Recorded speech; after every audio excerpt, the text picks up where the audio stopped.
on the campus of West Virginia State University. We welcome you inside the Doris W. and Walter F. Johnson III Arena here for the 2024 Par-Mar Shootout. The Shootout at the Big House presented by Par-Mar Stores. We thank you guys for joining us on day 2 of this 4-day event. Yes, 4-day event. They expanded it from last year, it being 3 days. They said, hey, let's do 4 days. So now they're doing 4 days, 32 games, and a lot of action going. We've had a lot of great action moments, player performances, whatever you want to say. We've done it already and there's so much more that can happen over these next couple of games. And that's the beauty of this event. So again, thank you all for joining us on the campus of West Virginia State University. I am your announcer, play-by-play guy, whatever you want to say, talent, as they say in the business. I am Taylor Kennedy. Yes, Taylor Kennedy. Now, if you've heard of me, I apologize. That is hopefully a good thing, not a bad thing, I think. But regardless, we're here to play some basketball. Enough about me. We're here to play some basketball. And the 4 o'clock matchup features the Spring Valley Timberwolves, who currently sit 12-5 on the season, as they face off against the Parkersburg Big Reds, who currently sit 4-10 on the season. In the last game we saw a top 5 matchup in Quad A in regards to the Spring Valley Timberwolves and the Parkersburg Big Reds. So we're getting a double header with these two schools playing. We had the girls first, as I just mentioned. The Spring Valley Timberwolves beat Parkersburg 66-60. So number 5 beat number 3. Now we have the boys teams facing off. So the Timberwolves will face the Big Reds here on the campus of West Virginia State University. Again, we appreciate you all joining us. We are just a few moments away from tip-off. On my right sits the Spring Valley Timberwolves. They will walk out, all white uniforms, a little bit of a mixture of blue numerals. What I'm seeing is the numbers are a baby blue, and the wolves across their chest seem to be a much darker blue, almost like a navy blue, it seems like. So baby blue numerals, but on the back we have a dark blue numeral as well. So a little bit of a mixture of colors. So if you're a color fan, congratulations. This is your game with these jerseys. That's all I got to say. If you're a color fan, there you go. But for Parkersburg, the all-red uniforms, white numerals, as the official takes one bounce, getting ready to tip off this 4 o'clock slate for game number 4 of the day 2 for the 2024 Par-Mar Shootout between the Spring Valley Timberwolves and Parkersburg Big Reds, as the ball is controlled by the Timberwolves.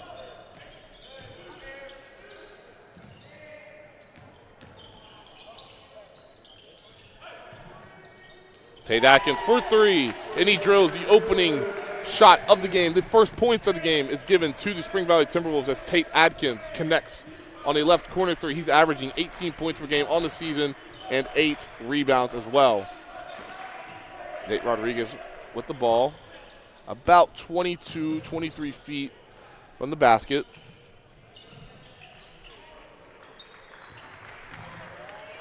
Far left side, Matthew Stoniker. There's actually 2 Stonikers. So number 1 and number 2 in the Stonikers. As a shot up by number 14, Quentin Wilson, is no good. Rebound tracked down by Spring Valley as they lead 3-0. Shot up and good for number 2, Clay Robertson. Another double-figure scorer for the Spring Valley Timberwolves. He averages 18.1 points per game, a junior 6'2" guard. So Spring Valley jumping out to an early 6-2 lead here inside the Doris W. and Walter F. Johnson III Arena on the campus of West Virginia State University. And we'll have a foul up top. Seems like a moving screen. Foul will be called on Matthew Stoniker. And there are 2 Stonikers in the game. Number 1, Matthew. Number 2, Andrew. But Matthew is credited with the foul. His first personal foul, team's first. Spring Valley will go from our right to left on your monitor or screen. Pass intercepted. As Atkins trying to find his man down low, Colton Caldwell, but that pass was intercepted by Andrew Stoniker. That's Nate Rodriguez, pushes up a shot, no good. Rebound thrown out now to number 10, Isaac Daly. He'll put up a 3, no good. There's Andrew Stonecker again. He'll put up a shot good. And there is Parkersburg's first points of the game.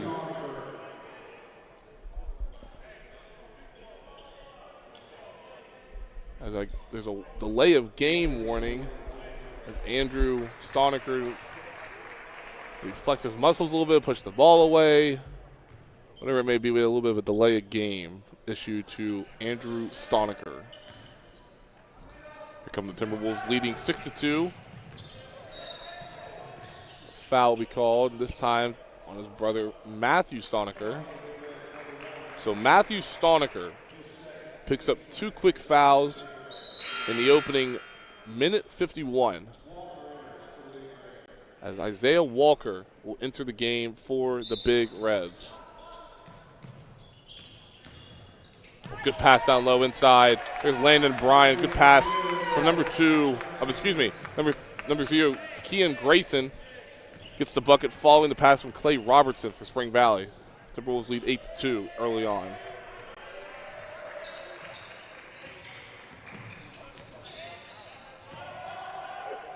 Pull-up jump shot good by Nate Rodriguez. He gets on the board for the Big Reds.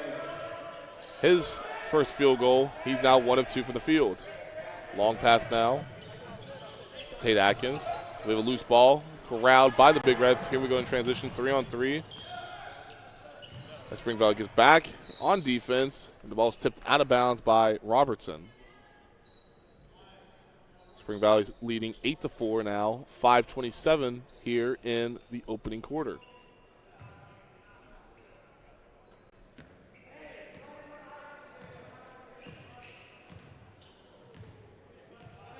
Rodriguez up top, guarded by Grayson. We have another illegal screen, this time going to Andrew Stonecker.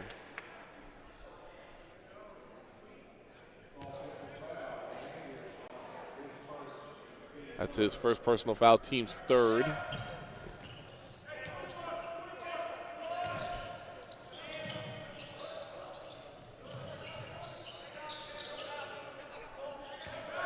Atkins will go all the way on Rodriguez. He'll get a scoop shot layup good. Tate Atkins, again, averaging 18 points per game on the season. He gets his second bucket of the game, extending that Spring Valley lead to 6, 10-4. Rodriguez barks out the play call. Wants to go right, gets cut off. Now he gets there. Good pass down low to Andrew Stonecker, who lays it up for 2. 10-6, Spring Valley. Good pass there by Nate Rodriguez.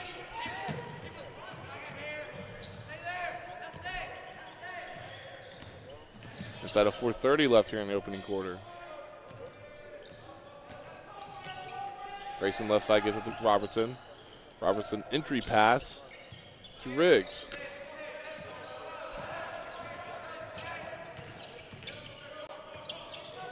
Robinson goes baseline, sends the ball out to Grayson, who puts up a 3, banks it in.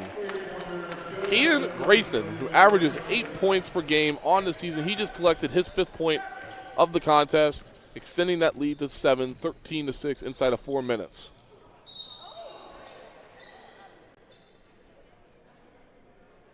We have a whistle, and we have another illegal screen.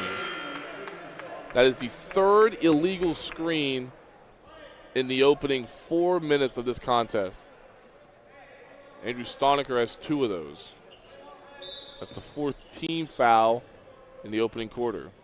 Spring Valley still leads 13-6. Good move by Tate Atkins inside on the smaller defender. Post hook right around the jump circle inside of the paint. He collects 2 more points. He now has 7 points, 15-6 Spring Valley.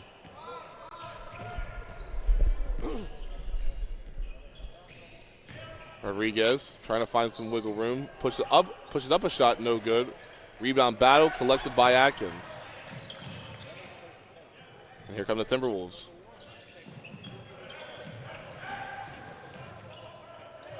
Good take that time with nobody stopping him.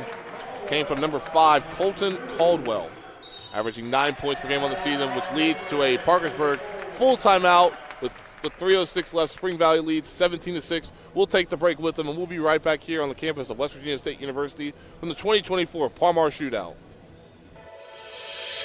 Hi, I'm Ben Nickel. I'm from Charleston, West Virginia, and when I'm back home, you'll find me at my local Par-Mar store. We have that Bobcat pride at your local Par-Mar stores.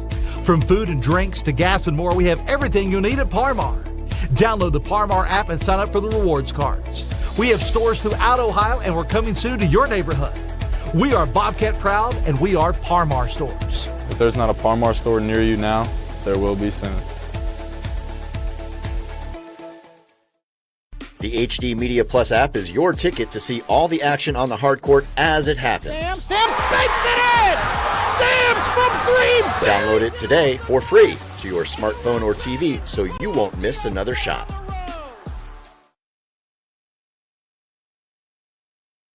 Here in the opening quarter, Spring Valley is out to an early 17-6 lead inside the Doris W. and Walter F. Johnson, the third arena on the campus of West Virginia University. As you look there, Tate Atkins off to a strong start for the Timberwolves. 7 early points. He's tallied 7 of the Timberwolves' first 17 points of this 4 o'clock contest. He's only played 5 minutes of play, and he's played all 5 minutes thus far. Parkersburg will bring the ball up to court following the timeout from our left to right.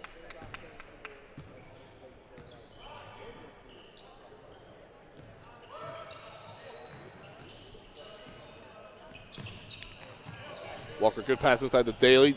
Daly wanted to get the ball inside to Chandler Jackson, but ball was too far ahead of him. Turnover. Parkersburg. Parkersburg now has 4 turnovers so far, while Spring Valley has turned the ball over twice. Good pass inside is number 15. Harrison Riggs streaks down the middle of the court, gets the easy 2 following the pass from Colton Caldwell. Lead is now to 13, 19-6.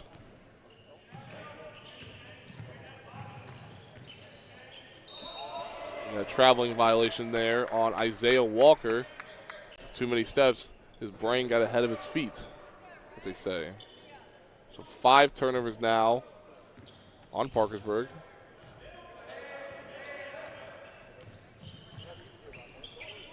Parkersburg trying to create some havoc with their pressure. Pass inside. Shot up by Caldwell. No good. Rebound Parkersburg. Here come the Big Reds.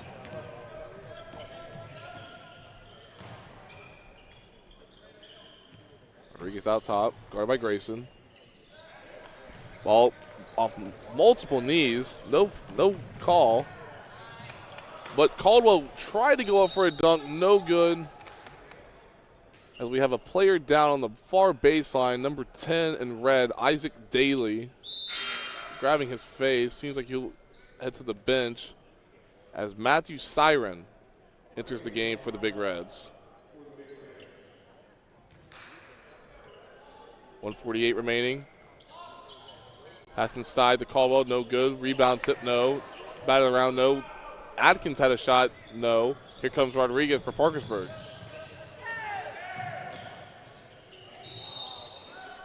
And with a foul called. See if this is on the floor. So Rodriguez will go to the free throw line following the foul by Tate Atkins with 1:36 left here in the first quarter. Rodriguez was in the act of shooting, so he's going to get 2 free throws. His first trip to the free throw line and the first 3 free throws of the game as he drills the first of 2 for his 3rd point of the contest. As you see there, 3 points now, 1 rebound, 1 assist. As he buries both free throws for 4 points, cutting the lead down to 11, 19-8. Caldwell goes up, strong take, no good. Rebound, Siren. Here come the Big Reds. Rodriguez in the front court. Gets ball left side to Siren. Back to Rodriguez. He'll pull up from the free throw line. Good. Nate Rodriguez collects his 6-point following the pull-up jump shot. The lead is now down to 9. Spring Valley still leads 19-10.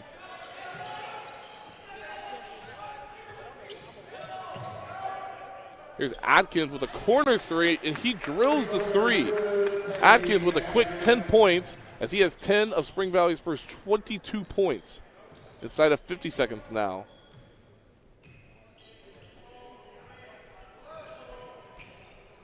Rodriguez gets a high ball screen from Jackson. Jackson puts up a 3, and he drills the 3. First made three-pointer of the day for the Big Reds. It comes with inside of 40 seconds left. Spring Valley leads 22-13, and we now have a foul called.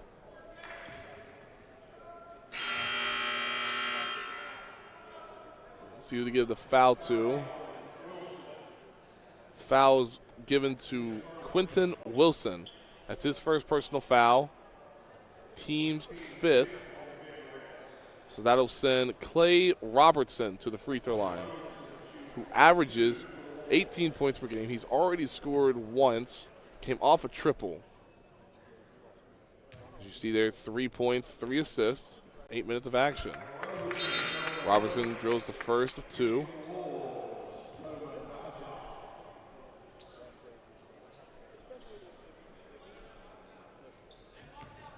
Spring Valley leads 23-13.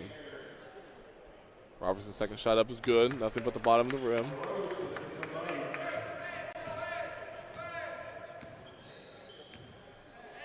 Looks like Parkersburg is going to hold for one shot here. Spring Valley still playing in a man-to-man. Parkersburg doing a little bit of a Harlem Globetrotter weave, it looks like. Now Rodriguez will set up for the final play. Guarded by Grayson. No foul called. Grayson will put up a 3 from the left wing. No good. Rebound taken down by Robertson. 1 second left. Robertson will put up a long shot, and that is no good. We will head to the break with Spring Valley leading 24-13 in game number 4 of day 2 from the 2024 Par-Mar Shootout. As you look at the stats there, field goal percentage-wise, Spring Valley shooting the ball very, very well. 9 of 14 from the floor, 64.3%. Parkersburg, on the other hand, still shooting well, right around 50%, 5 of 10 from the floor. Field goal percentage-wise from 3, Spring Valley has drilled all 4 three-pointer attempts, while Parkersburg has only made 1 of 4. Rebound-wise, both teams are even at 5. So we'll take a quick break here, and when we get right back, we'll have second quarter action here inside the Doris W. and Walter F. Johnson III Arena on the campus of West Virginia State University. Are you ready to unlock a future filled with remarkable pay, unbeatable benefits, and unparalleled satisfaction? Imagine embarking on a journey that offers you a college-level education without the weight of debt, all while earning a steady income. Look no further than the West Virginia Building and Construction Trades Apprenticeship Programs. Join us, and together, let's build a future that's brighter and stronger. Go to actwv.org to apply today. The West Virginia Building and Construction Trades, where the future is forged.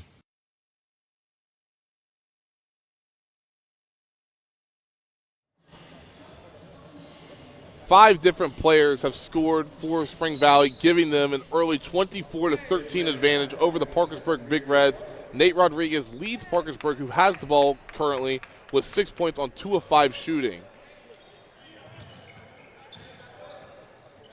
New faces in for both sides. As Toma Gaishai is in the game, as you see him right there guarding the ball. And he will be called for the foul. So Toma Gaishai, a senior forward for Spring Valley, stands at 6'9".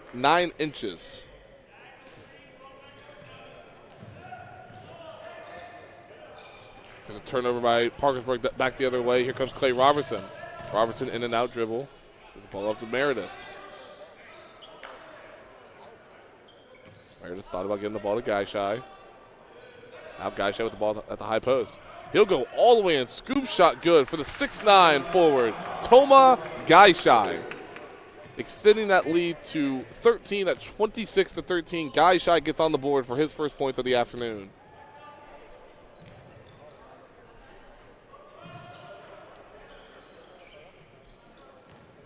Wilson goes down north-south. No bucket. They wave it off on the floor. Foul will be given to number 3, Jace Meredith, a 6'2" senior.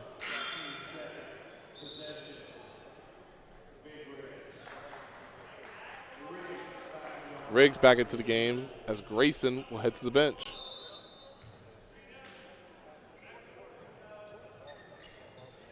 Wilson thought about a 3, guarded by Gaishai. Good pass down low. Good shot attempt by Chandler Jackson. No good. Good defense by Spring Valley. 4-on-4 opportunity for the Timberwolves. As Atkins goes down. Out to Riggs. Down low to Guyshy. Nice touch pass back outside to Tate Atkins, who relocated. So Atkins went down the middle of the lane, kicked it out to Riggs, into Guyshy. Guyshy into that corner, into the Atkins, and Atkins drills a three for his 13th point in the contest. Spring Valley leads 29-13.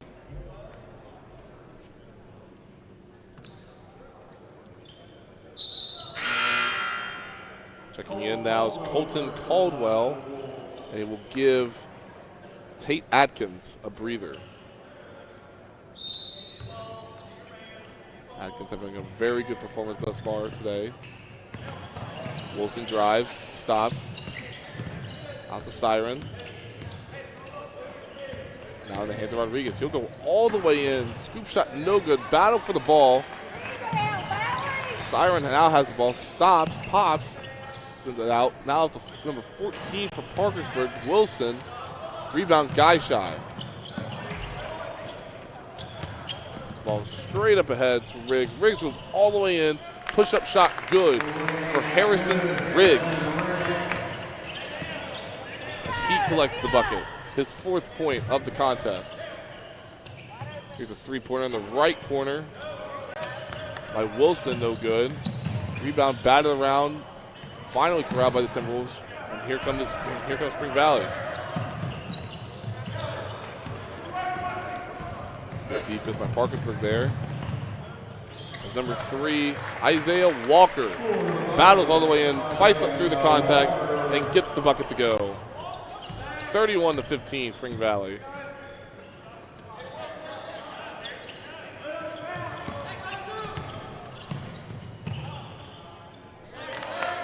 Colton Caldwell, he gets back on the board for his 4th point following the short corner jump shot.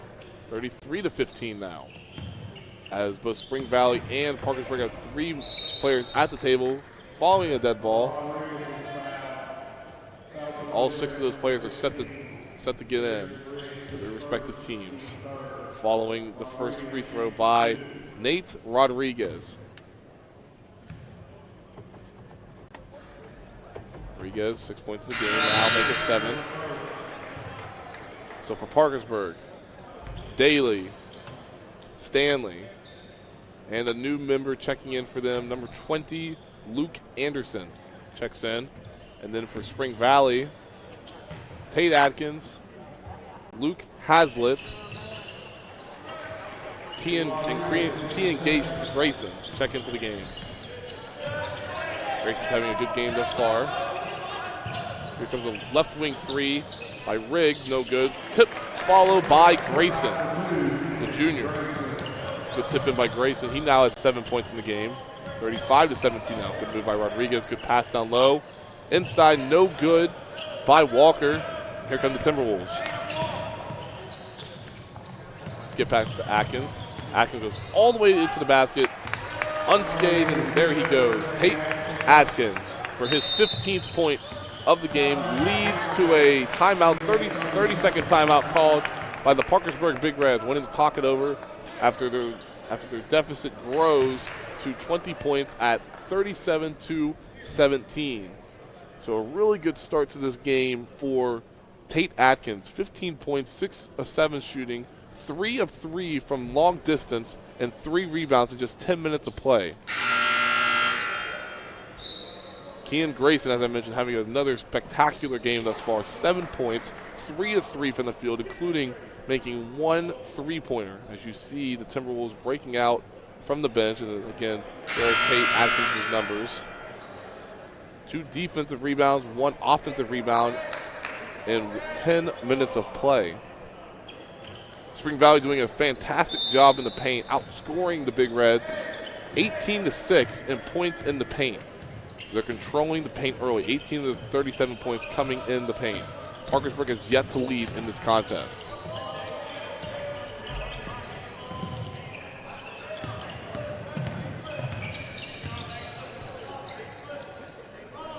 Stanley now gets the ball to Rodriguez, looking to go one-on-one. He does, jump stop, No, but foul will be called. Looks like they're going to give the foul to Colton Caldwell, and they will. Colton Caldwell picks up the foul. That's the team foul number 4. That's Caldwell's first personal foul. Rodriguez having a good game, leading the team with 8 points, 2 of 6 shooting, and that was his first free throw miss. He started 4-4, now he is 4 of 5. Second shot up for Rodriguez is good. So now 9 points for Nate Rodriguez. 37-18 now. Grayson surveying the field. Guarded heavily by Isaac Daly. Three-pointer up by Tate Atkins, no good. First missed 3 of the game. Rebounded by Hazlitt, who gives the ball to Riggs. Riggs puts a shot up from the short corner and is good. Now the lead is back to over 20 points at 21 points at 39-18. Their largest lead, the Timberwolves' largest lead of the game. There's a shot down low by Luke Anderson, and he's fouled by Grayson. So that will send Luke Anderson to the free throw line. Looking to get his first points of the contest. 6 different players for Spring Valley have scored compared to Parkersburg's 4.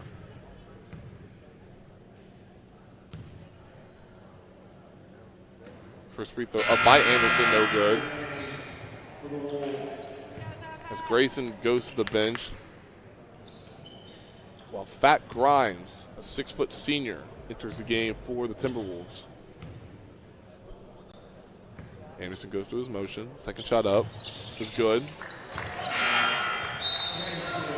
Anderson will now head to the bench. Insert Matt Stoniker.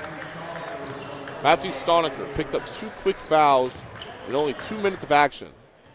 2 personal fouls, 1 turnover in the opening couple of minutes of the game. This led him to the bench. His brother Andrew Stoniker is also out there alongside him.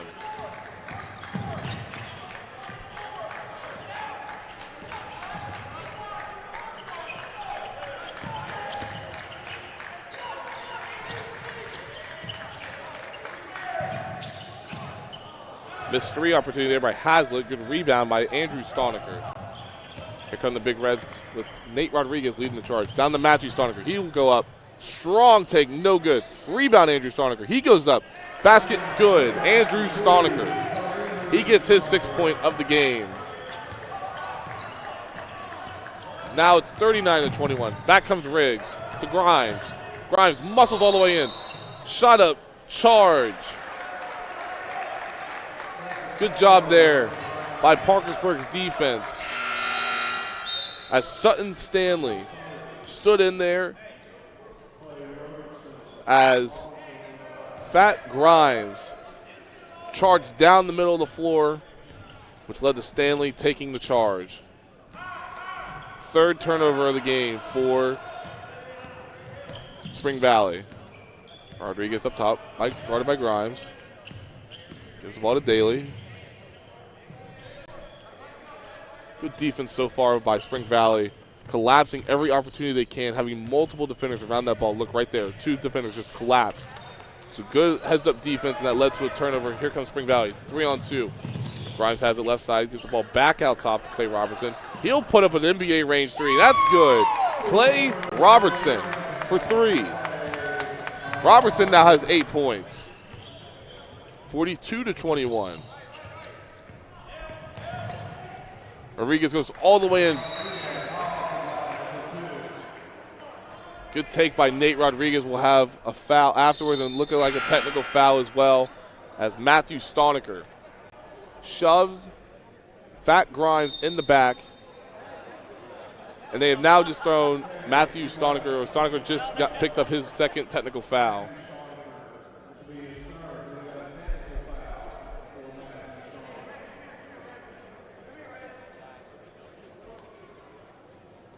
Waiting to see if it was Matthew Stoniker that got both technical fouls, or it was his coach getting one and Matthew one.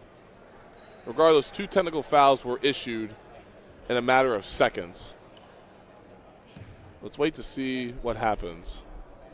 So what happened was Rodriguez's shot was good. Then Matthew Stoniker pushed Fat Grimes in the back. Grimes fell to the floor. They called the foul. So that would have picked up his third. Stoniker then looked at the ref and started mouthing to the official. The official then had enough, teed him up, and as Stoniker was walking off the floor, another technical was issued. But again, I'm not having any clarification as to if it was given to Stoniker or it was their coach. Regardless, Stoniker now, according to the board, it said 5 fouls for him. And it's still showing 5 up there on the main scoreboard that is directly across from our broadcast booth.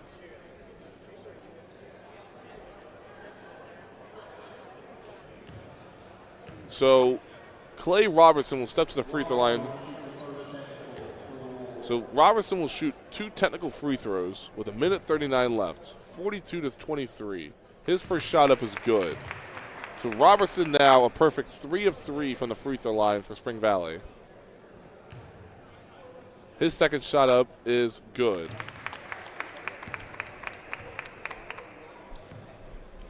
So now Tate Atkins would walk to the free throw line. So there were 2 technical fouls issued, and it seemed like both of them were given to Matt Stoniker, as Atkins' first free throw up is good. So Matthew Stoniker picks up 2 technical fouls in a matter of 50 feet, call it. Tate Atkins drills his second free throw. So Spring Valley goes a perfect 4 of 4 from the free throw line following the 4 technical fouls, extending that lead to 46-23. Next dead ball, next time out, we'll get a clarification from the officials on what happened. Regardless, we now move inside a minute and a half as Clay Robertson shot blocked by Andrew Stoniker. Here come the Big Reds. Nate Rodriguez one-on-one with Grimes. Rodriguez, scoop shot off the backboard, no good. Rebound by Atkins. Long pass ahead. Here comes Clay Robertson. Robertson shot on the other end, no good. Tipped around, corralled by the Big Reds. And now Grimes will be called for a blocking foul. Tried to step in to try and draw the charge on Nate Rodriguez. Unsuccessful. Grimes now picks up his first personal foul. His second personal foul. No, I was right. His first personal foul.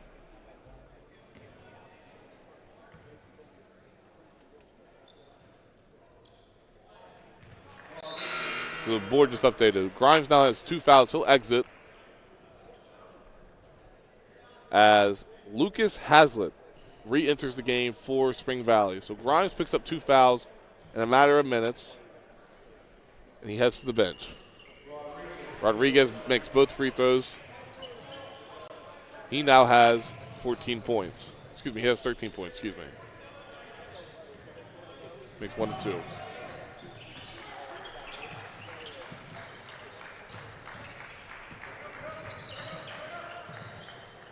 Atkins will hoist up a 3. That's good from the left wing. That is good for Tate Atkins. What a fantastic first half that young man's having. 20 points in the first half for Tate Atkins.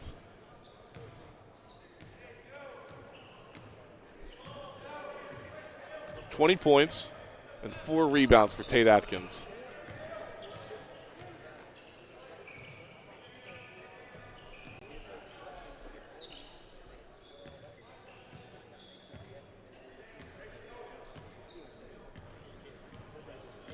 Rodriguez up top, sends the ball to the left corner. Ball moving around. Now a fumble of the ball by Daly.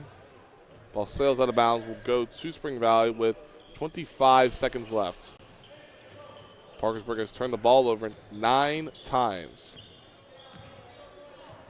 in the first half. Robertson will go north and south. Scoop shot all the way up and good for Clay Robertson. His 12th point. Inside of 5 seconds left now. Rodriguez finds his open Andrew Stoniker. He'll jump stop. Put up the left-handed shot is good for Andrew Stoniker. And that's the way the end of the first half will end. So a pair of technical free throws late in the first half extended the lead out to 24 points. by Matthew Stonecker with the 2 technical free throws. Spring Valley eventually ended the first half on a large run, and they go into the half leading 51-27. As you see now, the first half stats from today's game. So Spring Valley shooting 65.5% from the field compared to Parkersburg's 41%. 3-point-wise, Spring Valley shooting 70% compared to Parkersburg's 14. Rebounds almost dead even. Spring Valley with the 1 rebound advantage at 12-11. Assist-wise, 12 assists for Spring Valley compared to 3.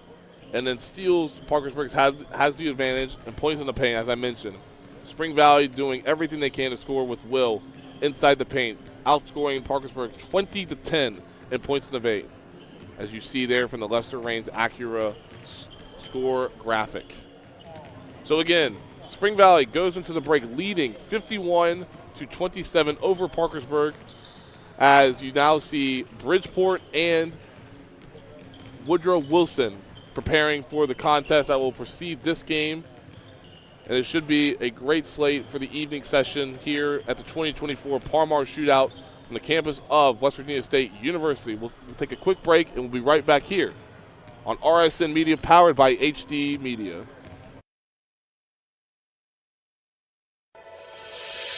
Hi, I'm Ben Nickel. I'm from Charleston, West Virginia, and when I'm back home, you'll find me at my local Parmar store.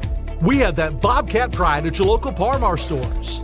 From food and drinks to gas and more, we have everything you'll need at Parmar.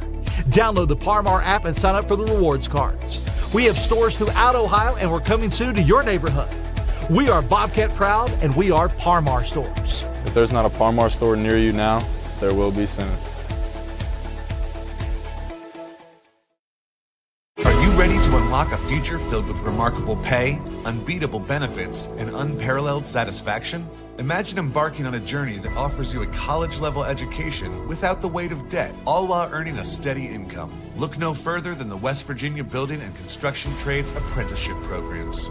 Join us, and together, let's build a future that's brighter and stronger. Go to actwv.org to apply today. The West Virginia Building and Construction Trades, where the future is forged.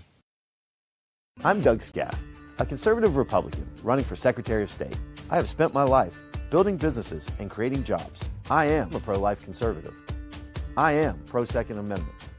Just like you, I've had enough of the D.C. liberals who don't care about West Virginia. As your Secretary of State, I'll stand with Donald Trump and fight for fair and honest elections. I'm Doug Scaff, conservative Republican for Secretary of State, and I'd appreciate your support. For years, you've trusted us to bring the news to you. Now you can bring it with you wherever you go. Our best digital subscription offer yet. For just pennies a day, access all our exclusive content, from late-breaking news to local live stream sports to stories you can't see anywhere else. Subscribe today. I'm Chris Miller, and I'm proud to sponsor productions like this one that showcase the best of this great state. School pride runs deep here. Friday night lights, crowded gyms, packed auditoriums. It's what makes this such a great place to live and work. So be true to your school. And at Dutch Miller Auto, we're there with you. Because when we build on our young people, everybody wins. I'm proud to lead the way as we bring out the best in West Virginia. I'm Chris Miller, and enjoy the game. The HD Media Plus app is your ticket to see all the action on the hard court as it happens. Sims banks it in! Sims from 3! Download it today for free to your smartphone or TV so you won't miss another shot. Fair warning, if you go after our kids and young people, I'm coming after you. As governor, I'll see to it that fentanyl dealers get a mandatory life sentence, and I'll put human traffickers behind bars for life. To help our communities hire and retain the best first responders, I'll increase pay and benefits, and we'll provide better training for our police and our firefighters and our EMS, the ones who put their lives on the line to protect ours. J.B. McCuskey is a lifelong West Virginian who has proudly served the state of West Virginia for years. He's running for Attorney General to keep fighting for our West Virginian values. Vote J.B. McCuskey for Attorney General on May 14th.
Welcome back inside the Doris W. and Walter F. Johnson, the third arena on the campus of West Virginia State University, as Spring Valley goes into the break leading 51 to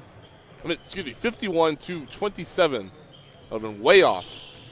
Spring Valley has been on an absolute tear offensively, shooting 66%, 9 of 29 from the field, 7 of 10 from 3. I don't win these ball games. On the flip side, Parkersburg struggling to score, struggling to get anything going offensively. 9 of 22 shooting, 41%. Only one made three, so 1 of 7 from 3, 14.2%.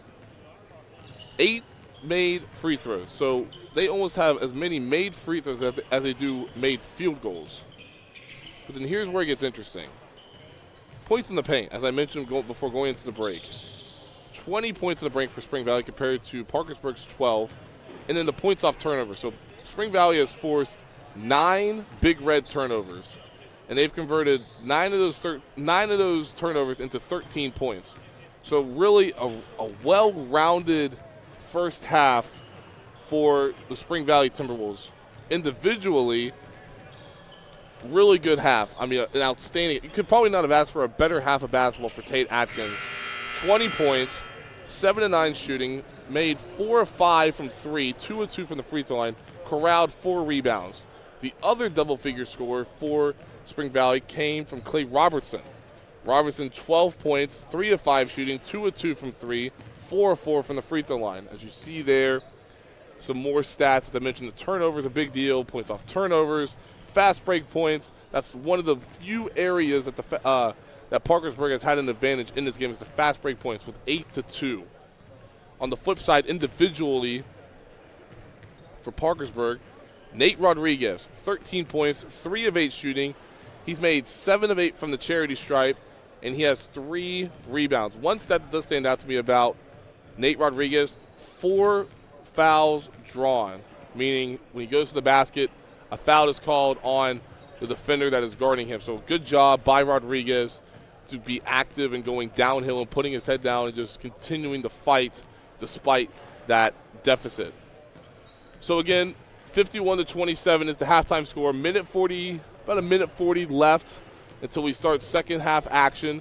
We're going to take a break and we'll be back inside the Doris W. and Walter F. Johnson III Arena here on the campus of West Virginia State University for the 2024 Parmar Shootout, the Shootout at the Big House. The HD Media Plus app is your ticket to see all the action on the hard court as it happens. Sam banks it in! Sam's from 3! Download it today for free to your smartphone or TV so you won't miss another shot. For years, you've trusted us to bring the news to you. Now you can bring it with you wherever you go. Our best digital subscription offer yet. For just pennies a day, access all our exclusive content from late-breaking news to local live stream sports to stories you can't see anywhere else. Subscribe today.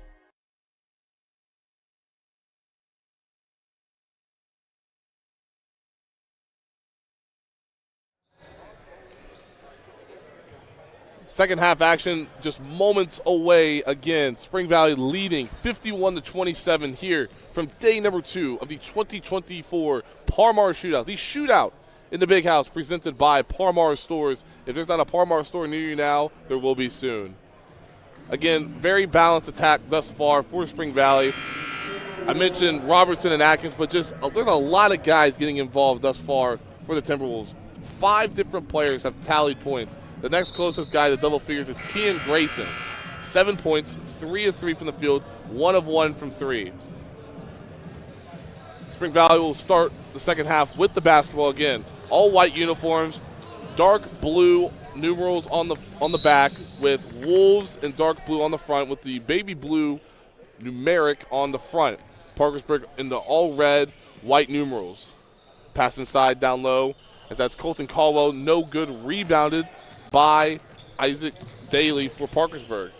There's a good pass inside by Andrew Stoniger, too hard. Back come the Timberwolves, 5-on-4. Tate Atkins goes all the way, then glides right through. Floater is good. Tate Atkins extends his point total to 22 points in the contest. 53-27 now.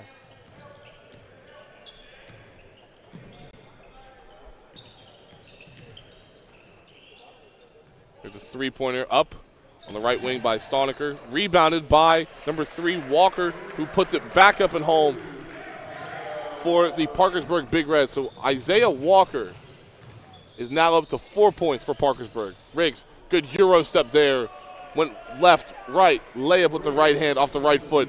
Good take by Harrison Riggs. As we now have a blocking foul, and it'll be given to Kean Grayson. That is Grayson's second personal foul, team's first of the quarter. Parkersburg will remain with possession. Still down 55-29. Ball taken out underneath their basket. Now in the hands of Wilson. Wilson will put up a three, no good. Rebounded, batted around. Last touch by Walker. Possession will go to Spring Valley.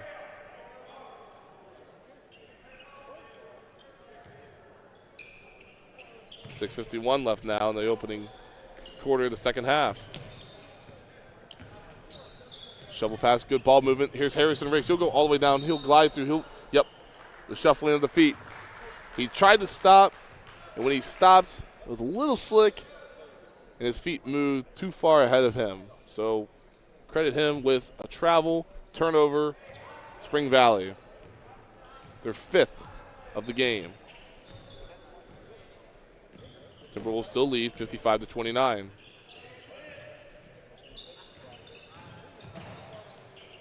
Rodriguez, shots no good. At 13 points.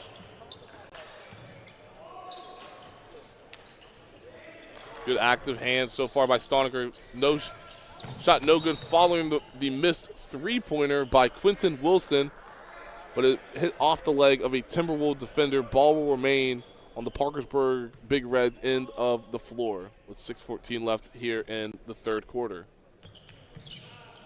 Stoniker will look to inbound the ball.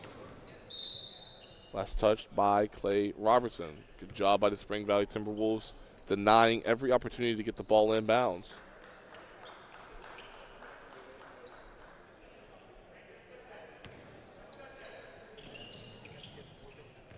Stoniker gets the ball to Rodriguez. Good reverse layup, opportunity no good. Stoniker's layup no good. He gets his own rebound, muscles it through. He falls to the ground. Here's a spin. Now the pass back out, reset, Parkersburg. Here's Rodriguez, now spin move down the middle of the lane. Scoop layup good. Nate Rodriguez collects his 15th point of the game following the spin move right at the WVSU logo. And he tallies his 15th point of the contest as a 24-point lead now for Spring Valley, 55-34.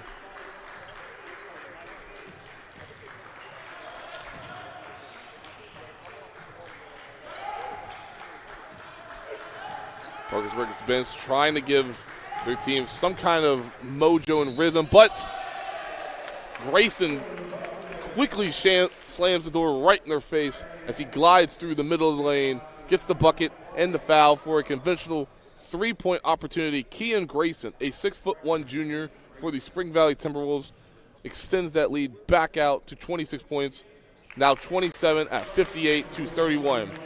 Grayson, the third double-figure scorer for Spring Valley. He now has 10 points, 4 of 4 shooting, and he has 3 assists. Here's Wilson now. Sends it into the corner to Daly. Daly back to Wilson. Wilson will put up a three from long range, no good. Stoniker gets the rebound, but a foul called on a hook by Colton Caldwell for Spring Valley.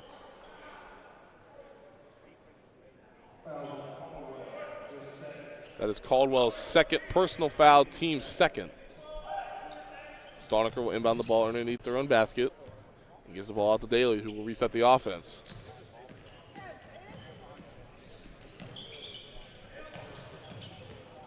Stoniker, good pass there. Number 3, Isaiah Walker, who collects 2 points for the Big Reds. Now it's 58-33. Spring Valley beats the pressure with ease. Grayson misses the layup. Rebound Stoniker. Here comes Rodriguez down the front court. Rodriguez thought about a jump shot. No. Sends the ball out. Wilson will go all the way in. Shot no good, but we have a late whistle. And the foul will be credited to Tate Atkins. That'll be his second personal foul. Atkins leading all scorers with 22 points. He had 20 in the first half. Quentin Wilson will head to the free throw line. Wilson, that is his first point of the afternoon. 0 of 6 from the field, all 6 attempts coming from 3. However, his first point coming from the free throw line as Spring Valley calls the timeout with 4.5 minutes left here in the third quarter. Timberwolves lead 58-34. So a good job both ways by both teams trying to get something going. Anytime Parkersburg's trying to get any kind of mojo or momentum, Spring Valley's right there to close the door right in their face. Spring Valley now up 24 points, 58-34. Again, 4.5 minutes left. Foul situation. The Timberwolves have 3 team fouls compared to the Big Reds 1. Spring Valley still has 4 timeouts left. Parkersburg 3.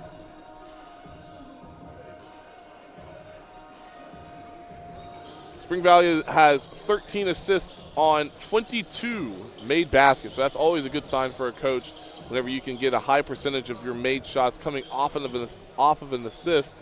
And 4 of Parkersburg's made field goals have come off of an assist. So 4 of their 12 field goals have come off of an assist. We have a delay of game, or stoppage of play, I should say, to wipe the floor following the 30-second timeout. As Wilson steps back to the free throw line, there you see there 1 point, which just came in just a moment ago, as his second shot up is good. So now he has 2 points, both coming from the free throw line. Here's Grayson now. Good ball movement again, breaking the pressure. Riggs will pull up for the jump shot. Is good. Harrison Riggs collects 2 more points for him. That is 3 points in the game. No, excuse me, 12 points in the game now for Riggs. Stoniker muscles up a shot, no good. Rebound, Grayson. Grayson, baseball pass ahead, intercepted by Rodriguez. Here comes Rodriguez back the other way. Nate Rodriguez spin move, puts up a right-handed layup, good for Nate Rodriguez. 17 points in the game now for him. Parkersburg's pressure starting to ramp up a little bit. Here's Tate Atkins.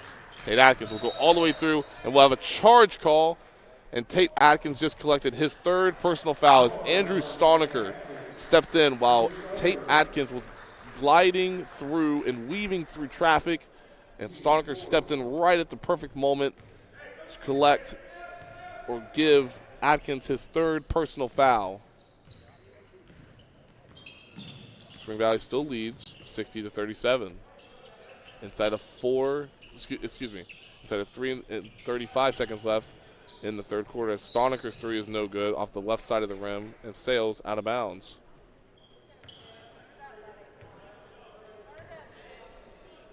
Parkersburg now 1 of 12 from 3.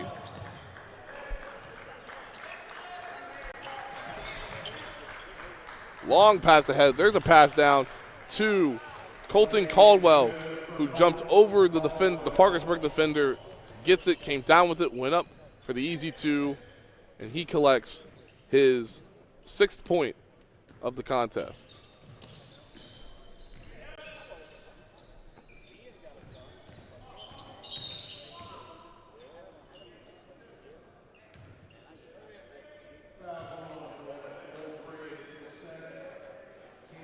So Harrison Riggs picks up the foul there as Mason Siren tried to go baseline to get to the bucket, but Riggs was called for the personal foul. And Siren will head to the free throw line because that foul gave Spring Valley their 5th team foul.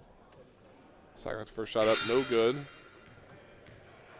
So Tate Atkins will head to the bench as number 33, Gavin Ward, will enter the game for Spring Valley. Second shot up by Siren is good. 62-38 now.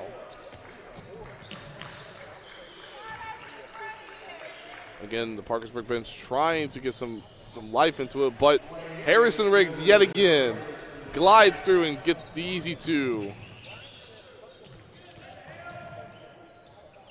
Nate Rodriguez fadeaway jump shot is good. He's got 19 points now. Deficit's back down to 24 points. Spring Valley doing a fantastic job breaking this Parkersburg press. Oh, and there's a wide open Ward, but Ward's shot's missed. Rebound corralled by the Timberwolves. Here's a shot on the left wing by Clay Robertson. His three-pointer is good. Again, every time Parkersburg tries to get back into this game, the Timberwolves quickly slam the door. Here's a backdoor cut now by Walker. He lost the ball. Now Andrew Stoniker throws the ball way above Wilson, but Wilson's long reach helps him out. Wilson shot up no good. Rebound batted around, corralled by Clay Robertson. Here comes Robertson back the other end of the floor now. He'll go up, scoop shot, good. Clay Robertson, 17 points in the game now. How do you like Clay Robertson? Having a fantastic game. Here's Siren back down the other end of the floor, no good. Rebound, Andrew Stoniker. He'll go up, left-handed shot, no good. Blocked away by Caldwell. Back come the Timberwolves. Robertson will pull up a three. Heat check, no good. Rebound slapped out by Parkersburg, will stay with Spring Valley. As Andrew Stoniker will exit the game, entering number 20, Luke Anderson. Number 24, Sutton Stanley will enter the game for number 14, Quentin Wilson. Two Spring Valley players will also check in as Toma Gaishai will re-enter the game, along with Jace Meredith, as Harrison Riggs will head to the bench.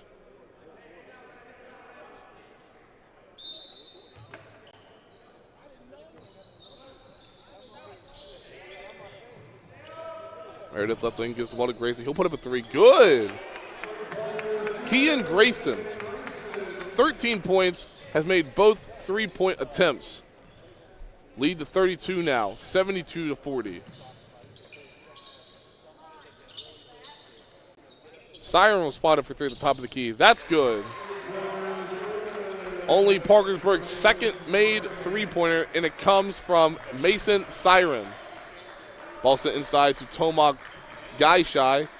Now ball back up top now. Now back inside the Gaishai. Gaishai, good backdoor cut by Robertson, and good awareness by Gaishai, finding Robertson, who gets the easy two. Robertson now with 19 points. He gets above his season average.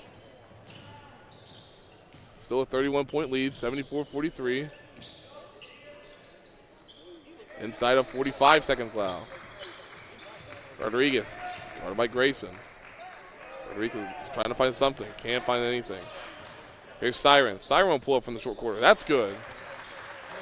So Mason Siren gets another two to fall for him. He's now got 6 points. Here's Robertson weaving through. Send it to Toma Gaishai. His shot's no good. Here comes Parkersburg. Inside of 20 seconds now. Here's Siren. He'll go all the way in. Shot no good. He'll head to the free throw line.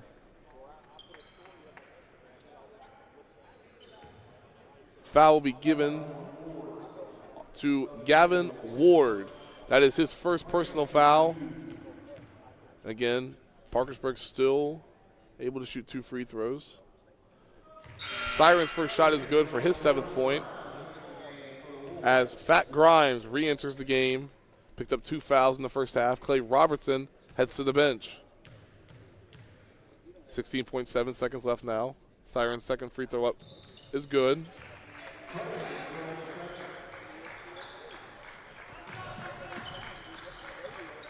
Inside of 10 seconds now. Grayson guides traffic. Grayson trying to find something to do. Sends it to Gaishai. Gaishai sees the clock. He'll go all the way in. Left-handed shot is good. Toma Gaishai started at the top and he ended right at the basket. He gets back on the board. He now has 4 points. Spring Valley takes a 76-47 lead. After 3, we will head to the fourth quarter with more action here for the 2024 Parmar Shootout. The Shootout in the Big House from West Virginia State University. We're back after this break. Hi, I'm Ben Nickel. I'm from Charleston, West Virginia. And when I'm back home, you'll find me in my local Parmar store. We have that Bobcat pride at your local Parmar stores. From food and drinks to gas and more, we have everything you'll need at Parmar. Download the Parmar app and sign up for the rewards cards. We have stores throughout Ohio, and we're coming soon to your neighborhood. We are Bobcat proud, and we are Parmar stores. If there's not a Parmar store near you now, there will be soon. For years, you've trusted us to bring the news to you. Now you can bring it with you wherever you go. Our best digital subscription offer yet. For just pennies a day, access all our exclusive content, from late-breaking news to local live stream sports to stories you can't see anywhere else. Subscribe today.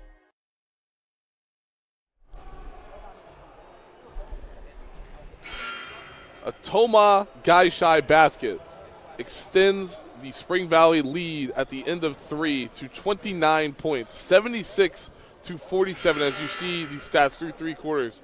Spring Valley shooting 67% from the field, 69% from 3, while Parkersburg shooting 37% from the field, 15% from 3-point range. Turnover-wise, 9-7 in favor of Spring Valley, having less turnovers. Points off turnovers, 13 points off 9 forced turnovers by the Timberwolves. As Parkersburg starts with possession as Nate Rodriguez. What a fantastic finish from the young man as he gets the left-handed finish to go. He now has 19 points in the contest. Back down the other end of the floor now. Tate Atkins can't get a shot to go. There's Robertson. Robertson's left-handed shot is good. Robertson now has 21 points. So him and Tate Atkins both have over 20 points. The two have combined for 43 of 78 points for Spring Valley. Rodriguez pushes up the shot, no good. Rebound, Tate Atkins.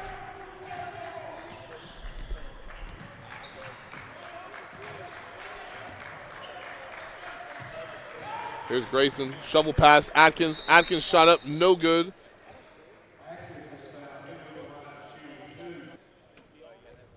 Foul's going to be called on Mason Siren. That is his first personal foul, team's first of the quarter. Tate Atkins back to the free throw line, as you see there. 22 points in the contest, 5 rebounds, and 2 free throws made. Now make that 3 made free throws for Tate Atkins, the senior.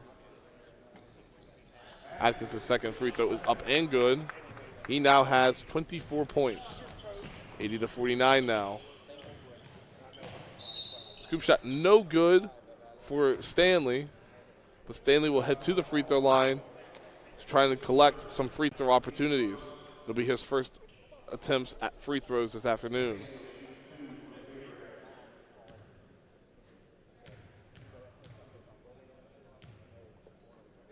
Stanley's first shot up, no good. He's played 6 minutes, has not recorded a stat. So he's looking to get on the board positively.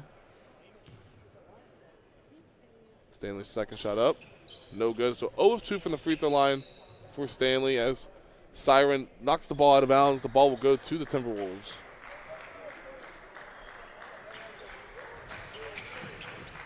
Here comes Robertson now. Robertson sends the ball all the way inside. Slam dunk. Colton Caldwell slams it in with 2 hands. Fantastic finish by the 6'5 forward. As a fresh 5 heads to the scores table for Spring Valley. Here comes Spring Valley again. Caldwell, look at this dunk again. Layup, no good. Atkins, no good on the follow-up. As a 3 down the other end of the floor by Wilson is no good. Rebounded by Daly. Daly back to Wilson now. Wilson will put up a 3. No good. Rebound by Siren. Rebound back to Daly. Daly's 3, no good. Grayson finally comes down with the rebound. As a substitution timeout. Substitution timeout will be called. As 5 fresh players come into the game for Spring Valley.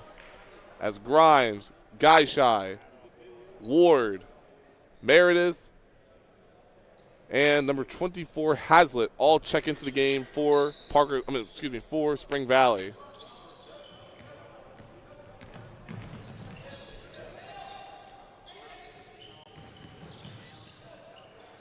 There's a turnover by the Timberwolves. Back the other way we go. Here comes Siren. And Siren turns the ball over. Ball will go back to Spring Valley. 11 turnovers now by the Big Reds.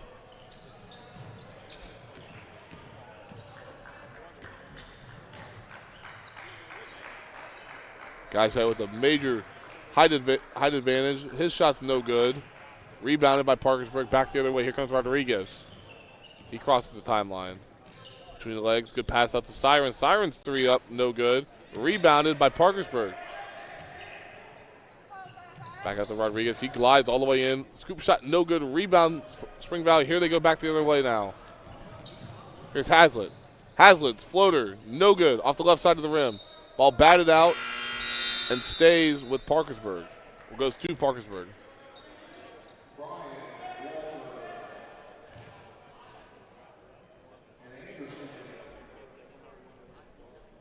So 5:04 left in the final quarter of play as Spring Valley leads 82-49. Some new faces on the floor as number 0, Landon Bryan, checks into the game, and Chandler Jackson re-enters the game for Parkersburg.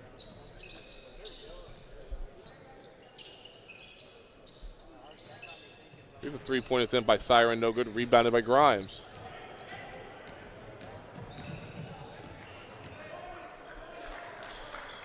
Grimes just controlling the pace of play. Trying to get his team involved, but there's an intercepted pass by Siren. Back the other way. His scoop layup shot is good. Mason, Siren with the 2. Siren now has 10 points. He's shooting 3 of 7 from the field, 1 of 4 from 3.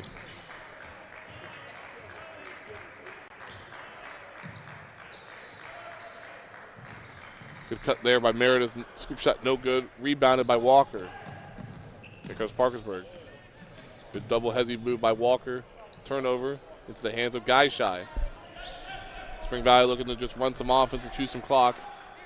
Up big, 31, 82-51. 82-51, excuse me.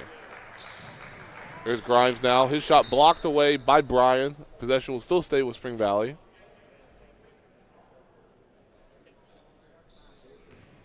Spring Valley has not scored any points in the last 2:25, but Parkersburg is still struggling, making only one of their last 8 field goal attempts. And there's Gaishai's layup attempt, no good. Easy opportunity there. In the corner, that's Jackson. Jackson's 3, no good. Rebound battle. Rebound stays with Parkersburg in the hands of Siren. Siren's pass out to Bryan. Bryan looking to do something. Now Jackson with the ball. Jackson retreat dribble. As we head inside of 3 minutes and 15 seconds. Here's a three-pointer by Bryan, no good. Rebounded by Ward. And a turnover by Meredith.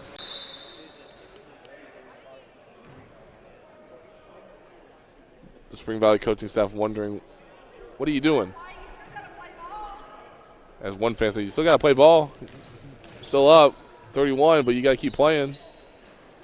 Whistle hasn't blown. There's a good rebound there. Look at rebound there by Chandler Jackson. Jackson gets his 5th point of the game. Fourth rebound of the game.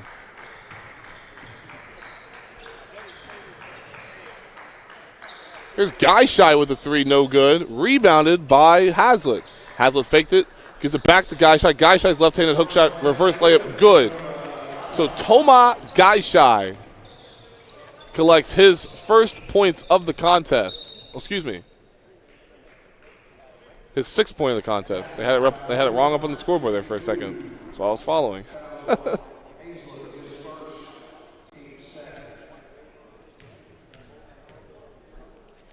So Chandler Jackson to the free throw line. His first free throw up, no good. He's got 5 points, 4 rebounds.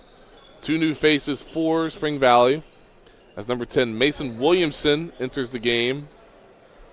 And number 30, Bray Booth.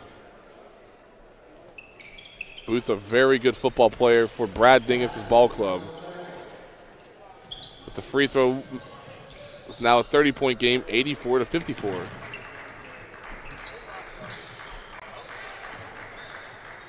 Here's Gaishai. Gaishai goes all the way in. Push-up shot, good. Toma Gaishai. I love saying that. Toma Gaishai. He gets his 8th point of the game. Good shot there by Siren, no good. Rebound by Booth. Spring Valley up 32 now inside of 2 minutes.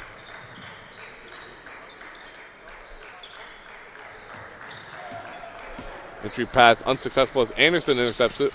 He sends the ball down to Walker, but the pass was too far ahead. Turnover, Parkersburg.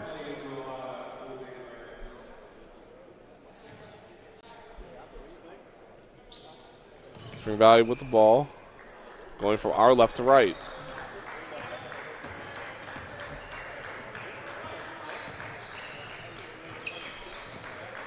Hazlitt will push up a 3 now. That's no good. Toma puts it up. No good. Rebounded by Bryan. Back the other way. Here comes Parkersburg. Following the Bryan rebound. Siren sends the ball right side to Anderson. Anderson going up against the taller Guy-Shy. Here's a take by Bryan. No good. Foul called. And Landon Bryan will go to the free throw line with 1:21 left.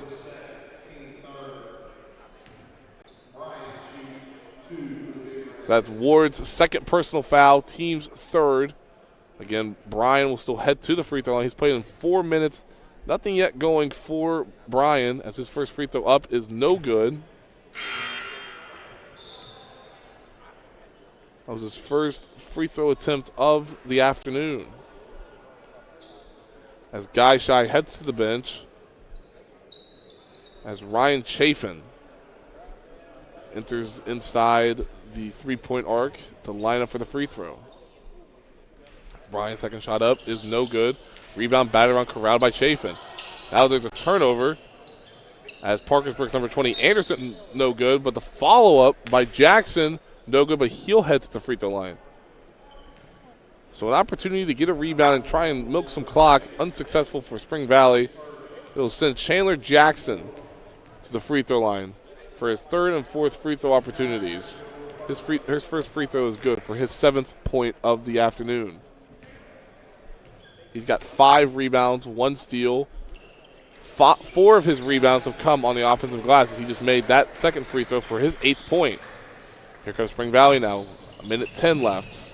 And a pickpocket. Here comes Siren.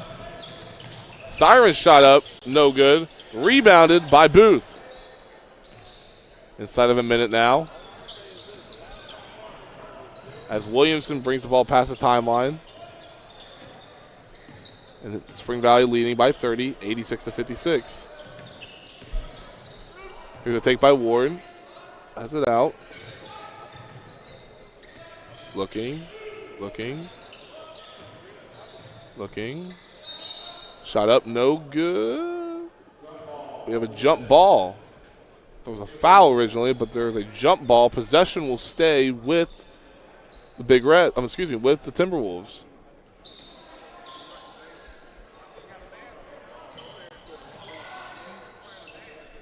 Williamson from the 3, no, from behind the arc, no good. Rebound batted around, last touched by number 24, Lucas Hazlitt, with 26.9 seconds left. Spring Valley still up by 30, 86-56. Siren, who has had a good game thus far, 10 points. Here's a take inside by Jackson, is good, 86-58 now.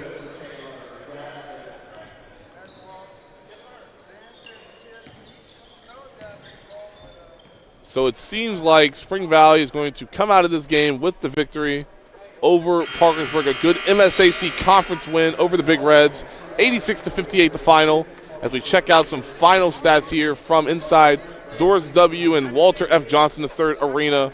Spring Valley finishes the game shooting 59% from the field, 56% from 3, compared to Parkersburg, who shot 33% from the field, 10% from 3. Parkersburg shot 2 of 21 from 3. Not a good afternoon from 3 for the Big Reds, but turnover-wise, dead even at 13. Parkersburg did have the advantage off the points off turnovers. As we talked during halftime, that was an area Spring Valley was doing well at. Well, Parkersburg did better in the second half and finished the game outscoring Spring Valley off points off turnovers 14-13. And finally, second chance points. Parkersburg has the advantage, 14-12. Bench points, points in the paint goes to Spring Valley. And the fast break points, along with bench points, advantage Parkersburg. So again, the final, 86-58 the final. Spring Valley collects the victory over conference foe Parkersburg, and that'll now send us into our next game, which is the 5:30 slated game between the Woodrow Wilson Flying Eagles and the Bridgeport Indians here inside the Doris W. and Walter F. Johnson III Arena on the campus of West Virginia State University. This is Taylor Kennedy signing off, and have a great rest of your day and continue to tune in to our coverage of the 2024 Parmar Shootout, the Shootout in the Big House from West Virginia State University.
Classic Shootout at West Virginia State University to watch this thrilling matchup between Woodrow Wilson and Bridgeport. Woodrow Wilson boys varsity basketball comes in at 8-7 overall, and we have Bridgeport coming into the game at 11-2 overall, 6-2 in the region. Should be a good matchup. I'm told both these teams love to run. Both these teams are physical. Should be a great game. Both teams well coached, very disciplined. A lot of high-flying action coming at you. Been a great couple days here at the Palmar Classic. The last few days we've had some big matchups, big victories. Yesterday we had Ravenswood girls beating Hurricane. We had Ravenswood boys beating Greenbrier West. We had Gilmore girls beating James Monroe. We had Robert C. Byrd boys beating Calvary Baptist. We had Williamstown girls beating Riverside. Bluefield boys beating Charleston Catholic. Williamstown boys beating Wyoming East. And St. Albans beating Charleston Catholic. In the earlier games today, we had Mingo Centro girls over Ritchie County girls. We had East Fairmont over Cabell Midland girls. And we had Buchanan Upshire over Ripley boys. And both Spring Valley boys and girls won their games over Parkersburg. Just under a minute before tip-off here, we'd like to thank our sponsors, Par-Mar. If there's not one near you, there will be soon. They put on a great event the last few nights. I'm sure anyone who's tuned in yesterday or earlier today, you saw a lot of action, hoping to see a lot of that again tonight.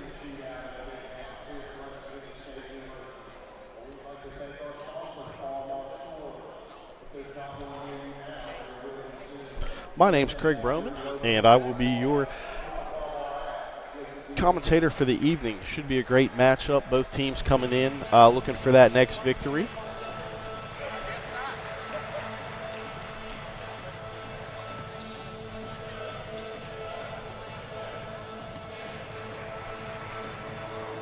They try to keep the games rolling, so we won't go to the PA announcer for starting lineups at this time, but we are getting ready and set to tip off here. Bridgeport versus Woodrow Wilson.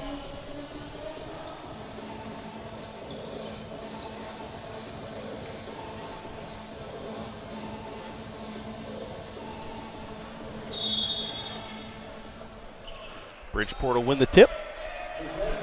Possession arrow will go to Bridgeport if needed.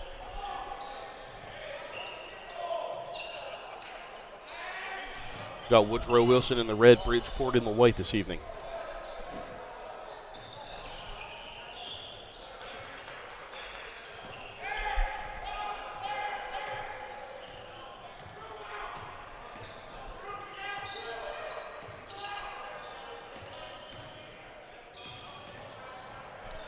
Bobble shot, turnover goes in the other way for Bridgeport.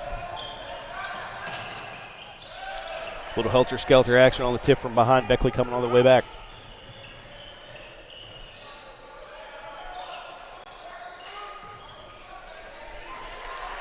Back-to-back steals for Bridgeport. We're going 4 for 4. A lot of action back and forth in the first 53 seconds. No points on the board, no shots up at this point in time. Ball out of bounds will be Bridgeport ball.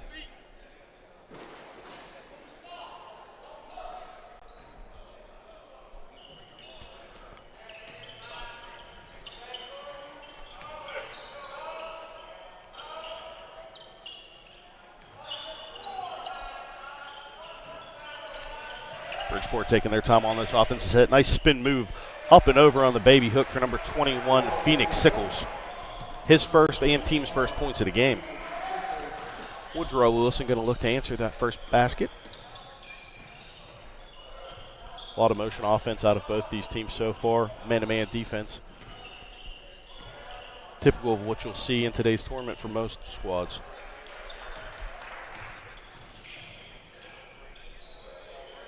.15-footer short off the mark there for Preston Clary.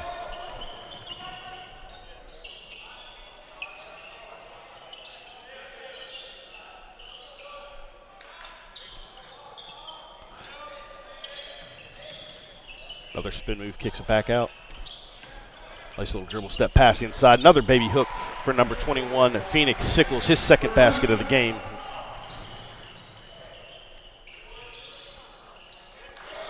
Big offensive rebound. Another one. 2 offensive rebounds there for number 34, Drew Fitzwater. Couldn't come away with any points. 4-0 Bridgeport still.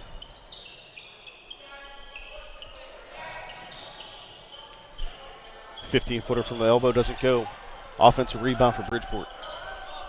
Pulled in by Zach Ayub.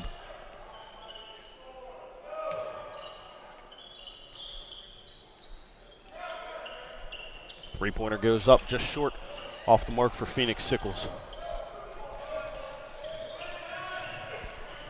A lot of running in action in this first 3 minutes game, only 1 stoppage so far. Woodrow Wilson still looking to get on the board.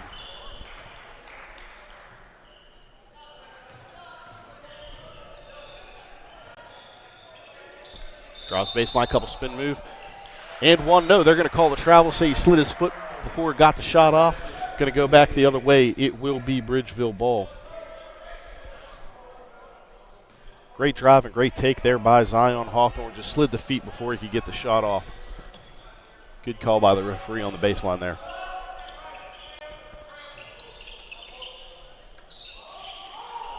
Bridgeport looking to extend this 4-point lead.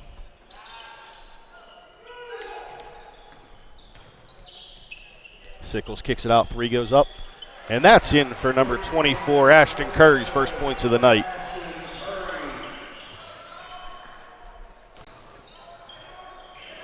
Big job but a bigger steal by number 35, Ben Bafano.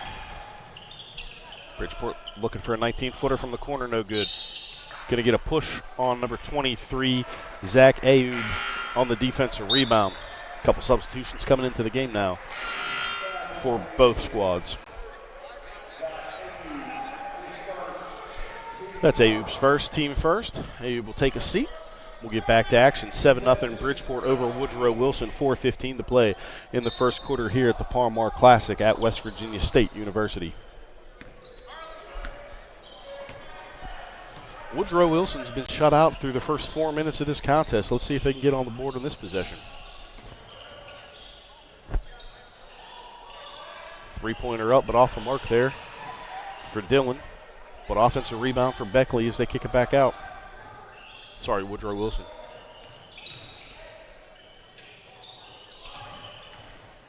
Great ball movement to start the game for Woodrow Wilson. They finally get their first shot to fall. That's going to be Zion Hawthorne for 2.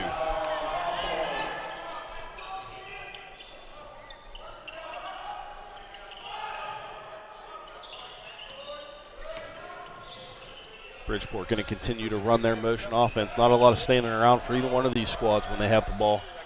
3's up and off the mark. Defensive rebound. Pulled in by Redfern. 3-pointer goes up and off the mark. No good.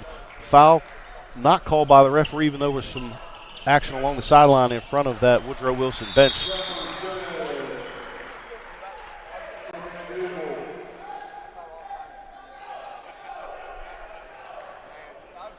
Two-pointer goes in there for McDougal on the shot from about 17 feet. Refs had to stop it to fix the net. We're back to action. 3:05 to play here in the first. Bridgeport 9, Woodrow Wilson 2.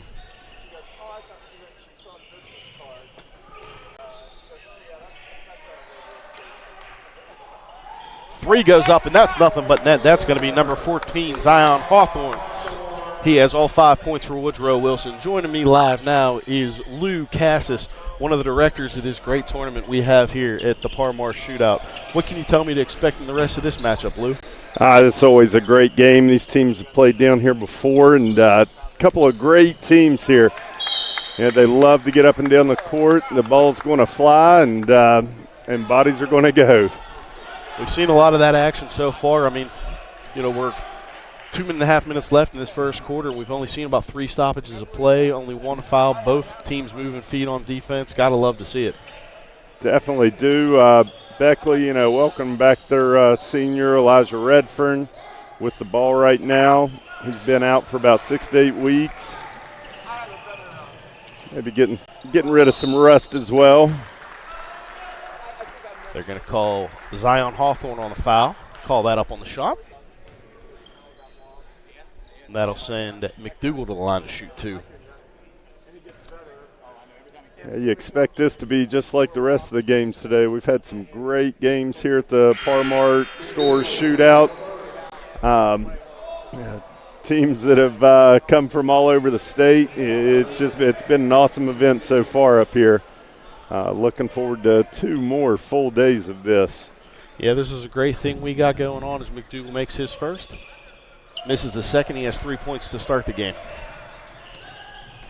Yeah, this is something we love to see as basketball fans, especially high school basketball fans around the state of West Virginia. You get to see teams that you don't normally get to see in your local area, and that's going to be a travel on number 30 for Fitzwater.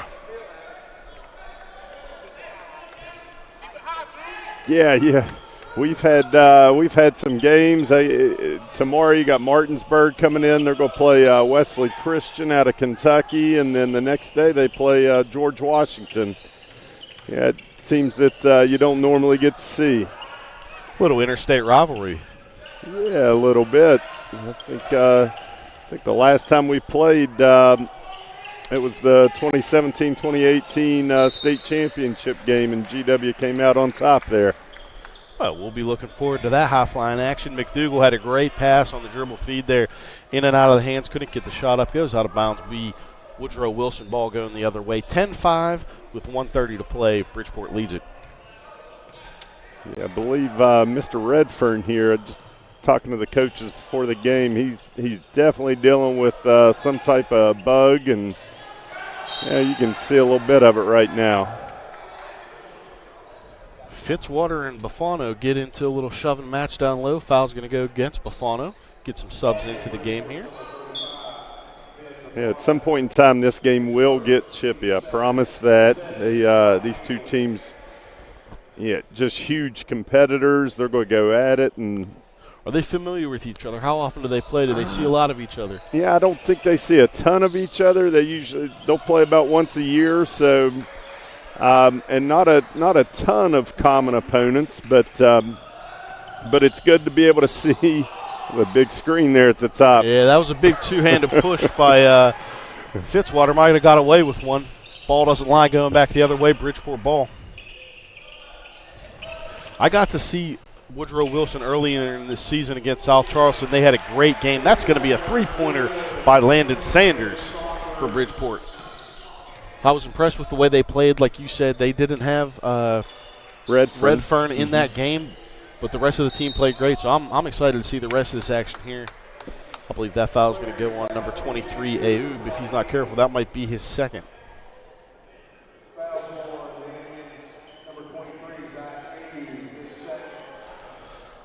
Tough to pick that up this early in the game here. 33 seconds to play in the first. No coach ever wants to see their guy, one of their starters, picking up a second foul. Looks like he's going to take a seat for the remainder after this foul shot. Yeah, you don't want to. Picking up that third in the first half is really tough. Preston Clary playing 7 minutes, has one defensive rebound, but as you saw there, just couldn't get that one to fall. That's how it's gone all night for Woodrow Wilson so far, just can't get those light rolls. Yeah, this game, typically it's a game of runs. One team will get hot for a little bit, and you'll see them shoot up, and then some kind of play will happen, and the other team will start hitting shots, and it's a ton of fun. Ooh. After he makes it, they're going to go press. They break the press. But it's going to be steal there by Redfern, playing on the defensive end for the star player. He does turn it back over, and we're going the other way. It's a 2-on-1, couple trailers. Body's banging, ball goes up, and he's going to get a chance at the old-fashioned three-point play. Anderson McDougal with the bucket. He'll take a trip to the line. Great play, great run, and way to get back on defense. Referee thought his feet were still moving as they went up and made contact right at the rim. Yeah, tough play. There's a guy sitting behind me. I think I can hear him yelling through my headphones. Legendary Beckley coach Dave Barksdale. Not a fan of the way they're playing right now. Certainly not going to like that. It's another turnover caused by Spatafor, with a nice defensive play on the little pressure there. After McDougal made that foul shot, he's got 6 for Bridgeport, leading all scorers for them. Long pass could potentially go out of bounds. Going to be in the backcourt, but they got a chance to save it on the hustle play there for McDougal.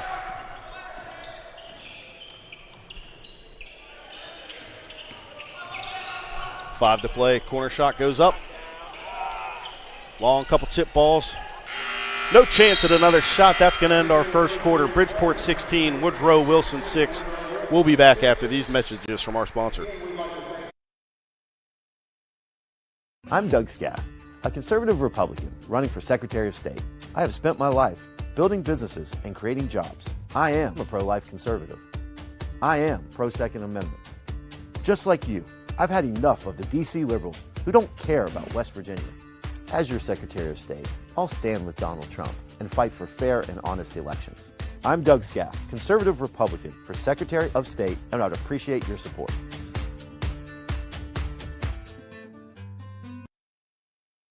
Are you ready to unlock a future filled with remarkable pay, unbeatable benefits, and unparalleled satisfaction? Imagine embarking on a journey that offers you a college-level education without the weight of debt, all while earning a steady income. Look no further than the West Virginia Building and Construction Trades Apprenticeship Programs.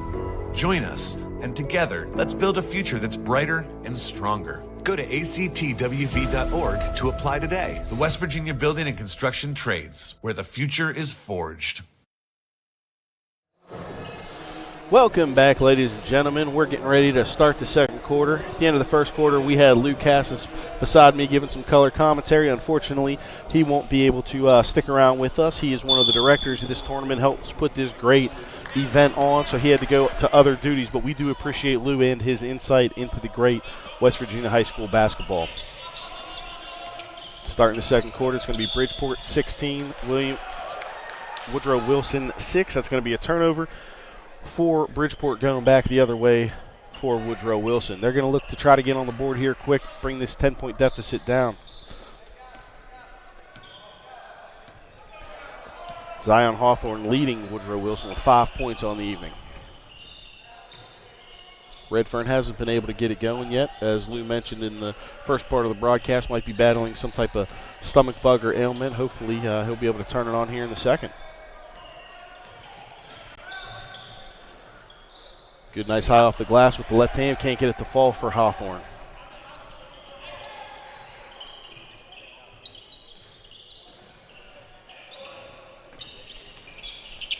Good half-court man defense for Woodrow Wilson as they bring the pressure.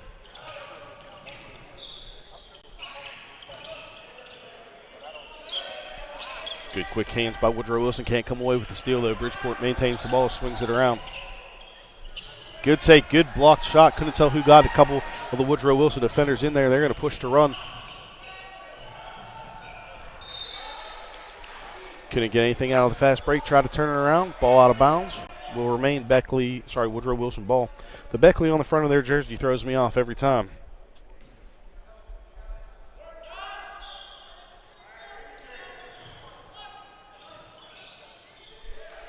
Great inside pass, but too many big fellas down there for Dillon to handle. Couldn't get the shot off. Bridgeport comes the other way.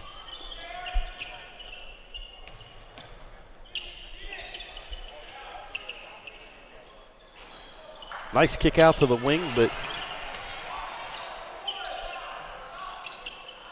a couple missed shots on this possession after the offensive rebound.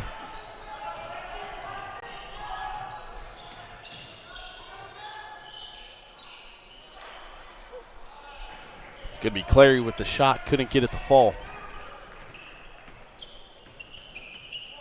On the high arcer. Seen a couple high arc runners so far today that just haven't been able to go. Biafano going to be able to get that one to fall, though, from the corner wing. Give them the 3-point, add 3 points to their lead, 19-6. Stoppage to fix a shoe to our left.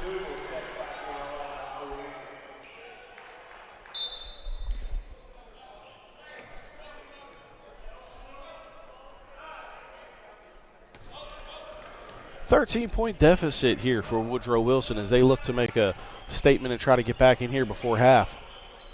Bridgeport's been pouring it on all game long, though. Unfortunately, Woodrow Wilson just can't get the shots to fall. Good quick hands there by Biafano. Knocked out of bounds, but it'll stay Woodrow ball.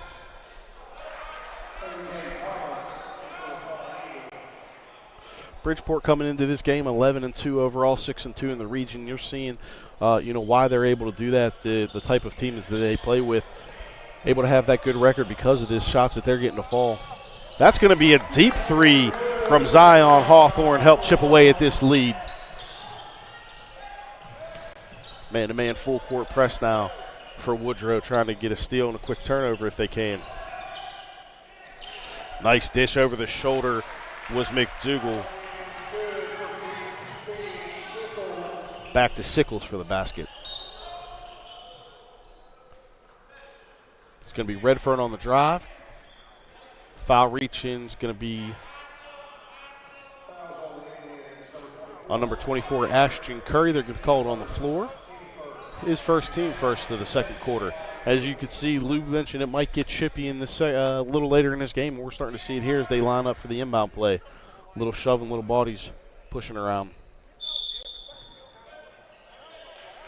Neither one of these teams have that back down mentality. Both of them are go at you type of teams. A lot of heart, a lot of grit from both so far in this early action.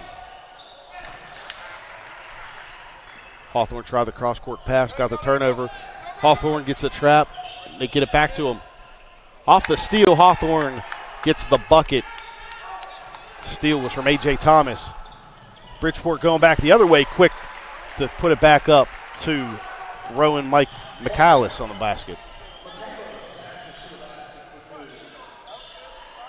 Redfern might start the field, get going off the glass, can't get it to fall. Going to be a defensive rebound on the reach-in from A.J. Thomas.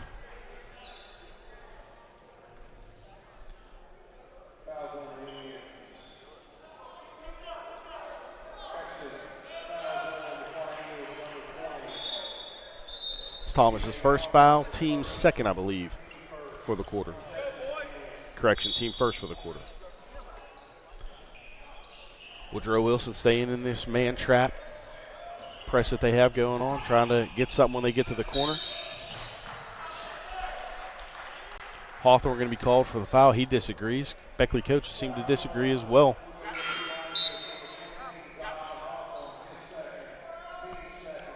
That's going to be Hawthorne's second foul with 4:30 to play. Coach is going to need to tell him to settle down, not pick up that third before halftime. Hard thing to do when you're in the press and you're guarding the point guard.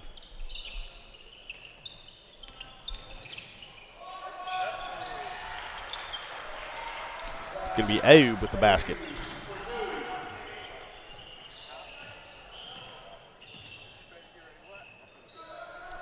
Deep three from Hawthorne. Long off the rim.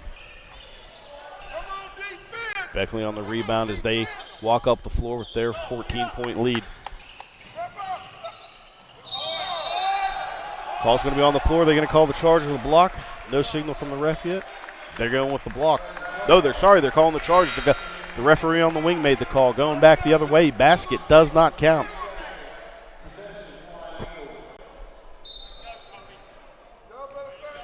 Possession goes back to the Flying Eagles. Down 14 with 3:50 to play. They're going to try to chip at this lead before halftime. Deep three from Redfern comes up short. Offensive rebound from the big fella. Kicks it back out.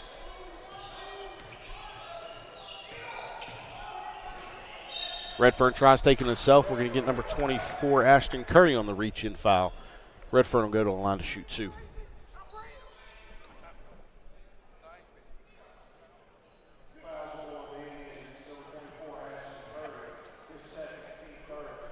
Curry second, team third.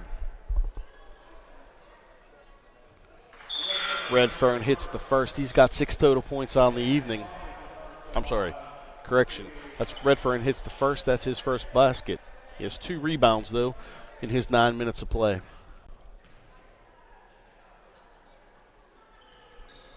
Redfern perfect on that trip, 2 for 2.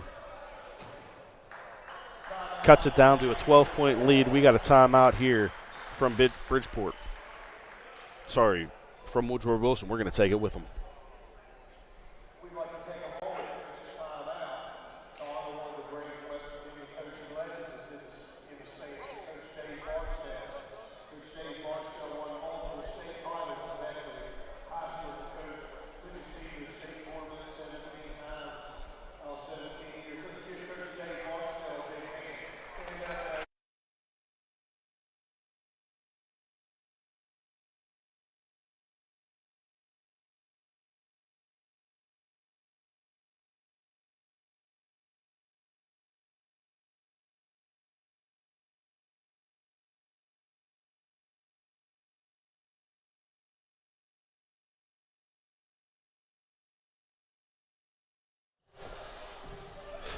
Welcome back after the timeout from Woodrow Wilson. We have 3:32 to play in the first half. Woodrow trails by 12. It's going to be Bridgeport ball out of bounds coming back the other way. McDougal leading the way, scoring for Bridgeport. Woodrow Wilson being led by Zion Hawthorne with 10. Hawthorne does have those 2 fouls, doesn't want to pick his third up here before halftime as they stay in the man-to-man press.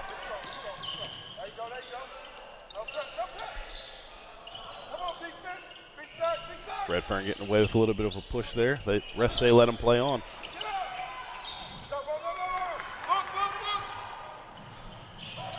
No numbers on the way back for Woodrow. They'll pull back out, set their offense.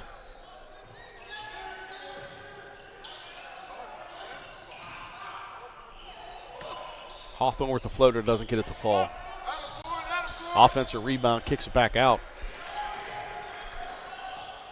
Fitzwater has 5 rebounds so far on the evening.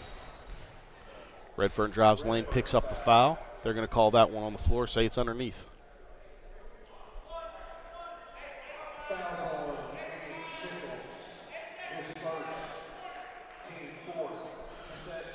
That's first foul for Sickles, 4th team foul. Next foul from Bridgeport will send Beckley to the line.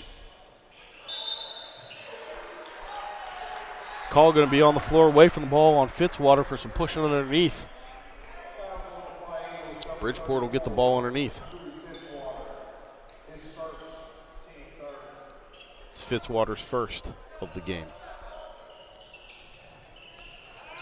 Bridgeport going to look to score. They've been on a little bit of a drought recently. Been stuck at 25 for a while. Won't be on that trip as we get a turnover. Three-pointer goes up and in for Kobe Dillon. Chipping away at this lead, brings it down to 9 with 2:25 to play.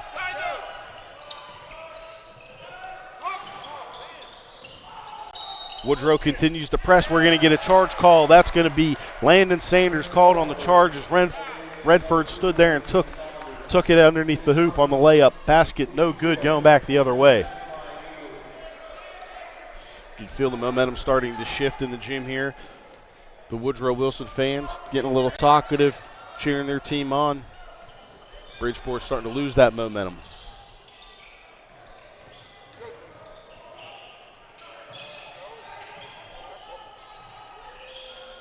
Back-to-back three-pointers for Kobe Dillon as he's nothing but net from the left wing. Cutting this lead down to 6 with 1:54 to play. Woodrow Wilson's just been slowly chipping away at this lead, and you're starting to see it pay off. It's going to be another charge call. Back-to-back offensive possessions end in a charge call. That one's also going to go against Anderson McDougal. That's his second foul, team 5th. Offensive fouls don't result in shooting, so Woodrow Wilson will just get the ball. Woodrow Wilson looking to chip away at this lead, take it down to either 4 or 3 with 1:40 to play. Give it to the hot hand. He's got the floater, doesn't get it to go. Fitzwater can't pull down the defensive rebound.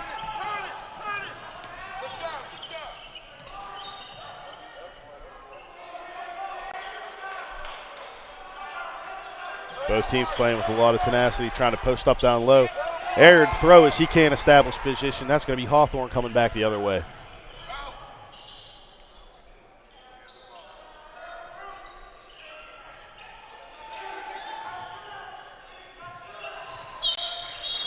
A lot of hands. Oh, no, they're not going to call the hands. They're going to call the carry. They're going to say Elijah Redfern got his palm underneath the ball. Woodrow Wilson coach is not happy about that one.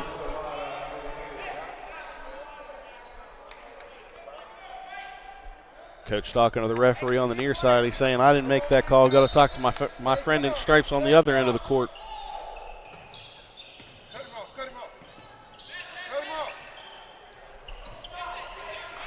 Just under a minute to play. It's a 6-point lead for Bridgeport. Another turnover for Bridgeport. They can't get anything to go up towards the hoop at this point. Nice little fake pass up and under, and that's going to be Redfern for 2. cuts the lead down to 4 with 35 to play.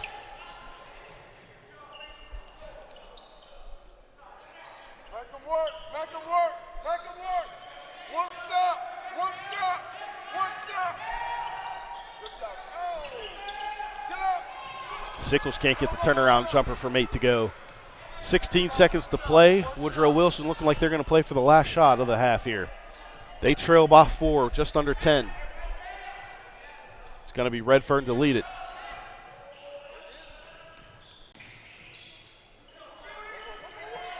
Oh, can't get the shot before the buzzer. That'll end the first half. Woodrow Wilson 21, Bridgeport 25. We'll be back after a message from our sponsors. The HD Media Plus app is your ticket to see all the action on the hard court as it happens. Sam banks it in! Sam's from 3! Download it today for free to your smartphone or TV so you won't miss another shot.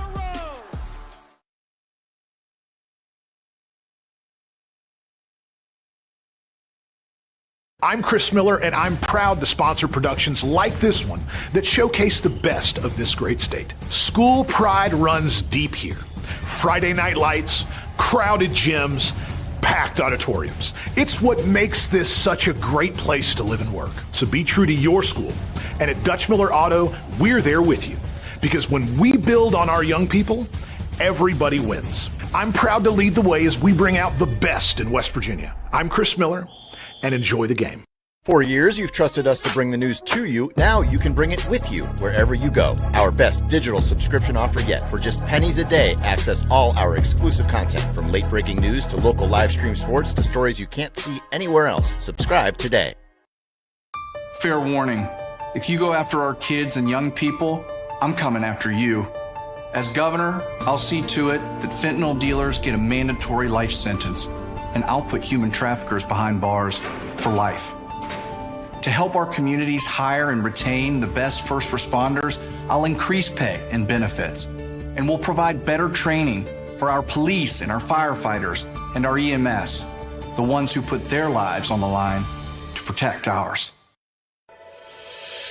Hi, I'm Ben Nickel. I'm from Charleston, West Virginia, and when I'm back home, you'll find me at my local Par-Mar store. We have that Bobcat pride at your local Par-Mar stores. From food and drinks to gas and more, we have everything you'll need at Par-Mar. Download the Par-Mar app and sign up for the rewards cards. We have stores throughout Ohio, and we're coming soon to your neighborhood. We are Bobcat proud, and we are Par-Mar stores. If there's not a Par-Mar store near you now, there will be soon. J.B. McCuskey is a lifelong West Virginian who has proudly served the state of West Virginia for years. He's running for Attorney General to keep fighting for our West Virginian values. Vote J.B. McCuskey for Attorney General on May 14th.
Welcome back, ladies and gentlemen, to the Parmar Classic. You're watching the matchup between Woodrow Wilson and Bridgeport. In the first half, Bridgeport was shooting great to start out, 47.6% from the field.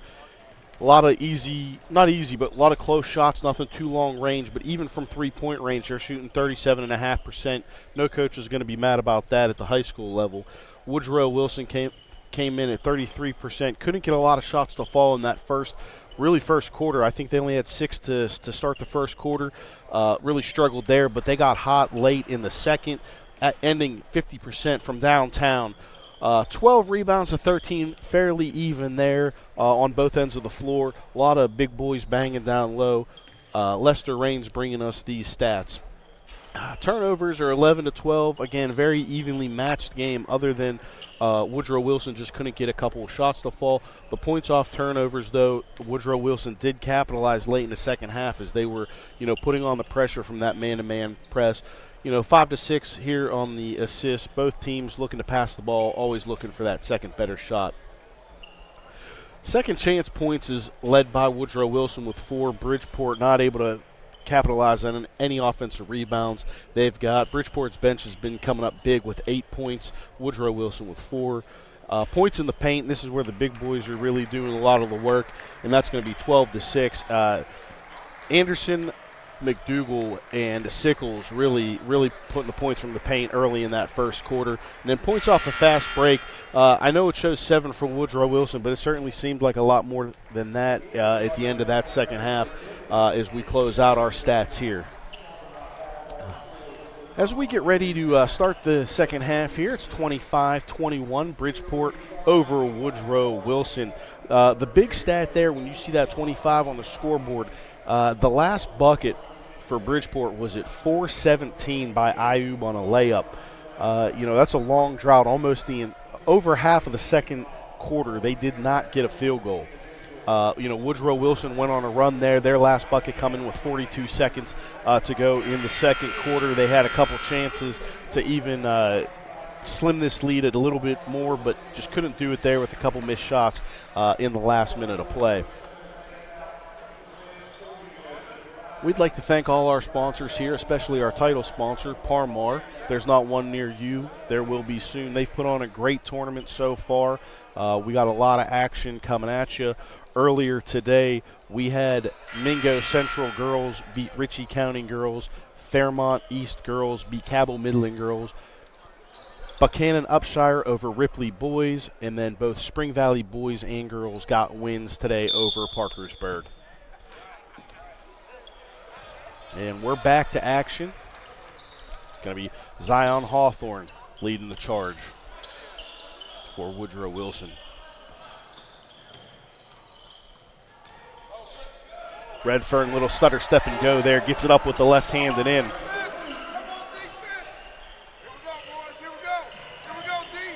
They continue with that man-to-man press, try to slow Bridgeport down, get their offense out of sorts. It's worked in the last 4 minutes of the first half. Let's see if they can continue it here into the second. Don't lose it, Preston. Don't lose it. Come on, D. Good job. Good job. Stay tight. Stay tight. And that's going to be Phoenix Sickles in the paint. We talked about him getting a few points in the paint early in the first quarter. He finally does break that seal. Gets the monkey off the back for 2.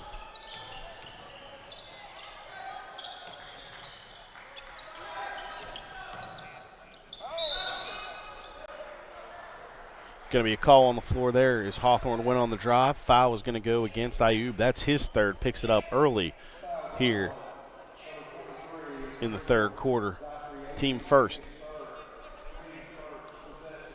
I think Ayub's a little bit frustrated there. I think he got his foot stepped on. Unfortunately, they called a foul against him, though, as Hawthorne went to the floor. 3 goes up from Dillon. He couldn't make it connect. Fitzwater with the offensive rebound. Going to be a foul called on the floor as Fitzwater battles underneath.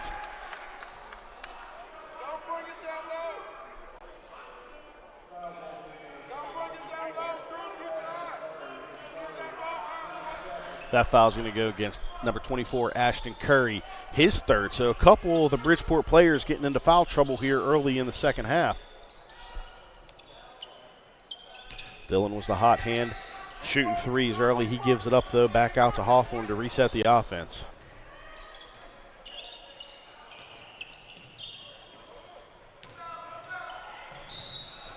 Redfern goes up with it on the left hand as he drives the lane. Can't get it to go. Shot was blocked, but they call the body on the shot, and that's going to go against number 21, Phoenix Sickles with the foul.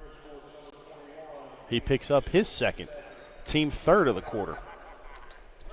With 6:15 to play, that's a long time to try to stay out of foul trouble here. Next, 2 more fouls, and that sends Beckley to the line to shoot 2 every time.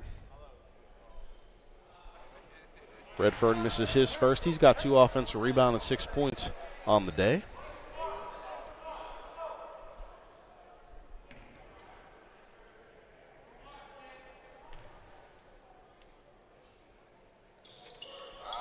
Redford short on his second as well. 0 for 2 from the line on that trip.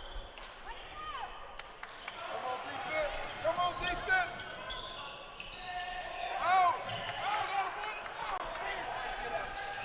4 guys got in the trap, couldn't get it. Fitzwater going to get called for the foul, and the bucket goes in. That's going to be number 35, Ben Bafano, going to the line for the 3-point play.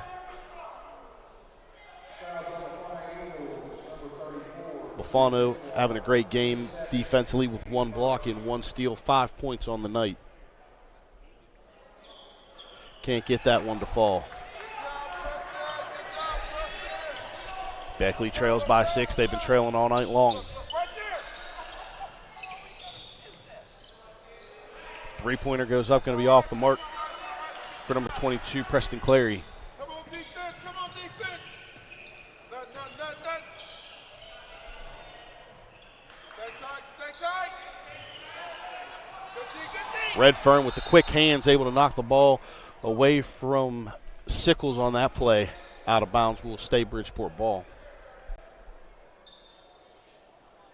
Come on, defense.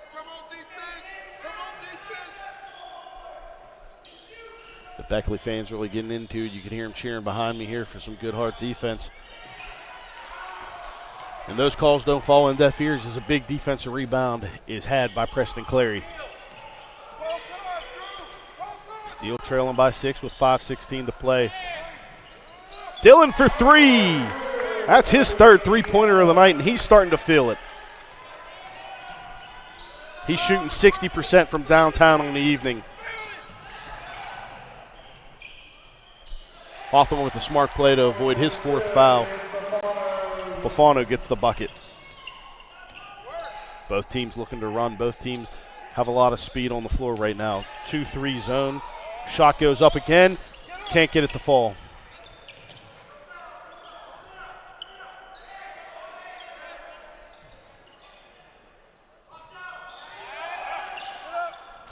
Big offensive rebound by Clary.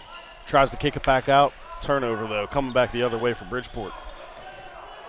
Come on, D. Surprising to see Bridgeport go to zone with as hot as Dillon's been shooting. And that's going to be an answer from Landon Sanders from downtown from the corner. We got a 30-second timeout called by Bridgeport. They're up 8 with 4:20 to play. Coach wants to talk a few things over. A lot of action so far. We got some great three-point shooting going on. Landon Sanders is 2 for 3 on the evening from downtown for Bridgeport.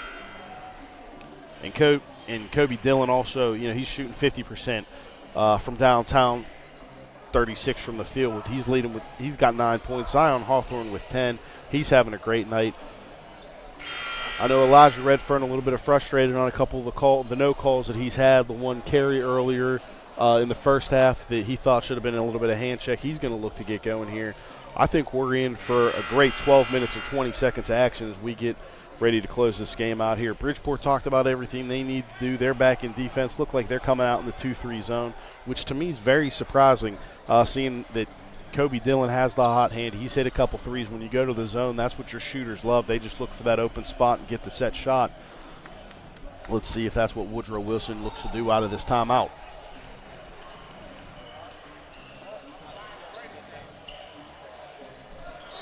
No foul trouble for Woodrow Wilson players at this point, everyone with 2 or less, but a little bit of foul trouble for Bridgeport on Ayub and Curry.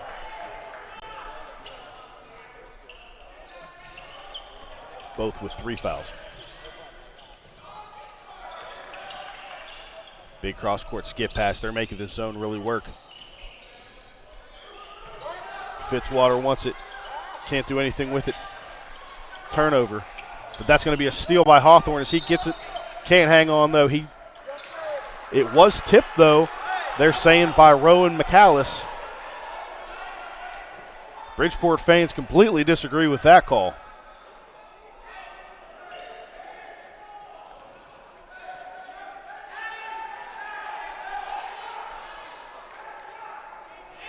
Bridgeport's coach saying we don't care about the call. Play on, man up. Let's get in their face. Nice move by Hawthorne. Can't connect, though, on the up and under on the reverse layup. Going to be a jump ball. Possession arrow will be Bridgeport.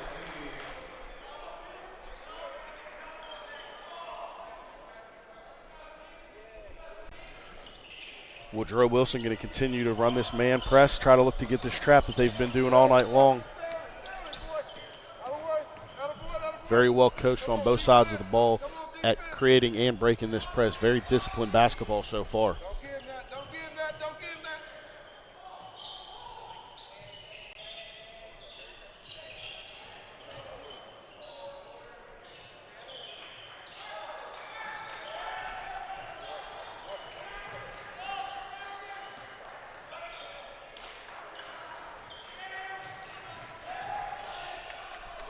A lot of running for both teams, can't get anything to go. That was going to be Phoenix Sickles with the miss off the glass. Dillon with the hot hand. He hits another one from downtown. He cuts the lead to 5. Kobe Dillon feeling some type of way right now. 4 for 7 from behind the arch. Nice backdoor cut, nice backdoor pass. That's going to be Ashton Curry on the feed from Ayub.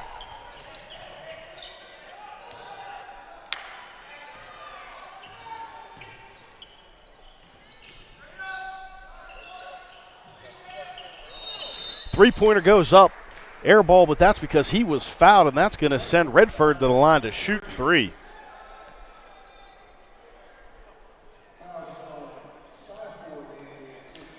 Fouls on number 25, Jack Spatafor. That's his first, team 4th. Next defensive foul will send Woodrow Wilson to the line. Redfern has 6 points, 2 offensive rebounds tonight. Make that 7. He cuts the lead now to 7.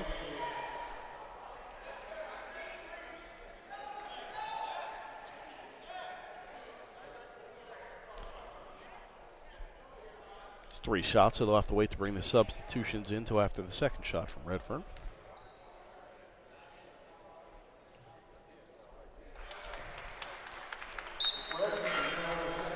Hits his second.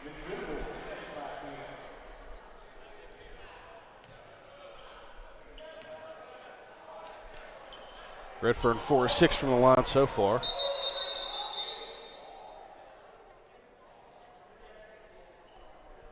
little bit of confusion.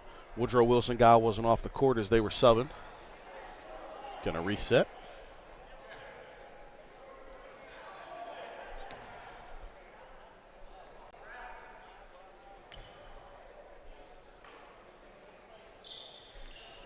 He goes 3 for 3 from the line. Perfect on that trip. Cuts the lead to 4. Then he comes up with the big steal, does Redfern. Going up, left hand, gets the bucket. Cuts the lead to 2 now. Woodrow Wilson starting to get all the energy, starting to feel it. Fitzwater can't get back on, is back on defense, can't get anything to stop though. It's going to be Rowan McAllis on the basket. Turnover coming back the other way. On the errant pass from Hawthorne as he had a guy cutting. Going to have A.J. Thomas getting called for the foul along the sideline.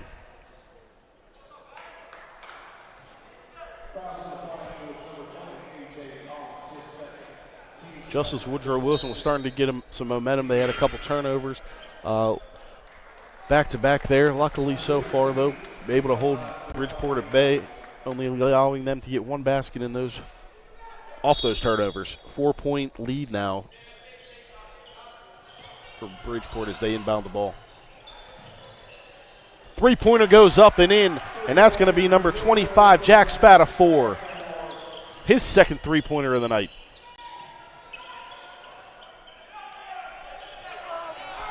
Another turnover for Beckley on the skip pass. Got some on the slip, doesn't call the travel though. That's going to be Phoenix Sickles on the floater. Woodrow Wilson, coach, not liking what he's seeing now. 34-43, they had it within 2. Now it's back to 9 with 1:27 to play in the third. They're going to take a timeout and talk about it. We're going to stick right here. Last basket for Woodrow Wilson. I apologize. Thought I had that set in front of me. I lost it. We're going back and forth a lot. Can't exactly connect here for Woodrow Wilson. Can't get a couple shots to fall early in the game. They're starting to get them to fall now, but then they get bit with a turnover bug. 3-point shots, both teams playing out of their minds right now. Woodrow Wilson shooting 43% essentially from downtown. Bridgeport shooting 45, and that's going to be led by Kobe Dillon. He's been the hot hand. I imagine they'll look to try to get him the ball the next time down the floor. Jack Spatafor hit one from the corner to extend this lead. That's what triggered the timeout. A lot of good action today all across the board here at the Parmar Shootout at West Virginia State University. We appreciate all our sponsors, but none more than Parmar, as they've put together a great tournament so far, and if there's not one near you, there will be soon. Like we said earlier, no foul trouble still for Woodrow Wilson. A little bit of foul trouble with Ayoub and Curry on the Bridgeport side, both with 3. Next defensive foul would put Woodrow Wilson into the bonus. It's going to be a turnover on the steal there. Was number 30, McDougal. Pull it back out and settle it down and restart their offense.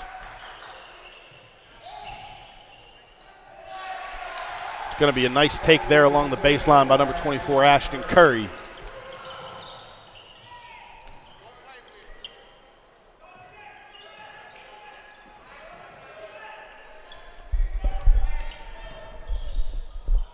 Hawthorne with the floater.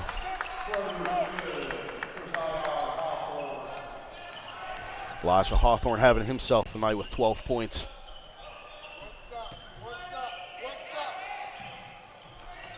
A lot of hand checking by both teams here. The refs letting them play on. Good physical game we have here.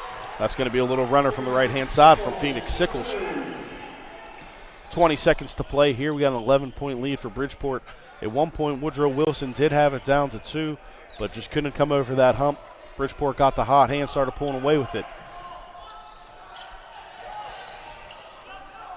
Hawthorne from way downtown can't get it to fall.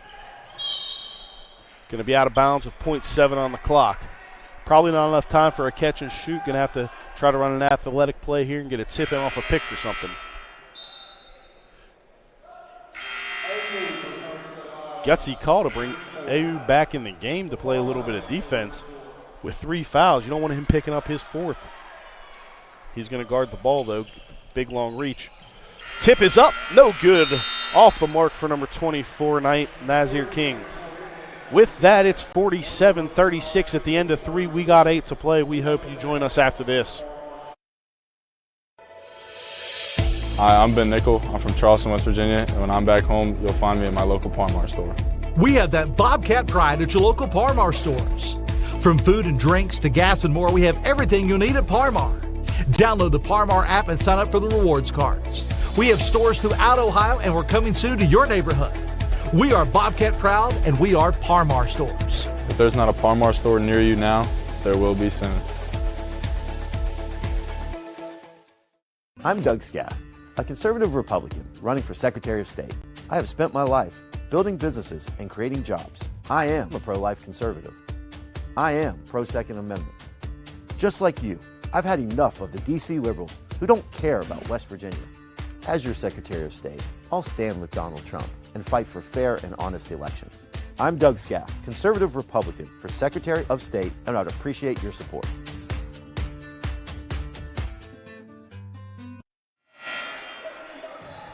Welcome back, ladies and gentlemen. We've got a great game so far here. Might not show by the 11 points deficit here that Woodrow Wilson's facing, but it has been a great game back and forth.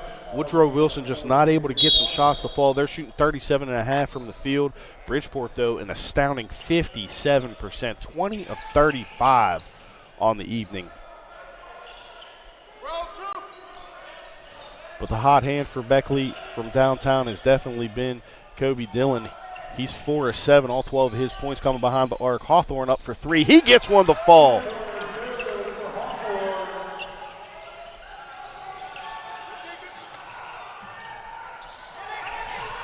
Turnover caused. Dillon comes away with the steal.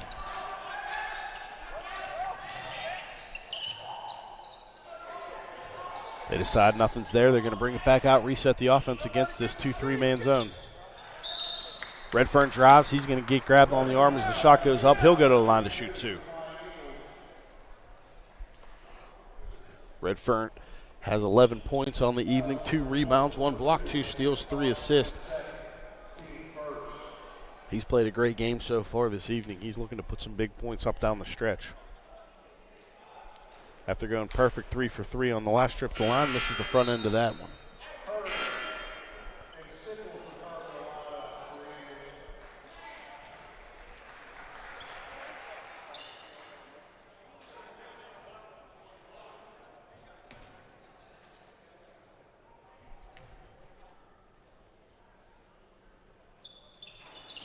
Redford misses both on that trip. Putting him a 5 and 9 from the line on the evening.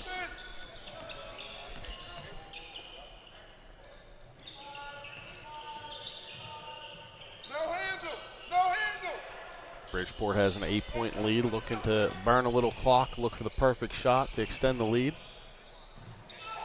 Fitzwater and Redfern not going to let him make it easy. Hawthorne has the easy layup going down the other way. He puts it in for 2, takes it down to a 6-point lead.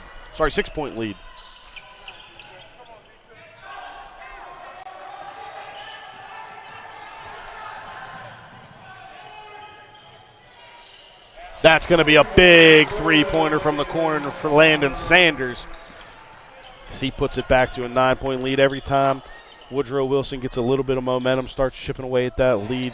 Bridgeport seems to just come and hit a great shot. Sanders is 3 for 4 from downtown, all 9 points coming from behind the arc.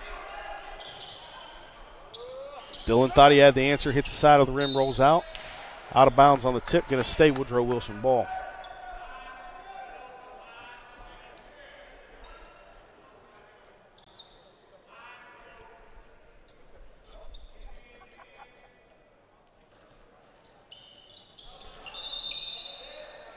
On the inbound pass, Hawthorne was too close to the line, steps out of bounds as he gave that little jab step. Going to be Bridgeport ball.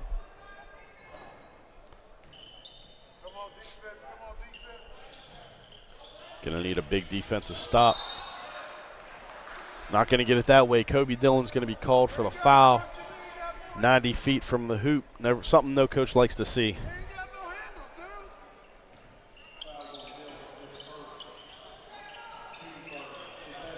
Woodrow Wilson fans sitting behind me. They're giving it to the players, giving it to the refs. They've been great all night long. A lot of sportsmanship on both sides, nothing out of control. We appreciate that from the fans here at the Palmar Classic as that three's off the mark.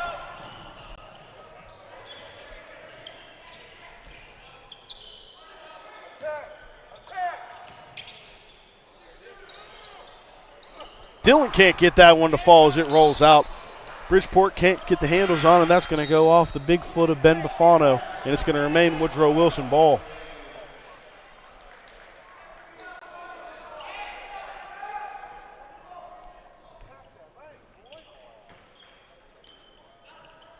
Redfern to inbound. Hawthorne close to that side again. I thought he dribbled out of bounds. Ref didn't see it this time, but he's going to slip around the foul line. They're going to call travel going back the other way. Woodrow Wilson just can't kick this turnover bug that's bit them.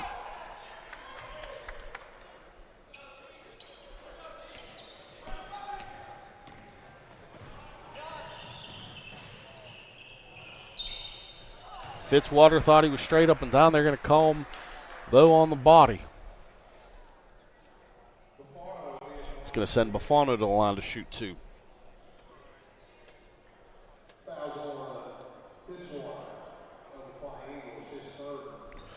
Fitzwater's third foul. He's the first one to get into foul trouble late in the game here.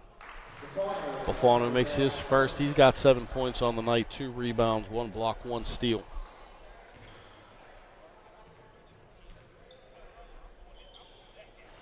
He goes 2 for 2 to extend this lead to 11 points. With 5:25 to play, the clock is becoming a factor now. Woodrow Wilson's got to get things going. They were able to cut the lead quickly in the first half. Let's see if they're able to turn it back on in the second. Another errant pass as they try to go across the court. That's going to be picked off by Ayub and gone back the other way, but they can't corral it as he tries getting the pass across court. Out of bounds off the hands of Ashton Curry.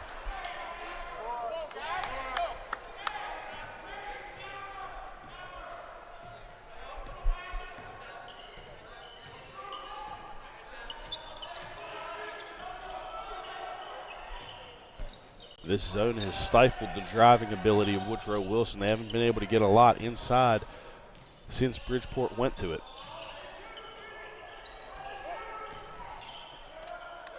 Inside to Fitzwater with a nice little tap in off the pass from Redfern.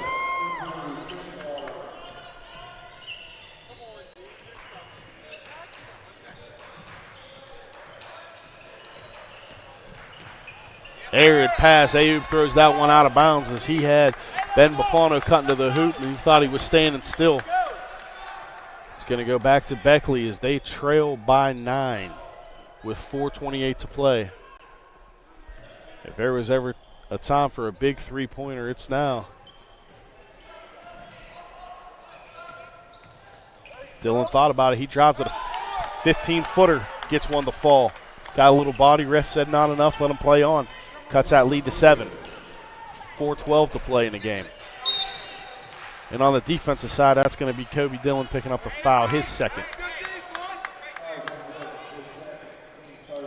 Team third of the evening. Sorry, team third of the fourth quarter.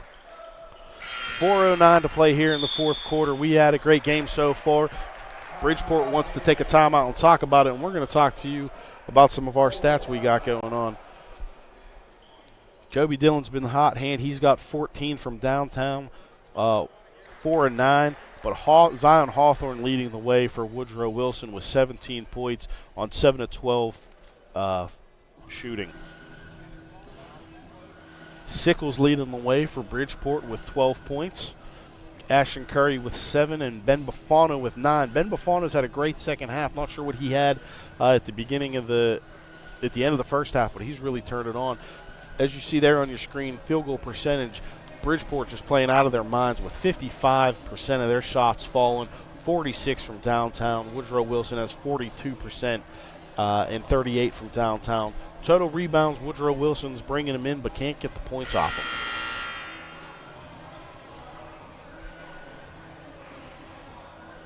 Lester Raines bringing us these stats, and we appreciate all our sponsors.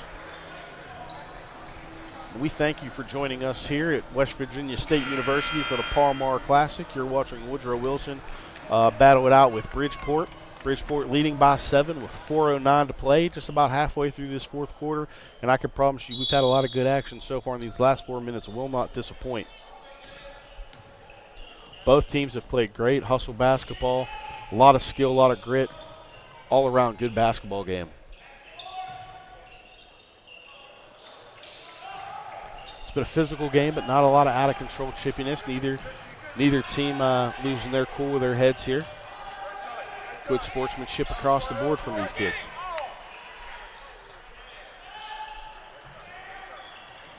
Bridgeport looking to get that perfect shot, looking to burn as much clock as they can as they're up 7.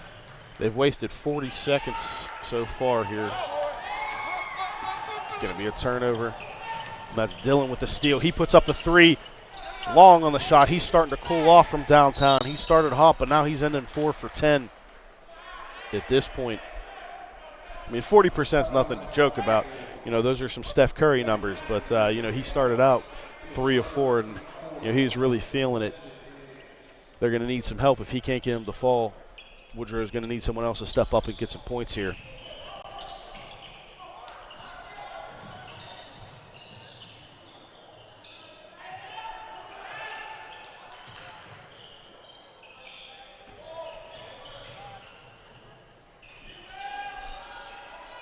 Three goes up from Bofano, but he can't get it to fall. Defensive rebound for Beckley. Hawthorne with the ball. He's their leading scorer. He's going to look to generate some offense. Just under 3 to play.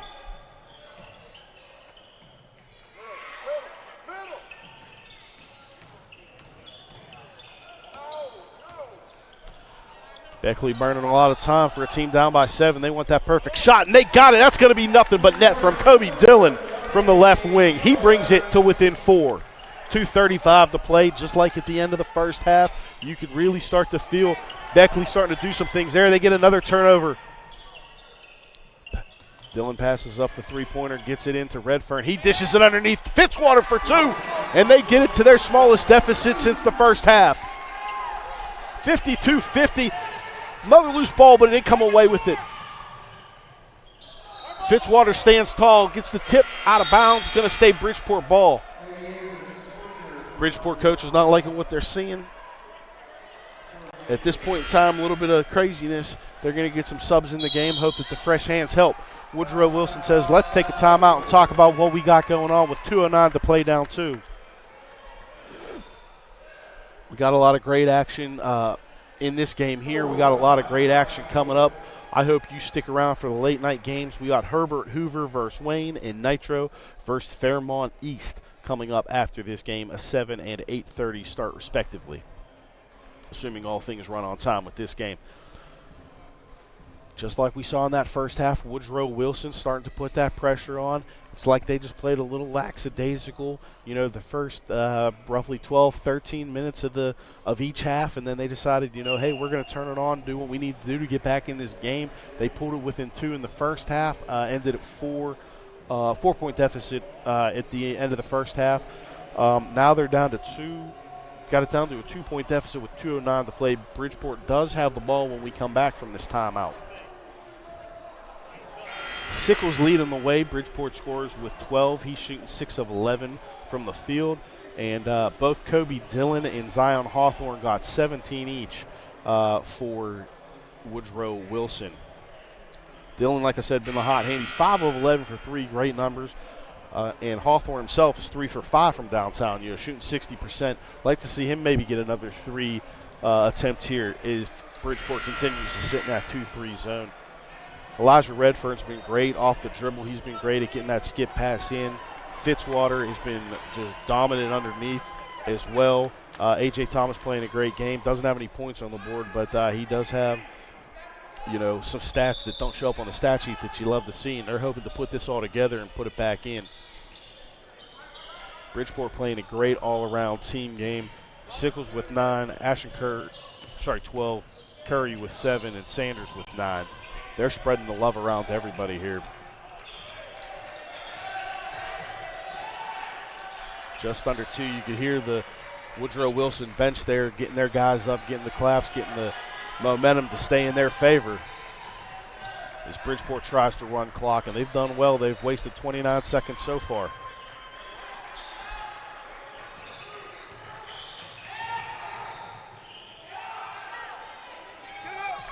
It's going to be the kick out. It's a spat of 4, but he can't get it to fall. Beckley looking to either tie or take the lead for the first time since the first half. They've never led in this game, actually, as I'm being told now, as I see on my stat sheet.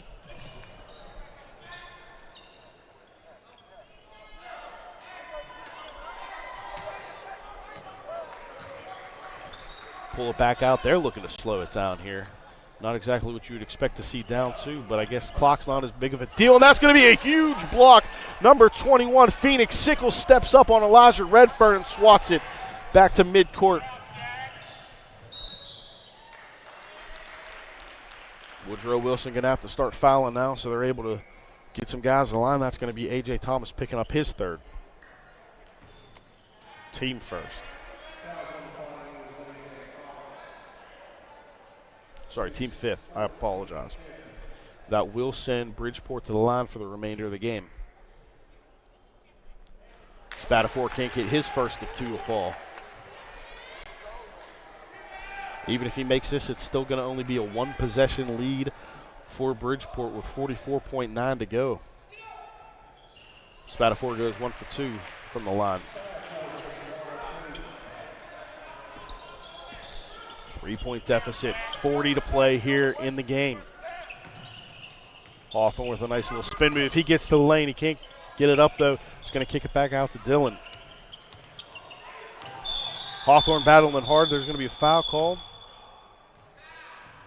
Before the foul's called on the play side, we had the backside official give a timeout to the Woodrow Wilson bench. 30-second timeout will be a quick one. We're going to stick around with it. 30 seconds to play. 3-point deficit now for Woodrow Wilson as they have the ball. I'm not sure if it'll be a side. It'll be a below the basket inbound coming at us. Last field goal for Woodrow Wilson came with 2:20 from Fitzwater. It's these long droughts of not scoring. It's the real big issue for both of these teams because the last 3-pointer was with 6:33 to go for Sanders from Bridgeport. So, we're in a game of a lot of crazy, a lot of foul shots being made here coming down the stretch, but, these droughts are killing both teams. Bridgeport should have been looking to run away with it. They couldn't get shots to fall late. Every time Woodrow Wilson seems to be clawing their way back. They go on a cold spell. These last 30 seconds is going to be crucial here. It's a one-possession game. Plenty of time. No time to panic. No need to necessarily get a three-pointer up. But if you don't get the three, if you get the two or you miss, you need to either get a steal or foul right away. Woodrow Wilson's going to try to get it to one of their top scorers. Zion Hawthorne and Redfern's going to take it. They're wasting a lot of time.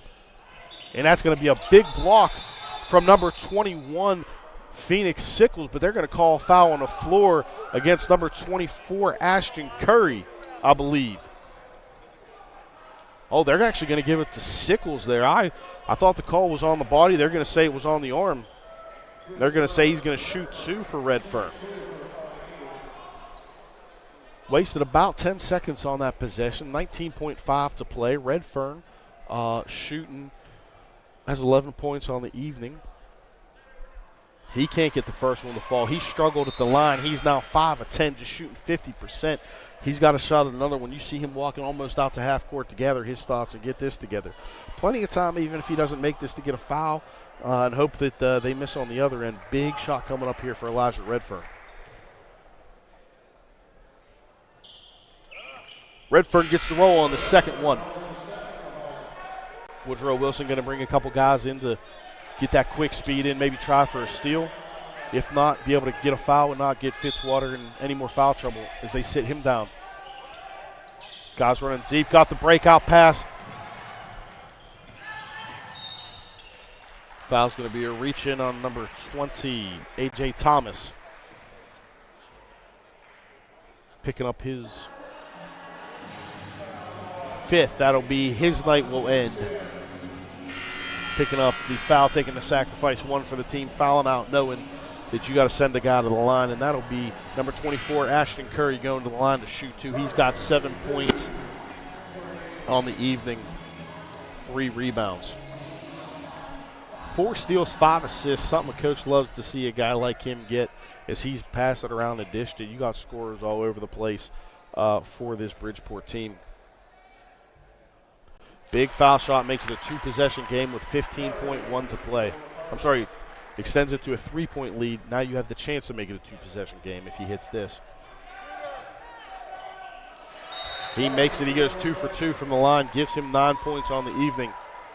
Timeout Bridgeport. They want to set their defense.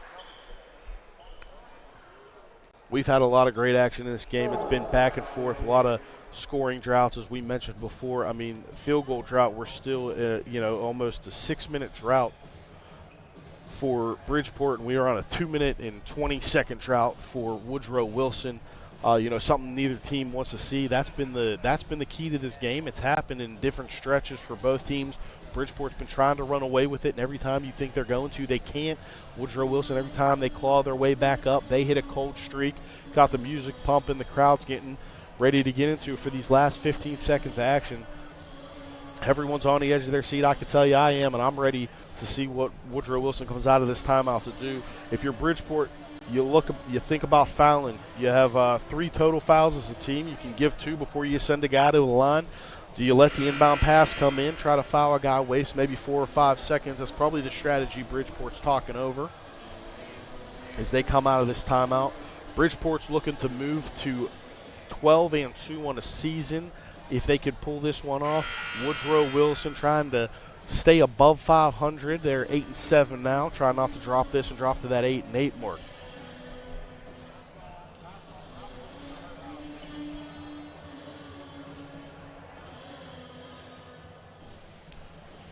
The big scorers for this Woodrow Wilson team are Kobe Dillon, Zion Hawthorne, and Elijah Redfern. Let's see if we get one of them the ball and a good shot as the clock starts to tick. Dillon's going to be fouled. They're going to, like I said, they're going to try to waste it about 5 seconds there before they got the defense's foul. Good, smart basketball, good, smart coaching by Bridgeport. 10 seconds to play, down 4. Not quite in miracle land, but you definitely need some help. Got to get a shot up quick.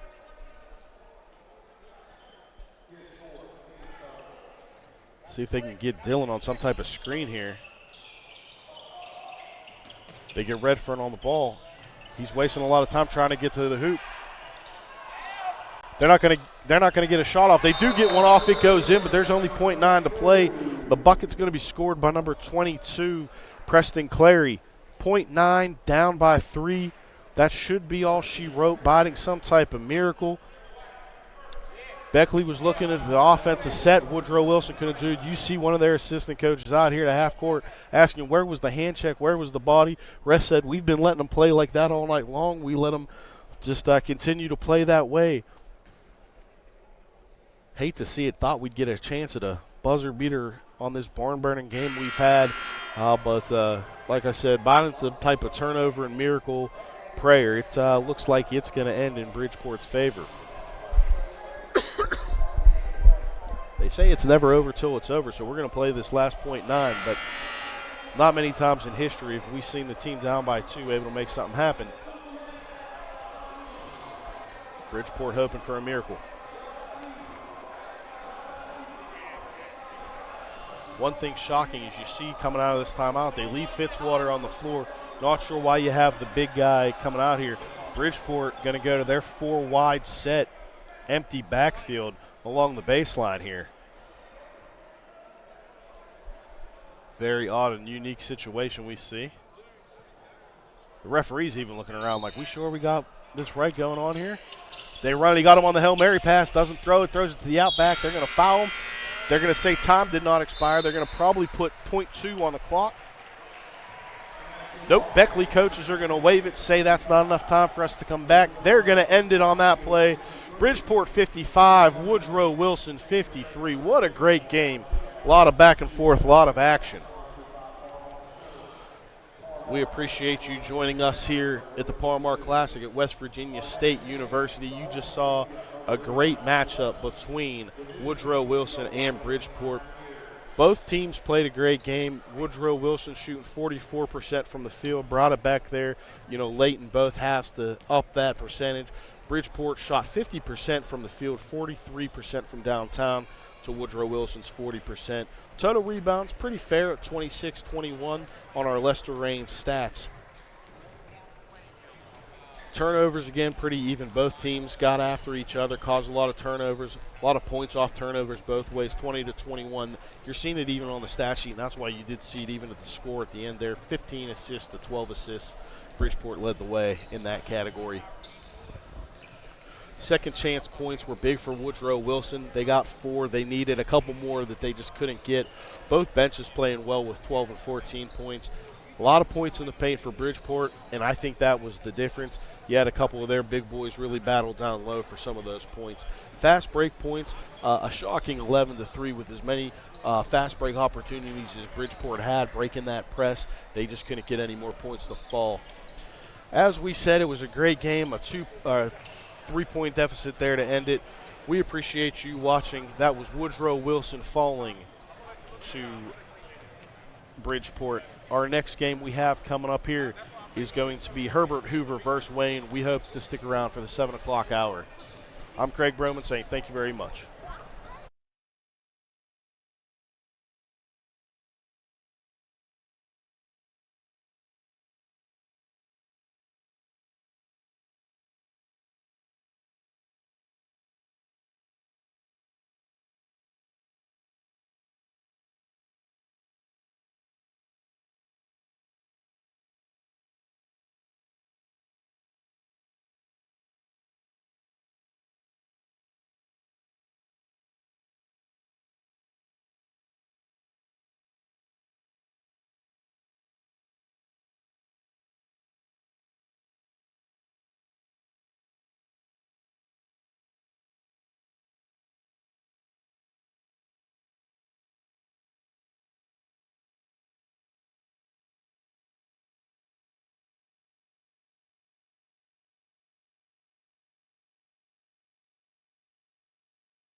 Hello and welcome back inside Doris W. and Walter F. Johnson III Arena at West Virginia State University in Institute, West Virginia for Game 7 and the second day of our Parmar Stores Shootout in the Big House.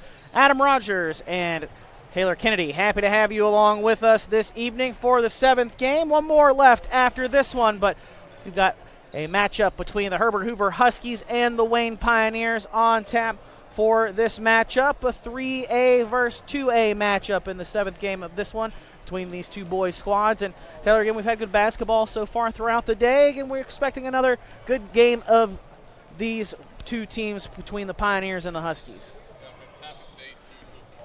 At this event, it's been really balanced, I feel like. I mean, obviously the girls' games have been really good. We saw a fantastic game between two of the top 5 teams in Class Quad A earlier today between Spring Valley and Parkersburg. Spring Valley won that game 66-60. Yeah, definitely one of the games of the last 2 days for sure. Yeah, definitely a game that could have gone either way, especially in the second half. I mean, it looked like early on Spring Valley was going to win that game, but it was just going to run away with the game, I should say. But then eventually Parkersburg battled back, and then the Timberwolves ultimately prevailed. But this should be a really interesting game from a couple of different aspects. I think both teams are hungry for a win just from the standpoint it's always late in the season. You always want to see what your team has, especially when you get this deep into your season. So both teams looking to get a win. Both teams are going to play physical as well, and both teams will also be without a very important piece. So we'll talk about that throughout the broadcast. But with Hoover, we'll talk about that real quick. Hoover's going to be without Dane Hatfield for another game. I mean, you talk about a guy like that, a fantastic dual sport athlete, both playing football and basketball at Hoover. He hurt his leg a while back, actually a few weeks back, in the game against Nitro. Got the results back. He's not well. He will not play tonight, nor will he play the remainder of the season. So he's out. And then on the flip side for Wayne, they'll be without Cooper Atkins, who's out with an illness. So 2 guys right there that both teams would need in a game like this to try and get some bragging rights, because this is also a Cardinal Conference game between the two. So lots of implications here, but both teams wanting and itching for a win.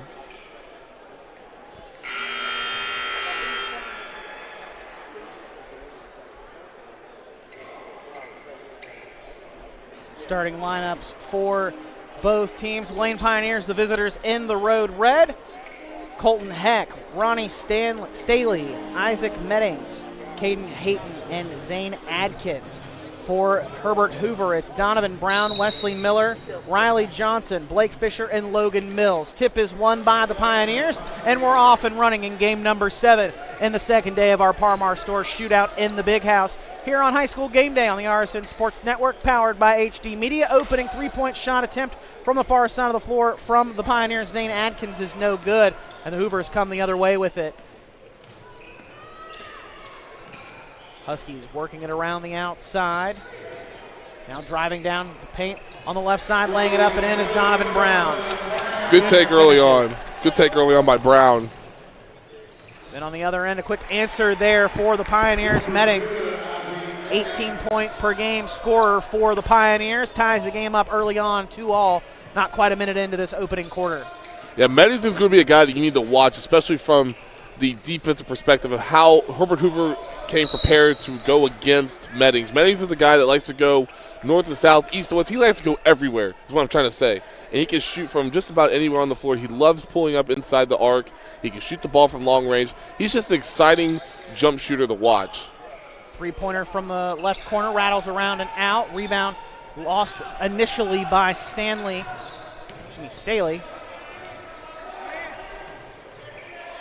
On the other end, a nice drive down inside by Adkins, and he lays it up and in. Coach Rector is not too happy with the defense that his team has showed in the first couple of possessions. He just keeps putting his hands on his head asking, what are we doing? They're getting easy looks. You got to play defense, and he's just not too happy right now with the defensive effort. Loose ball on the floor taken by the Huskies, and they'll get another opportunity on this possession on this end of the floor. Going from right to left across your screens in this first half. Nice drive down the right baseline, but unable to finish at the rim is Riley Johnson, but he gets his own miss and swings back out. Left of the key, 3-pointer off the mark from Blake Fisher. Ball goes out of bounds, and it is last touched by the Pioneers, so it'll stay with the Huskies once more. 6:18 to go, opening quarter. Pioneers lead by a bucket. Nice bounce pass in off the inbounds play, and finding Blake Fisher on the left block, and he lays it up and in. I think a lot of people just gasped for air whenever he went up with that shot. It looked like it was going to be off, but then it went in. Tie game at 4. Drive down the baseline is Heck. Heck can't finish there from the right side. Rebound comes off the left, and it comes to Miller. Quickly up the floor into the hands of Fisher, and then he'll dish off for Brown. Brown cut off the baseline, kicks to the free throw line. Jumper route rolls off for Mills, and then a foul on a reach-in call on Donovan Brown. That'll be his first personal foul, the team's first for the Huskies. Brown's going to be wanting to shoot that ball initially. He's a good catch-and-shoot guy, but sometimes the volume of that shooting can come as pros and cons. It can hurt him as well with his percentage, but he's always going to be the guy that can look for the three initially. If it's not there, he's going to look to go off the dribble with a one-dribble pull-up, so be aware of that throughout this contest. Adkins dribbling out near midcourt, setting up the offense with under 5.5 to play in the opening quarter. Three-pointer from the right wing, up, and it's good. Splashed home for Meddings. He's got 5 points for the Pioneers of their 7. What'd I say? Mills will hand off to Brown. Brown drives to the basket on the left side, loses the ball out of bounds. It's last touched by the Pioneers, so it will stay with the Huskies.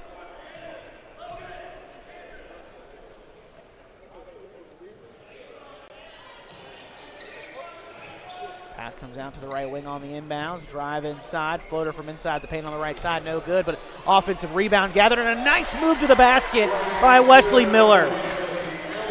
Miller's a do-it-all guy for them. Really scrappy, likes to get on the floor, gets after those 50-50 basketballs. But the other thing that he really does, he loves crashing on the glass. He's always active on the offensive glass, which makes him such a unique player and a guy that a lot of coaches would love to have on their team.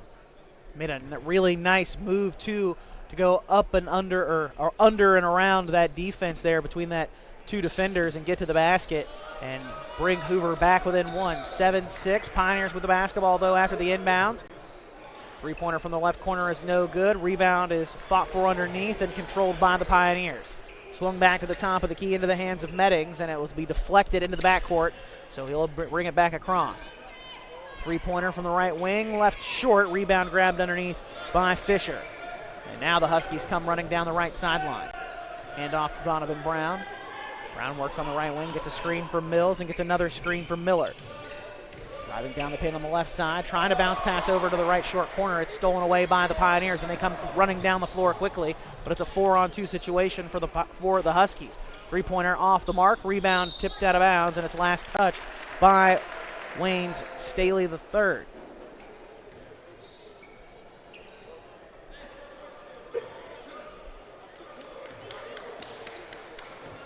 Brown will bring the ball across the timeline and will swing it over to Miller.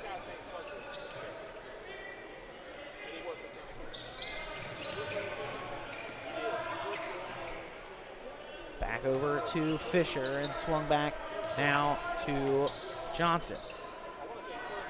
Huskies working it around the outside, now attacking, kick back out. Mills wide open from the corner and splashes it home. The 6'3" junior buries it from the right corner and puts the Huskies on top. 9-7, a 5-0 run for Herbert Hoover over the last minute and a half.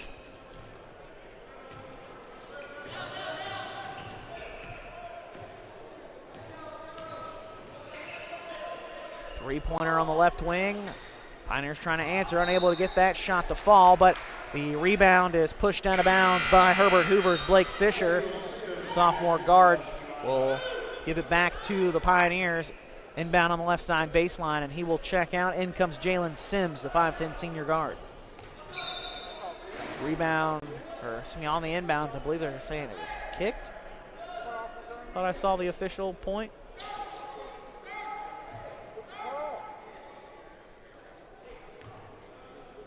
So they're saying it's off of Herbert Hoover. Brett Rector in his first season as the head coach of the Hoover's program trying to make his case for the call and doesn't get it, and now isn't happy with this call as it's a foul called against his Huskies. Count the bucket and 1. Nice take there by Colton Heck.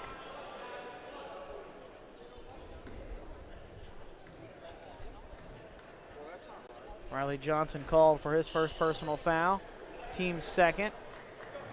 Free throw no good. 9-all our score between the Pioneers and the Huskies. Herbert Hoover looking for their 10th win of the season. Johnson, three-pointer from the left corner. Too strong, long rebound tracked out. Two of the Herbert Hoover players collide with one another. Mills is able to control it, and then he'll dish off to Brown. Brown can't hit the three from left to top of the key. It'll be grabbed by the Pioneers' Heck, and they'll bring it across the court now as Zane Adkins will bring it up and set the offense in motion for Wayne.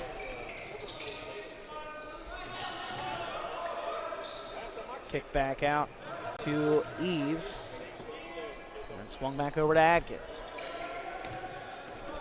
Pass tipped and deflected off of Donovan Brown. Going to stay on this end of the floor with the Pioneers. Out will come Heck. In comes Peyton Markham.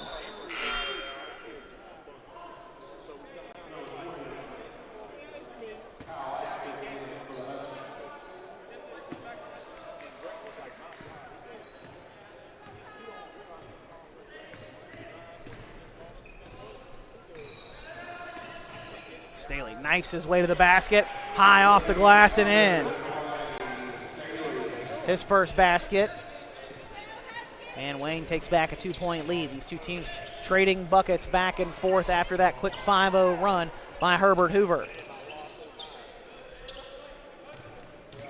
Drive and kick into the corner to Johnson. Now he'll dribble out toward the free throw line and swung back out top of the key to Miller. Now into the right corner for Sims. He'll come out to the right wing. Three-pointer left short. Rebound fought for underneath. Kyle Adkins fighting for it inside for the Huskies. And a foul called on Wayne. That will be the Pioneers' first personal foul of this quarter. And the foul is assessed to Braden Eves. Minute 30 to go in the first quarter. Down goes to Johnson. Johnson works his way from the left wing inside the paint, just in front of the left elbow. Shot off the back of the rim, no good. Miscorralled by the Pioneers, and Adkins runs the break.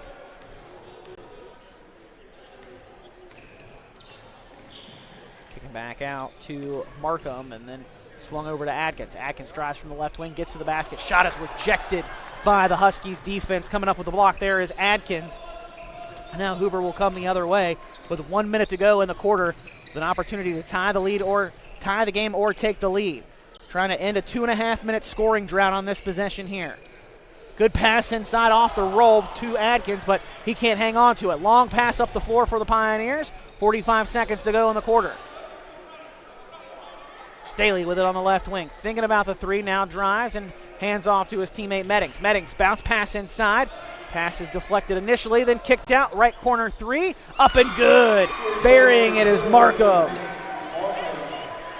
Pioneers work with a 5-point lead now, back on the other end on defense. Just over 20 seconds to go in the quarter. Pioneers on top 14-9. Hoover still trying to end that scoring drought and won't end it there. Adkins runs it now up the floor for the Pioneers. Working on the left side, he'll pull it back. 10 seconds to go in the quarter. 5-point lead for Wayne. Adkins drives down, cuts across the paint, kicks out right wing three, as rolls in and out. Rebound tipped and controlled by Miller, and that will be the final shot of the quarter. After one, Wayne leads Herbert Hoover 14-9. We'll step aside for a quick break and be back with the 7th game of our second day in the Par-Mar Store Shootout in the Big House on High School Game Day right after this. Hi, I'm Ben Nickel. I'm from Charleston, West Virginia, and when I'm back home, you'll find me at my local Par-Mar store. We have that Bobcat pride at your local Par-Mar stores. From food and drinks to gas and more, we have everything you'll need at Par-Mar. Download the Par-Mar app and sign up for the rewards cards. We have stores throughout Ohio, and we're coming soon to your neighborhood. We are Bobcat proud, and we are Par-Mar stores. If there's not a Par-Mar store near you now, there will be soon. Are you ready to unlock a future future filled with remarkable pay, unbeatable benefits, and unparalleled satisfaction? Imagine embarking on a journey that offers you a college-level education without the weight of debt, all while earning a steady income. Look no further than the West Virginia Building and Construction Trades Apprenticeship Programs. Join us, and together, let's build a future that's brighter and stronger. Go to actwv.org to apply today. The West Virginia Building and Construction Trades, where the future is forged. Welcome back inside Doris W. and Walter F. Johnson III Arena on the campus of West Virginia State University. Taking a look at the 5 Wayne Pioneers coming back out onto the floor after Wayne takes a 5-point lead into this second quarter as we get ready to start things back up. Adam Rogers, Taylor Kennedy, happy to have you along with us here for game number 7 in day 2 of the Parmar Store Shootout in the Big House. Big thanks to our sponsors, Lester Raines Acura and Parmar Stores, of course.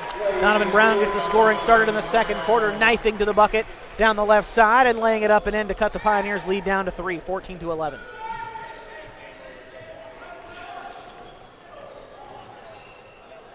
Off-balance shot there for Staley. Can't get it to fall. Huskies retrieve the miss. Can't brag. You might as well just do it. You always ask if you can. Just go ahead. Well, and say I like to brag. I like to brag. I like to kind of give. Well, it sounds better if you just brag without asking, right? Well, I know that, but like I like to get the approval of you and everything else. I don't know, just one of those What things. if I said no? That's fine then. You're No, doing play-by-play. No, but anyway, I mean the thing is I want to talk about with this is I want to talk about Wayne, and they're sitting 5-10 on the season following that jump shot right there. Yeah, Sims knocking that jumper down to cut the deficit down to 1 for the Huskies. You know, you talk about this Wayne team.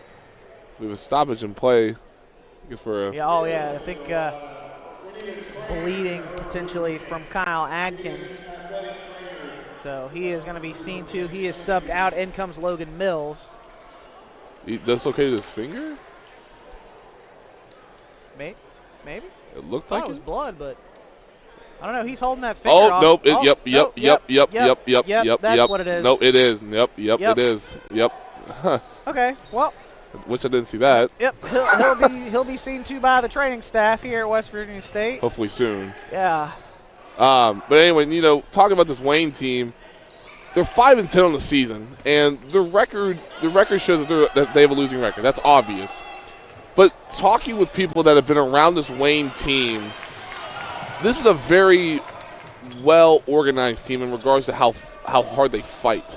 And what I mean by that is Coach Meddings has done a fantastic job of building this program, and he's continuing to build this program, and he's done a fantastic job so far. Again, 5-10 on the season. They still play really hard.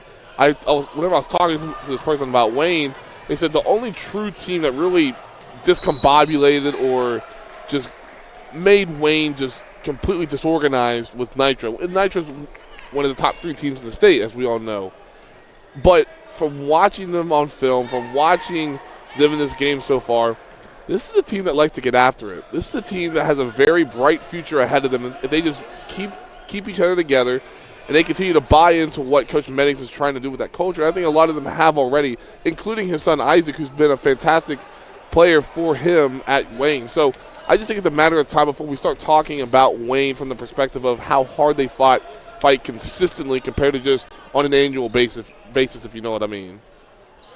Pioneers lead by 1 still with just 5.5 minutes to go in this first half, 14-13, but are without a point in the last 2:45 as the Huskies will take back the lead there on a layup from Donovan Brown, his 3rd field goal in this first half. He's got 6 points of the Huskies' 15. Now Hoover doing a bit of a half-court trap. Pass into the right corner, 3-pointer up and good for the Pioneers. Peyton Markham, he's got 2 3-pointers in the half, and the Pioneers take back a 2-point lead, 17-15. And they're fighting with the Huskies right here, one of the top teams in Class AAA. Number 7 in both the most recent AP and coaches poll.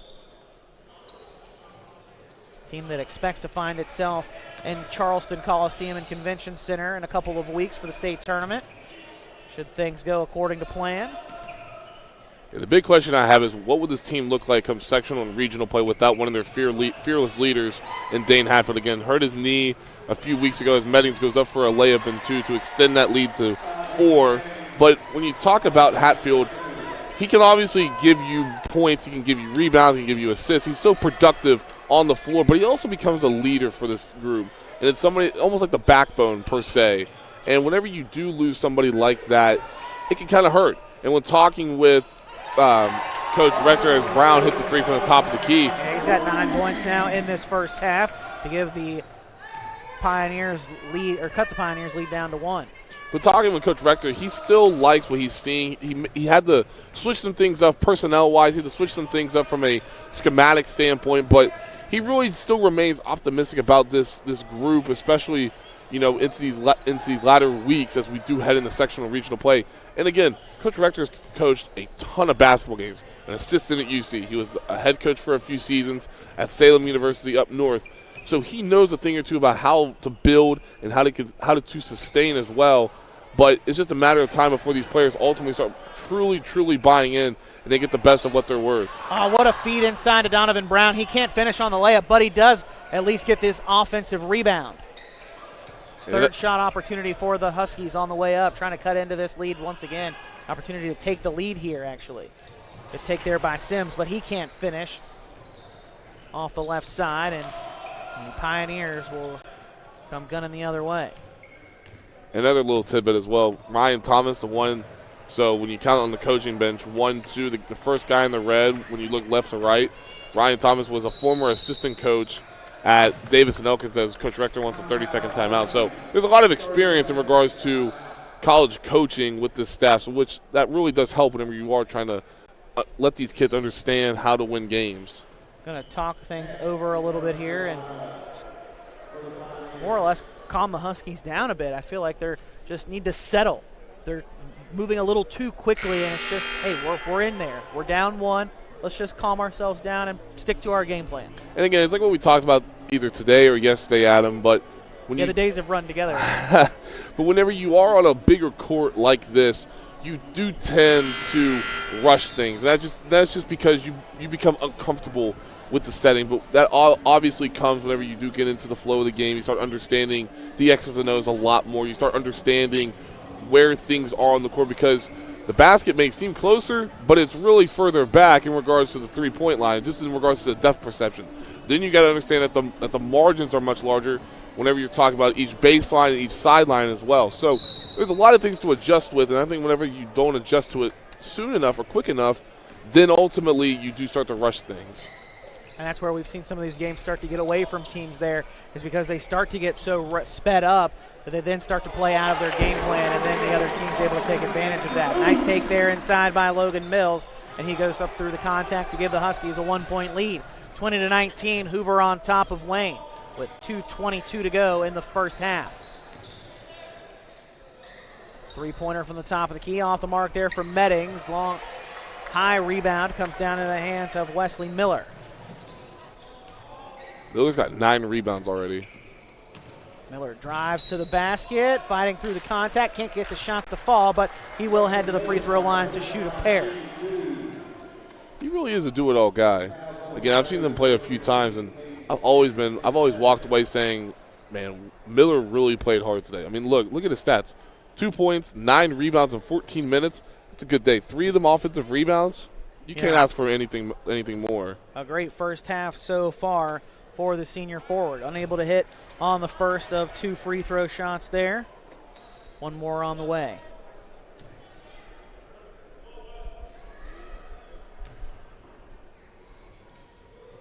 Free throw is up and good on the second. He's got 3 points.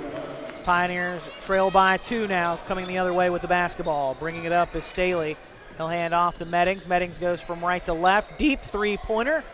Off the backboard, off the rim, and no good. But chasing down the offensive rebound and putting back his miss is Peyton Markham.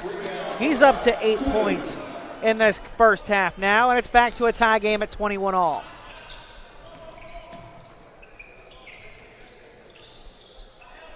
Brown with it in the left corner. Now we'll drive baseline off a screen from Mills. Kicks right corner. Three-pointer up, and it's good. Splashing it home is Riley Johnson. Fact about Johnson, Johnson hit 8 3-pointers in a home game against Logan not too long ago. So he's capable of being a very consistent and hot scorer from long range. Matched up with the ball handler there for a moment. Now he'll take it on the switch as the Huskies rock their man-to-man defense. Jumper from just outside the paint is up and good for Meddings. He's got 9 points in this first half now. Husky lead down to 1, 24-23, under a minute to go in the first half. Nice drive to the basket by Brown. Turnaround jumper inside the paint. Can't get it to fall. Misses corralled by Eves. Now Meddings will bring it up on the near side on the right side. Pass inside goes to Staley. Staley cuts his way to the basket. Can't get the shot to fall. Rebound tipped around. Back into Staley's hands, and he'll pull it back out to the left corner with 35 seconds to go in the first half. Opportunity still for the Pioneers to take back the lead here, trailing by 1. Under 30 seconds to play in the half now. Looked over to Heck. Heck swung over top of the key. Three-pointer is up, and it's splashed home for Peyton Markham. He's got 3 triples in the first half. Give him 11 in the half overall. The Pioneers take back a 2-point lead, 26-24, under 10 seconds to go in the half.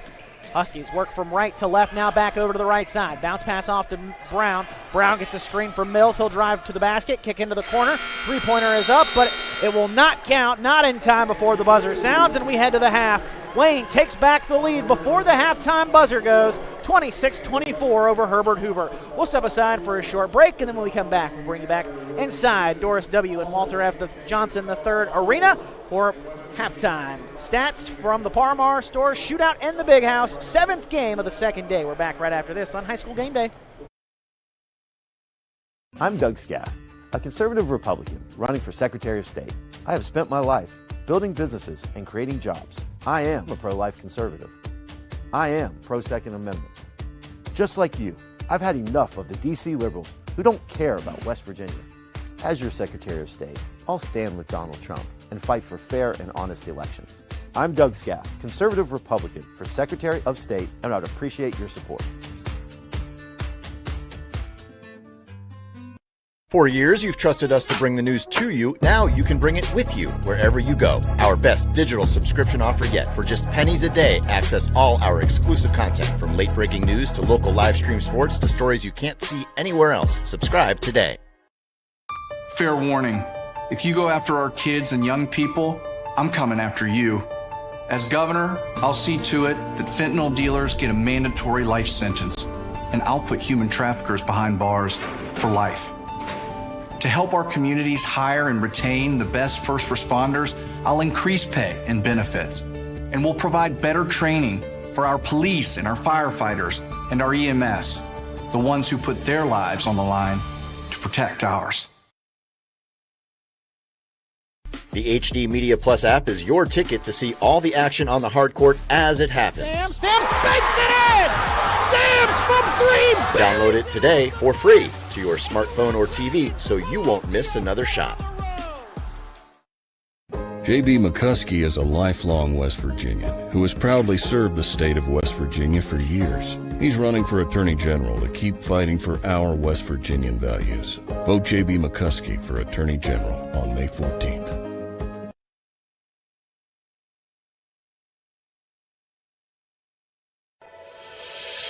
Hi, I'm Ben Nickel. I'm from Charleston, West Virginia, and when I'm back home, you'll find me at my local Parmar store.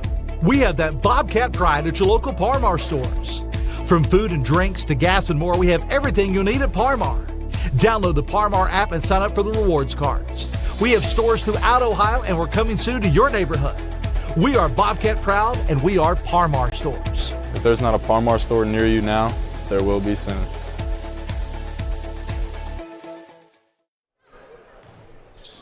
(26-24) is your halftime score, and as you see on your screen right now, the Nitro Wildcats and now the East Fairmont Bees are currently out on the court warming up for the nightcap game and the final game of Day 2 of the 2024 Parmar Shootout from Day 2.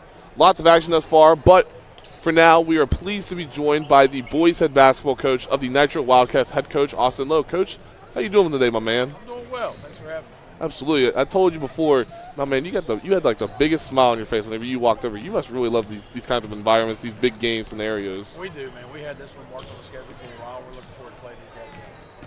So what do you see different about this East Fairmont team? You guys played them game 1 of the season. What are you seeing differently from this Bees team? Man, their schedule's brutal, so they're battle tested. You know, they've got 4 or 5 losses, but they're the high quality teams, and we know we got them early in the year. We know they're coming for us. So we had a good day yesterday getting ready for them. So hopefully we can give them something to play for.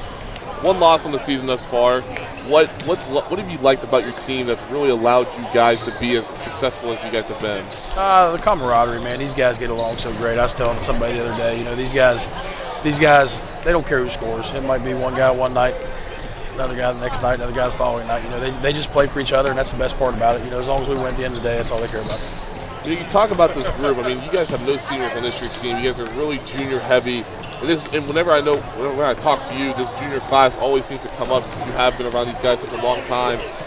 What has allowed this junior group to just become so closely knit in regards to just their brotherhood and their overall connection on and off the floor? Man, that's good. I mean, that's real good. They've been together for a long time. Those 3 guys, even including Ashton, they play well together. They're friends off the court. That's the biggest thing. But they were battle tested. When they were freshmen, they got beat up on. But I had a heavy senior class that year, and then they got thrown to the fire a lot early last year. Last year we were playing freshmen and sophomores. 32 minutes a game. We only had 1 senior last year. So that was the big key. They got their feet wet early, and last year I told everybody I expected to compete. And this year we expected to win, and fortunately we've been able to do that quite a bit. Talk to me a little about Austin Crouch for you guys. He's had a good sophomore season for you. What's different about his game from where he was this time last year to this year? Team basketball. He's came a long ways. He last year he was our guy. He led us in scoring almost every game last year.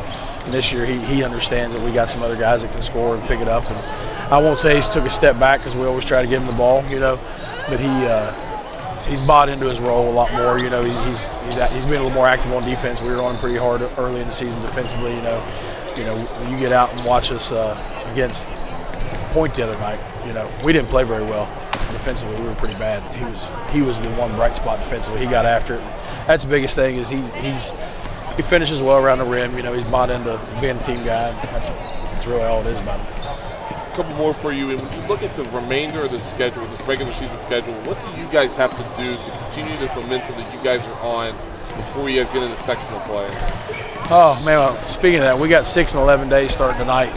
We play tonight, and then we got a 3-day break, and I think we got 3 and 4. We play, what is it, Friday, Saturday, Monday. No, I'm sorry, Saturday, Monday, Tuesday. And that's going to be key, keeping the body healthy and staying locked in and focused. We got a Polka Saturday night. We turn around and got St. Albans. That's 2 big rivalry games with no practice in between. So, come Thursday and Friday, we're going to have to try to prepare for 2 games. Then we turn around, we got Lincoln County on the tail end of that before we get a break, and we play 2 more. But keeping them locked in, that's the biggest thing is, when you don't get much practice time. And, Triple A state tournament this year, I think we're Thursday, Friday, Saturday. So if we're fortunate enough to make that, it's going to be good for us going down the stretch, playing a lot of games and a little rest, so that's kind of a key component we're looking for. And finally, when you talk about this class AAA field, what are you seeing from this field this season? I mean, obviously, number 2 and number 1 played last time between Fairmont and Shady Spring. Fairmont won that game up in Marion County. But what are you seeing from this field in class AAA? I think it's good. I think it's going to be. I think there's 5 or 6 teams that can really make some noise. Fairmont's obviously, the lead dog. Shady's right behind them. But I think if we play good, I think we're in the mix of things. I think if we come out and we give a Chapmanville performance or a St. Albans performance or even a Wayne performance the other night, I think if we execute our capabilities and we don't look past somebody, which is capable when you're coaching 14, 17-year-old kids, they get on all these websites and they see records too, and that tends to happen, and that's a hard one to deal with sometimes. I think that's what happened to us Friday night, but stay locked in. That's the biggest thing. We've put a little bit of a target on our back. I think having a little bit of success and keeping them motivated and having good practices and finishing this run down the stretch would be nice. Coach, best of luck tonight against the East Fairmont Bees. I know you guys are definitely juiced up and excited for that, and good luck the rest of the way. I appreciate it, man. Thanks for having me. Absolutely. 26-24 is the halftime score between the Wayne Pioneers and the Herbert Hoover Huskies. We're about 1:45 out from the start of the second half, and we come back second half action here from inside the Doris W. and Walter F. Johnson III Arena on the campus of West Virginia State University. We're back after this.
Getting ready to start the second half of play between the Wayne Pioneers and the Herbert Hoover Huskies. Adam Rogers, Taylor Kennedy, happy to have you along with us on High School Game Day on the RSN Sports Network, powered by HD Media. Big thanks to our sponsors, Par-Mar Stores and Lester Raines Acura. As the Pioneers will begin with the basketball in this second half, leading by 2, able to take back the lead before the end of the half there, Taylor, and a really nice finish to the half for the Pioneers to take back that lead. Yeah, really good. And now it's just a matter of how do you come out of the gates early in the second half, because obviously you have momentum to end. Then you take a little bit of a break, which is called halftime. Now, how are you going to come out of the gate in the second half and respond and continue that momentum? That's the big question. Closed out that first half on a 5-0 run over the final minute 4. Start the half with the basketball here. A nice take inside, but unable to finish. But the rebound tipped back out to Staley. Second shot attempt won't go, though, and Mills grabs the rebound underneath for the Huskies, and they'll come the other way with it. Brown working his way from right to left and then comes back to the top of the key for Mills as the Huskies go from left to right on your screen in this second half. Brown driving to the baseline on the left side, kicks over to Miller. Miller cut off at the elbow, now comes back, dishes off for Mills, and Mills with a nice soft touch off the left side of the glass and in. He's got 7 points. Huskies tie the game back up at 26-all with just over a minute into this second half. I'm liking the play that Mills is doing so far.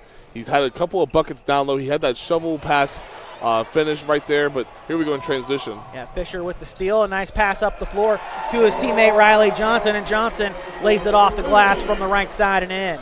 Huskies take back a 2-point lead. So we talked just a second ago about how can Wayne come out of the gate and come ready to play and build on that momentum. Well, obviously that script is flipped, and now Hoover is the one that came out, and they just gave some early punches. Now the question is, can Hoover maintain that and then move out throughout the rest of the game with that same momentum and then continue to do so? Jumper no good. Huskies push the other way. Feed inside to Mills. Mills held on the way up, and he will be headed to the free throw line, I believe, to shoot a pair. Yes, they do say it is in the act of shooting. Well, no, correction. They're calling it on the floor. So it will be Husky basketball on the inbounds to the left of their own basket. Brown on the trigger, gets it into Johnson. Three-pointer up and good. That looked good coming out of his hand. Had very nice rotation coming off of it there from the left wing to knock it down and give the Huskies a 5-point lead now. A 7-0 run over the last 58 seconds. A quick 7-0 run for the Huskies. And that'll get Coach Rector happy. Ball on the floor, loose. Then the pass comes out over near our broadcast location as Eves was trying to find Zane Adkins, and it goes out of bounds.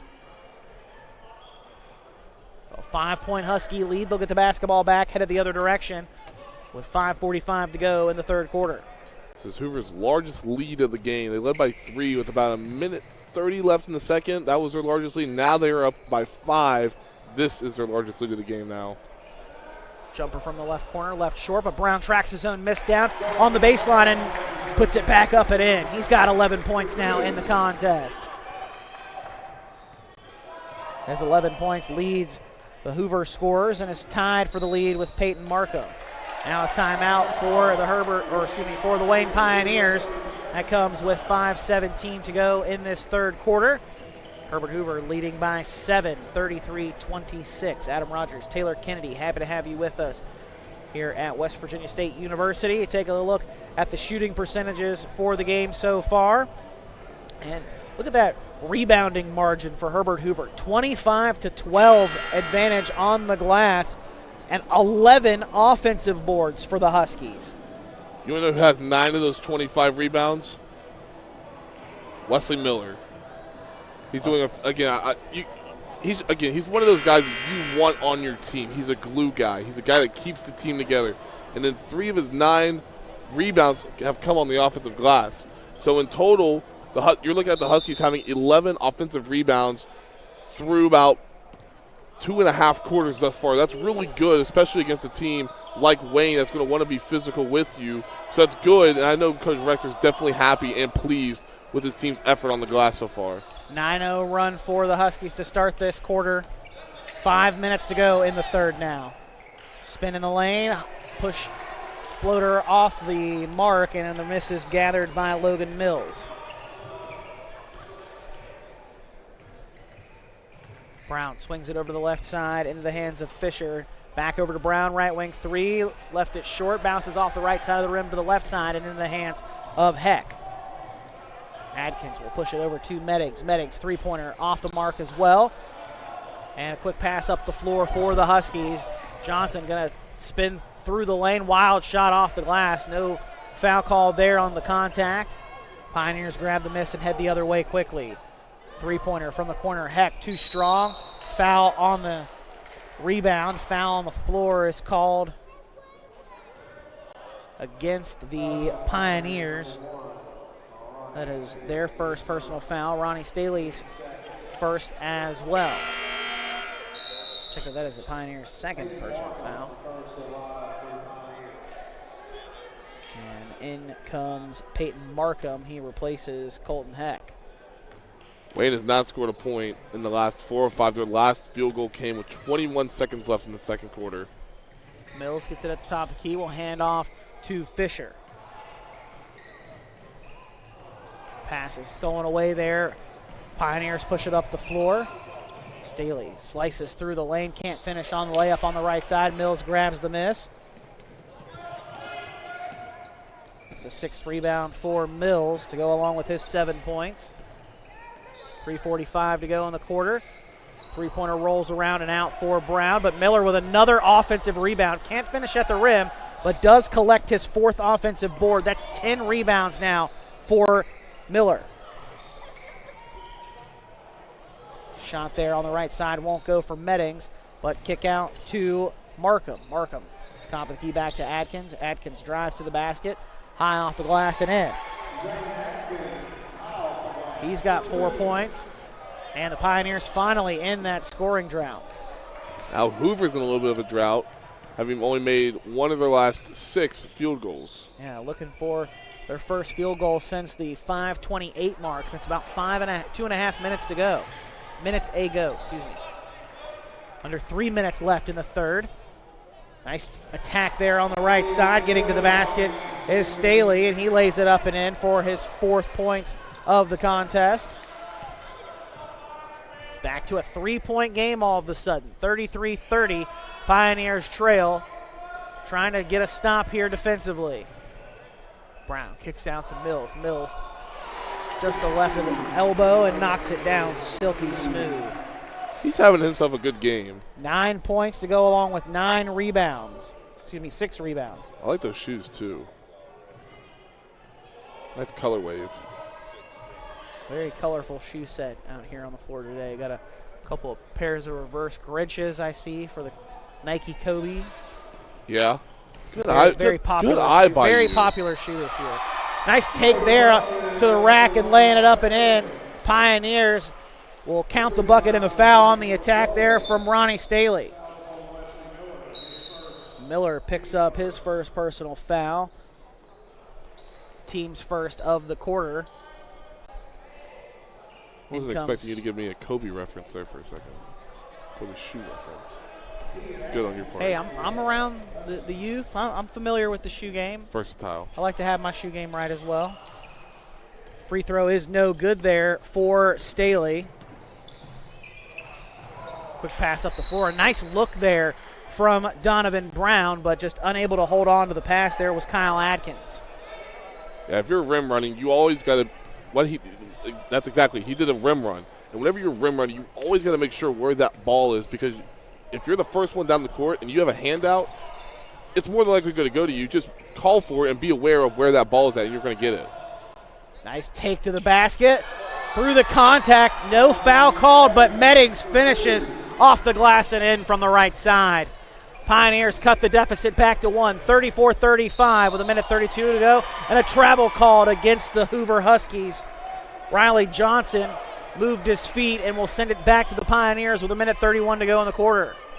Brett Rector none too happy about that call. He probably isn't happy with the way that his team has played in the last couple of minutes. I mean, Wayne's outscoring them 8-2 over the last few minutes, so you got to be able to see how your team's going to respond whenever you do get punched back into the mouth, whenever you do throw the initial punch. Yeah, after the Huskies stormed out to their quick 9-0 run to start the quarter, it's since been an 8-2 run, as you mentioned. Foul called on the floor, and that is going to be called on Jalen Sims.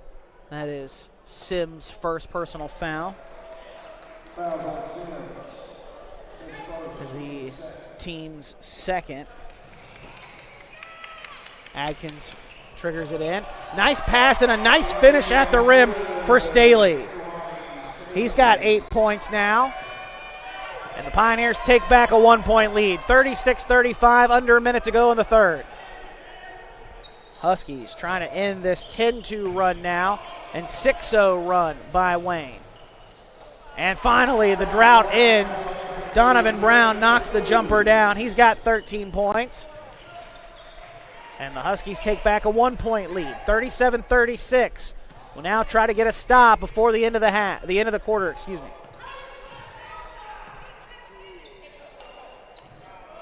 Staley drives down the right side, gets to the basket, through the contact, can't finish this time, but he does draw a foul and will head to the free throw line to shoot a pair.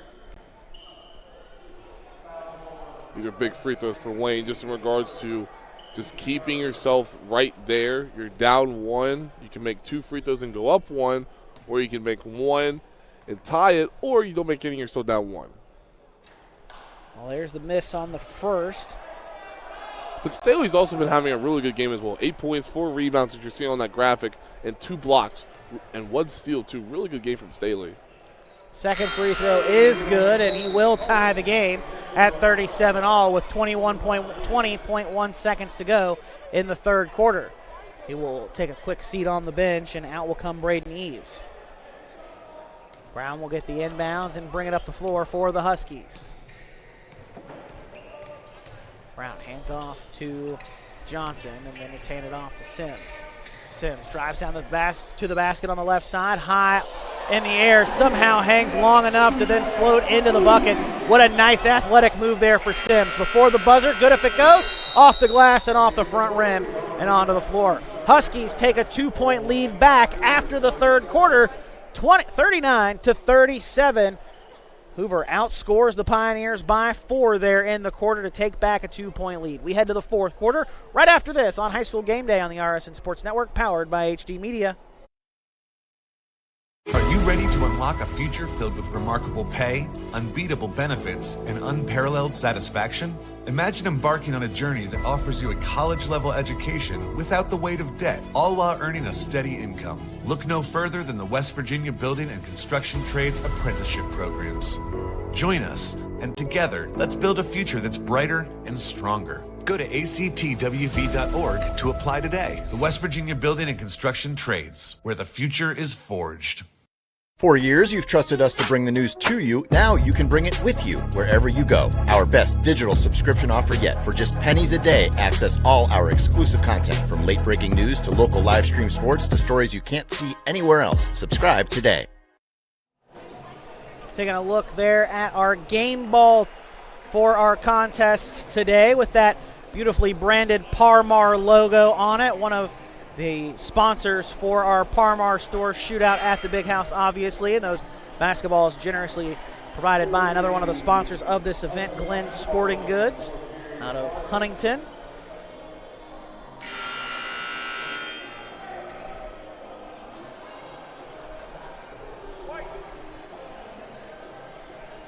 Getting ready to start the fourth quarter.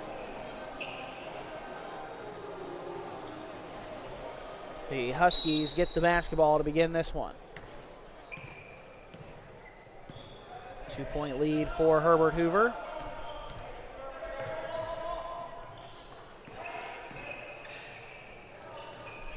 These are a few important minutes for Herbert Hoover right here. Trying to just continue that momentum that they were on following that Sims bucket down low. But if I'm Hoover, I got to be able to get out here quick, kind of start the way that I did that third quarter to kind of put the nail in the coffin against this Wayne team. Brown kicks back out to Johnson, three-pointer up, and it rolls in and out. Rebound tipped back out, though, to Brown. Ball on the floor now, and it's into the hands of the Pioneers. Markham feed inside looking for Adkins, deflected away off of Adkins, and it will go to the Huskies back the other direction.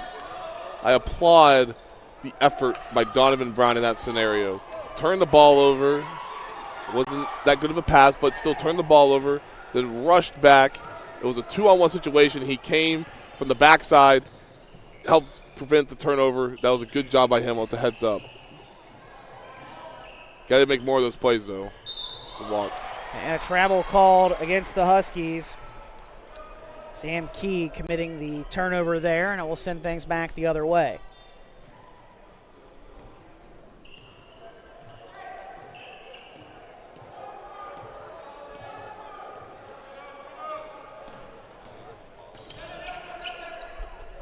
Three-pointer from the left wing, up and good for Peyton Markham.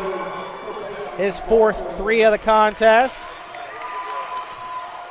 He's 5 of 6 from the field for 14 points and gives the Pioneers back a 1-point lead. Three-pointer on the other end, though, answered by Donovan Brown. Brown with his second three. He's up to 16 points. And the Huskies take back a 2-point lead, 42-40 with just under 6.5 to go.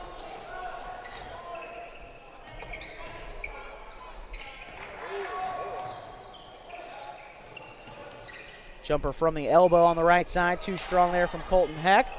Rebound loose on the floor and is knocked out of bounds.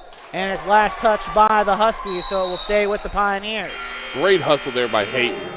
Dove after the loose ball, made it difficult for the Herbert Hoover player to get the basketball, hit off the Husky player. Great hustle by Caden Hayton right there. Yeah, I apologize. I've been saying his name incorrectly all game. I got it off the SSAC website, I promise. I've looked it up multiple times. I got it up on the SSAC website. So that's where that came from. I was calling him Braden Eves, so that needs to be updated. 42-40, Huskies with the advantage and the basketball. Three-pointer off the backboard, no good. Really bad shot selection there for Donovan Brown. Did not need a three there, but able to get bailed out there after the poor possession by the Pioneers. Kick out to Mills, top of the key three.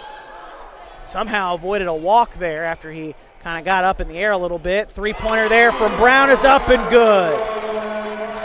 5-point advantage for Herbert Hoover now. 45-40. Pioneers trail coming the other way with the basketball. 19-5-4 for Donovan Brown. Great evening for him.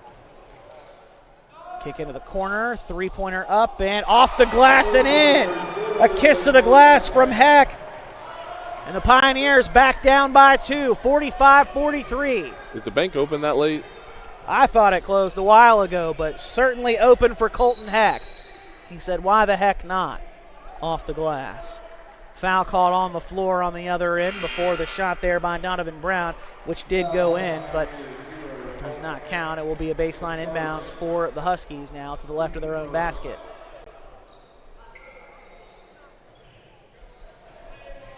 Comes into Johnson. He'll swing it to Mills, and Mills will hand it back off. Johnson gets down the paint, off the right side of the glass, won't fall, but Mills gets the offensive rebound and puts it back up and in.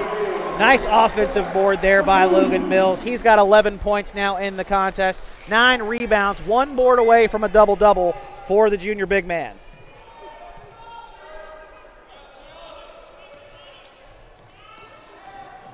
Attack the right side of the basket, off the glass and in, count the bucket and the foul for Ronnie Staley. He's at 11 points in the contest now as he gets ready to head to the free throw line. Gives the Pioneers an opportunity to cut the deficit to just 1 point if he can knock this down here. Did not need that foul this late. It's up and it's good. Staley now 50% from the line as he converts on the three-point play. 47-46, Huskies with the lead.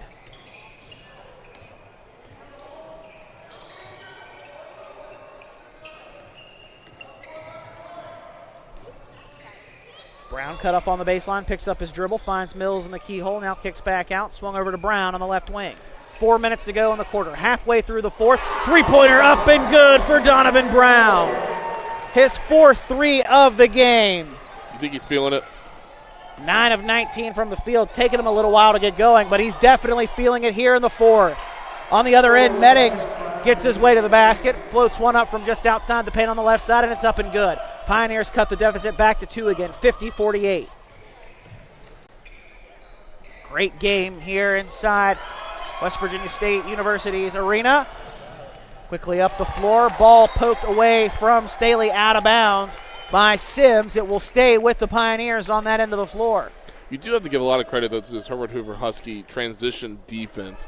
They turn the ball over. They always have at least one, maybe two guys back, but that first person back is always doing a great job of making sure that it's difficult for a Pioneer to get a shot up. You saw with Brown earlier, Sims just did it right there. They're going to continue to do so while having this 2-point lead. Foul called on Wesley Miller, his second, team second of the quarter. Spot up three from the left wing, up and buried. Peyton Markham knocks down another three, his fifth. You think Donovan Brown's feeling it? Peyton Markham is certainly feeling it. 6 of 7 from the field, 5 of 6 from beyond the arc. He's got 17 in the game. One of 3 players in double figures for the Pioneers. Quick outlet up the floor goes to Meddings. Meddings fouled and grabbing at his hip a little bit as he's down on the ground, but is going to get up and try to walk it off. Third team foul on the Huskies. And a quick timeout for Wayne. A full timeout comes with 2:53 to go in this fourth quarter.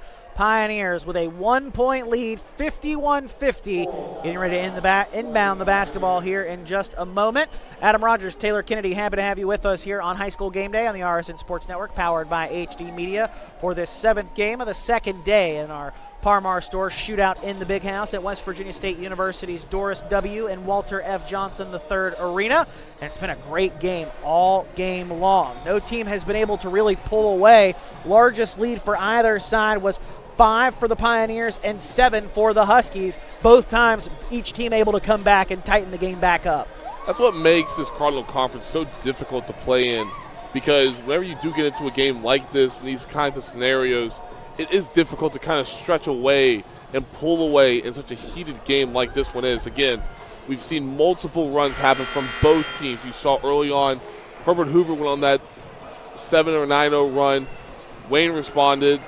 Hoover still ended the third quarter outscoring the Pioneers, but still, though, you just talk about the way this game's been going back and forth. Neither side's really been able to pull away. Not enough room for comfort yet. But I think over the next 2:53, whoever makes that last run is going to be able to win this game. So we'll see when that starts and who starts that run. We've said multiple times this is a game of runs. Pioneers bury a three from the right wing. Markham hits his 6th three of the game. He's got 20-18 from downtown. A 4-point lead for the Pioneers. Back on defense on the other end. Huskies looking to end the drought. An 8-0 run for Wayne, and it finally ends. Layup there for Brown. This is an interesting setup here, Adam. Almost a little bit of a 3-quarter 1-3-1 zone. Ball poked away initially for Staley, and now a timeout for the Pioneers. 2:11 to go, and a 30-second timeout for head coach Sean Meddings. You think he wanted that timeout? I don't know. Do you think he did? I think he may have said it and then didn't want it. No. He kept pointing out, "Oh, timeout!" He was almost about ready to start jumping. That would be interesting to see. But talking about this Wayne team, I mean, how about the game that Markham's having? I mean, we've talked so much about Brown, but Markham has pieced himself together a very impressive performance of that 20 points. You mentioned he's shooting 6 of 7 from 3. I mean, he's just shooting the lights out. Yeah, only missed the 1 3-point shot there out of the 7 he's taken. That's the only shot he's missed in this contest for his 20 points. Donovan Brown, meanwhile, has taken 20 shots and has gotten 10 of those to fall, 4 of them from beyond the 3-point line. Half the shots he's taken have been from downtown. No one has yet to show who was on that run yet, though. Just over 2 minutes left in the game. A 2-point ball game. Second day of our Parmar Store Shootout in the Big House. Big thank you to our sponsors, Parmar, as well as Lester Raines Acura. Pioneers trying to just work the ball around and run some time across the clock. Drive down the baseline. Nice reverse lay-in attempt, but unable to finish there is Staley. Timeline crossed by Brown. Now a minute 30 to go in the game. Big possession for the Huskies. Chance to tie or take the lead here. Mills hands off to Brown. Thought about the three for a second. Drives toward the baseline. Has it poked away from him out of bounds. If I'm Coach Rector, I would put 3 guys on one side whenever I get the ball in bounds. Get 3 guys on one side and then go 2-man with Mills and Brown. That seems to be a very effective 1-2 combo so far. Bounce pass inside, ball on the floor. Miller comes away with it, passes it off to Brown in the right corner. He'll drive, bounce pass off to Miller at the block, loses it for a second, dishes it back out to Brown, and saying that Miller stepped out of bounds along the baseline before he got that pass off. So turnover for the Huskies, and the Pioneers will come the other direction with a minute 12 to go in the contest and a 2-point advantage. An extended 1-3-1 here for the Huskies. Trying to trap near half court, picked up his dribble, and a timeout granted for the Pioneers with just under a minute to go. 0.6 of a second inside of a minute. Pioneers with a 2-point lead, going to talk things over more in the huddle there. Sean Meddings wants to make certain that they get everything just right here on this inbounds play. He has just 1 timeout remaining.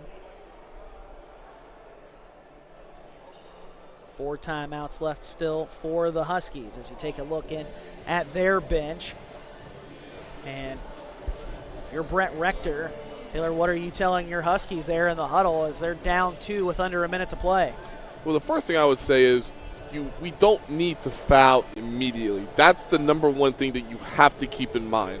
Yes, it is a big 4. You have gone into an extended 1-3-1, but you still don't have to foul yet.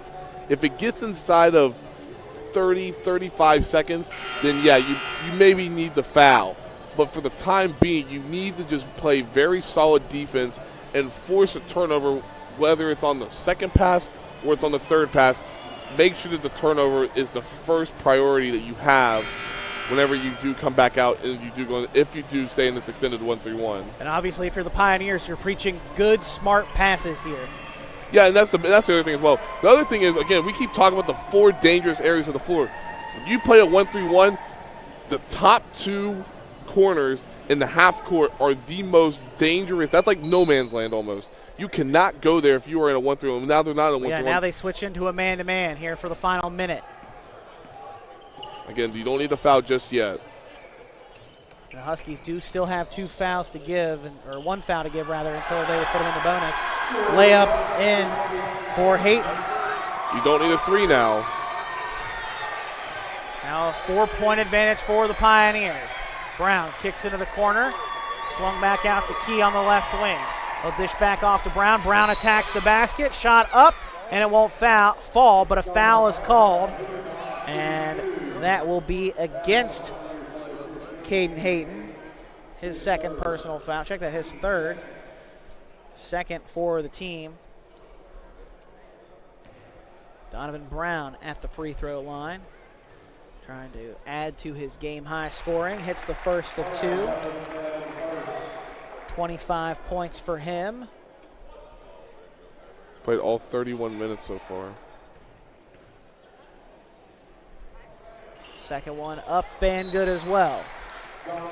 Huskies cut the lead for the Pioneers down to 2. 56-54. Now the Huskies call a full timeout. Going to talk things over and set up their defense here for this final 30 seconds, or at least for this next inbounds at the very least. Down 2 again, another one of the situations where you don't need to foul immediately, but if you can get a quick turnover, then you can set up closer to the basket for an inbounds play to try to tie the game or take the lead. The big thing that I think Rector may do, just to kind of not really foul quite yet, but more or less waste some time to try and see if they can get 10 seconds. Because it is on the far baseline, and we don't know yet whether or not it's going to be a spot or he's going to be able to move. So if it's a spot foul, I mean, if it's a spot for the inbounds, that's not going to be good. Because I think what's going to happen is you may start to see a 2-2-1 pressure. And he did just signal that he can run the baseline. So that's important to note. Because if he couldn't, that would make things different. But yeah, that changes your inbound design. Exactly. So you may see a 2-2-1 token just to try and waste 10 seconds off the clock. Because if you do, you're down to 20 seconds now. So let's see what they do. I mean, you got Brown, Johnson, Fisher, Miller, and Kean. So they're going full court man-to-man. Full court man-to-man here. 30.7 seconds left. Now they're going to double at the top. Inbound comes in to Meddings. It goes back to Adkins. 25 seconds left, and ball comes out of bounds, and it's going to stay with the Pioneers. They say that it's off of Riley Johnson for the Huskies.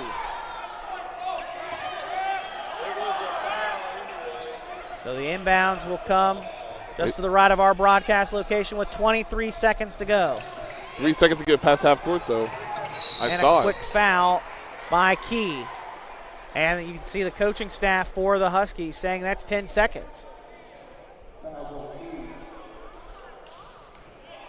But the 10-second call doesn't come. 19.7 seconds left. Pioneers still with the inbounds, this time just next to their bench. Leading by 2, inbound comes to Meddings, and he's fouled quickly. Just over a second comes off the clock there. That is the 5th team foul for the Huskies, so the Pioneers in the bonus the rest of this quarter. And potential overtime should we head there as Meddings hits the free throw. One more on the way. You just saw a deep sigh of relief from Meddings. After that rattled around, and be understandably worried there. Almost popped back out. Second one up. This one is too strong. Rebound grabbed by Miller. Hoover does have a timeout. Yeah, Brown, as he's bringing it up, slows things down as Rector calls a timeout with 13.7 seconds left. Huskies trail by 3. Still don't necessarily need a 3 right here.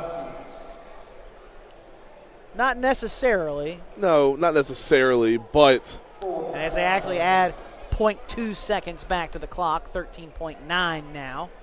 But the thing that I'm going to be curious is if they decide to go for one to tie the game, meaning for one shot to tie the game, who's going to take that shot? Obviously Brown. Brown has 26. But the other side of that is Johnson has also been a very good shooter so far. I mean, he's 2 of 5 from 3 right now, but he's made 2 threes. So you know that he's capable. Obviously, we've talked about the game against Logan. He had 8 made 3-pointers in that contest. So it's either going to be Brown or Johnson, in my opinion, that's going to have the ball in their hands. If it's Johnson, then it's going to be one of the situations where somebody's going to get downhill. Johnson's going to spot up somewhere, and he'll be able to get a shot off. If Donovan has the ball, expect a pick and then maybe a pop. If it's Mills. If it's Miller, you're going to expect him just to drop straight down because Miller's not going to want to shoot a 3. He's going to want to take it to the basket. Taking a look there inside the huddle there at the Herbert Hoover bench. And there is Donovan Miller, the point guard. Donovan Brown, the point guard for the Huskies, coming out onto the floor. See, the other thing you have to keep in mind as well is Wayne has 2 fouls. They have 2 team fouls. So if they wanted to foul, they could. There's 10 the pick and roll. seconds. And a foul called there on the floor, a hold. Yep. With 8.1 seconds left. And now a timeout for the Huskies with 8.1 seconds left. That should leave them with just 1 timeout remaining. That is a full timeout. And they're going to draw up a play for a baseline inbounds now. With 8.1 seconds left, trailing by 3. So now you start thinking 3 at this point as you're getting closer and closer to the end here. Yeah, taking 5 seconds off the clock like that is not ideal. I mean, obviously there was a loose ball situation. You had to call a timeout, obviously, but you didn't want to be in that scenario. Now that you are in that scenario, now you're thinking more of, we need to get a 3. But here's the thing, too. It needs to be a quick 3, because if you miss, you gotta have enough time to get a second shot if you can get the offensive rebound. Exactly, exactly. So the sooner you can get a 3 up, the better. And if you don't get a 3 up soon, that may be your ball game. So now we got to see. So you got Johnson inbounding the ball. Be aware of Miller where he's at and where Mills is at. Expect an L cut. Here it comes. There's the yep, right there. Double screen off the L cut. Comes to Brown. Short. Deep left wing 3 is short. Johnson gets the rebound and on the way up is fouled. 2.9 seconds to go, and Johnson will head to the free throw line. Try and make both of these to make it a 1-point game. He was asking Coach Rector, do I miss one of them? You obviously have to miss the second. Yeah, you gotta make the first. Gotta make this first. That's the important thing, and he does. Johnson up to 9 points in the contest now. And a timeout for the Huskies. That is their final timeout. One more left for the Pioneers in this final 2.9 seconds. It's been a great contest. One of the best games we've had in these last 2 days here in this 7th game of the second day. And we still have one more coming up for you here in just a little bit, Taylor. Our 8th and final matchup of the day. Nitro Wildcats and East Fairmont Bees will take battle, and the boys match up after the East Fairmont girls came away with a victory earlier this morning in the second game of our day, 59-36 over Cabell Midland. So Bees hoping to go perfect here today at West Virginia State University. But that one still a little bit away, as again we've got 2.9 seconds left in the fourth quarter of this one between Herbert Hoover and Wayne. At the free throw line, Riley Johnson with one more on the way. He's going to intentionally miss this. But now the thing is, if you're going to miss it, you got to throw that thing perfectly. Here it comes out of his hand, off the backboard, didn't hit off the rim, so that's a violation. And it will be Wayne possession with 2.9 seconds left. Now obviously has to be a quick foul here. And a timeout for Wayne. There goes their final timeout. You know what I would love to see happen? I don't think I will see it. You ever seen that play where somebody's guarding the inbounds and the defender, or almost, not really the defender, yeah, another defender brings their guy down, and the guy that's guarding the ball almost stands there and almost takes a charge, flips around, it gets their ball. I've never seen that before. I've seen it before on social media and in a game before, but I've never seen it live in person. If I saw that, that'll be a first. That would be something for the ages, too. Huskies hoping for some magic here in the final 2.9 seconds left. It could take a play just like that for them to come away with a shot at going to overtime at the very least, or even a potential chance to win it. Down 57-55. Again, a great matchup all game long. Neither team had been able to pull away by more than 7. Now, here's the other thing as well. Be aware of an illegal screen in these situations, because you're already going to be expecting somebody to come off the screen. You're going to expect either Meddings or Markham to get the ball. This is very dangerous territory. You're about 70 feet away. You need to watch for an illegal screen. Long pass up the floor, comes into the hands of Staley, and he's going to be able to dribble out the clock. Great inbounds play there for the Pioneers to just run the time off and come away with a victory and upset the number 7 team in Class AAA. The Pioneers win 57-55 over Herbert Hoover. So we take a look at the shooting percentages from our matchup today. The Pioneers don't shoot it as well from the field, but have a more efficient three-point shooting day. And the Huskies clean up the glass 36-20, but despite having 14 offensive rebounds, only 11 second chance points off of those compared to 9 offensive rebounds and 12 second chance points for the Pioneers. But then the disparity there in the turnover margin, +8 for the Pioneers. And then look at that, 20 points off of those 13 turnovers for Wayne in this matchup. Pretty even there in points in the paint and second chance points, but the Pioneers take the advantage in both of those. But the bench scoring today is the difference as well for Wayne. It's +16 advantage there. Peyton Markham off the bench with 20 points, 6 threes for him this evening. What a great game for him, and the one of 3 scorers in double figures for the Pioneers, Isaac Meddings and Ronnie Staley, each in double figure scoring with 14 and 12 respectively. So that does it for our 7th game of the day. Coming up next, Nitro will take on East Fairmont in the final game of the 2nd day of our Parmar Stores Shootout in the Big House. We'll step aside for a little bit and then come back and get you ready for that one in just a little bit on High School Game Day on the RSN Sports Network, powered by HD Media.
Good evening, ladies and gentlemen, boys and girls out there. Welcome you to the second night and the nightcap of the Parmar Shootout. My name is Blaine Smith, joining you here. The Shootout in the big house, as you see on the screen. A lot of great high school basketball has taken place here over the last 2 days, and a couple more days of basketball still ahead of us. But tonight we've got a matchup between AAA Powers, number 2 Nitro, number 4 East Fairmont, ready to tip off for you. And East Fairmont, the Bees, win the tip. Maddox Bowers with the basketball. To the top of the key. East Fairmont going to try and prod the defense there. Takes it into the basket, misses, tip back out. And the rebound from the Wildcats, Landon Patowski. He'll get it across in the half court there to Derek Lowe.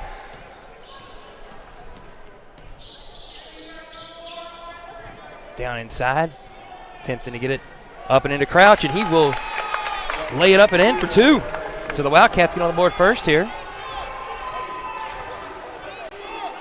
Highly anticipated matchup here to end night 2 here at the Parmar Shootout. Potential state tournament matchup, and a 3 hoisted there by the Bees, no good. Rebounded by the Wildcats. Ty Stevens into the front court. He'll get it over to Lowe. Back to Stevens. Taking it to the basket. Nice pass. Was not able to be handled there by Timmy Lovejoy. And it's going to be rejected and put back up and in from Crookshanks. Ian Crookshanks with the 2, and the Bees are on the board. Minute and a half gone by here in the Parmar Shootout, night 2. Another deflection there. Over to Lowe for 3, and he'll hit it. Derek Lowe with the 3. Basket got a little tangled up there as Lowe tickled the twine. And so the Wildcats able to hit their first 3-pointer of the ball game. 5-2 here, early going from the Loud House here at Institute. Beautiful venue. Boy, has it seen a facelift over the last decade. Prodding that defense out front.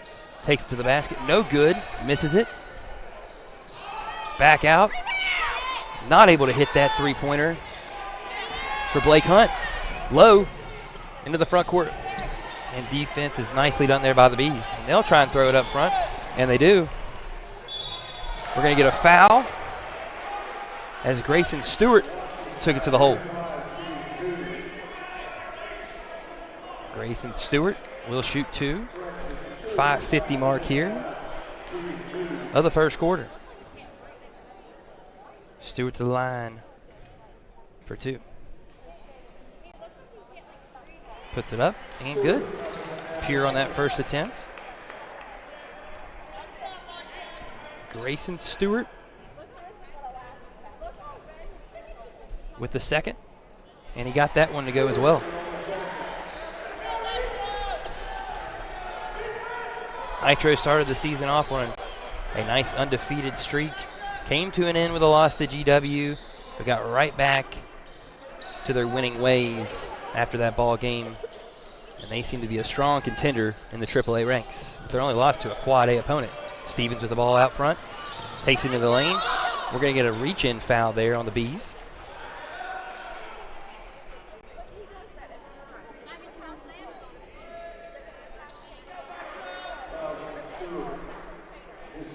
Going to be on Grayson Stewart, the foul. I'm going to throw it out top. Low with it. Over to Stevens. Stevens back to Low. Fakes the pass into Crouch. Got it over to Lovejoy. Back to Crouch. Deflection there by the Bees. Nice little 2-3 zone employed there. And Stevens for 3. So Nitro now with 2 early 3-pointers and have opened up a 4-point lead. Nice pass there by Derek Lowe, getting Ty Stevens open with the extra pass. Get it inside. Hunt with it out front. Passes it back to Stewart. Back to Bowers. Throw it back over to Stewart. Stewart with a nice little entry pass. Fake it in and out. Misses but a nice offensive rebound there. Back over to Stewart, who will miss the shot. But we do have a foul as a Wildcat defender came flying in there. So Grayson Stewart will go to the free throw line for his third and fourth attempts of the ball game.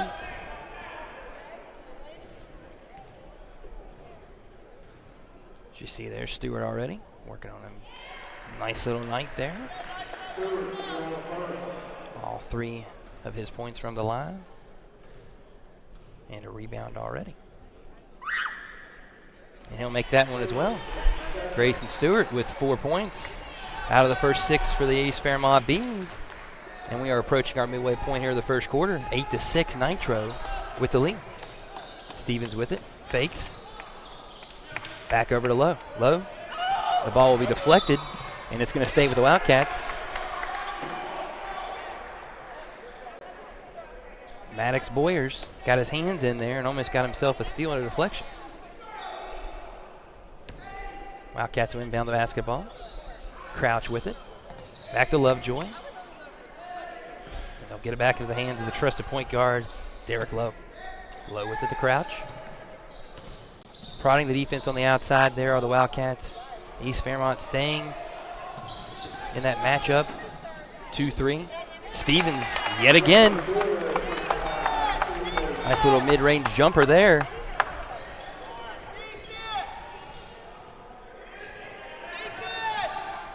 Maddox Boyers with it. Prodding the defense.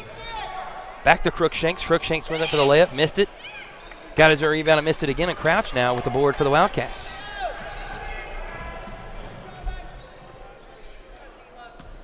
Low back to Stevens. Stevens with a nice pass there to Crouch, and it's going to come off the side of the backboard, and the Bees are going to go and run it up front. And Grayson Stewart's got himself 2. Easy there on the run out there for Grayson Stewart. He now has 6. His first field goal of the game. Low to the front court. On the handoff to Stevens. Stevens back to Lovejoy. Back to Lowe. Tries to get it inside to Crouch, and he will. And Crouch going to be fouled on the play by Ian Crookshanks. That'll be his first. And Crouch at the line for 2.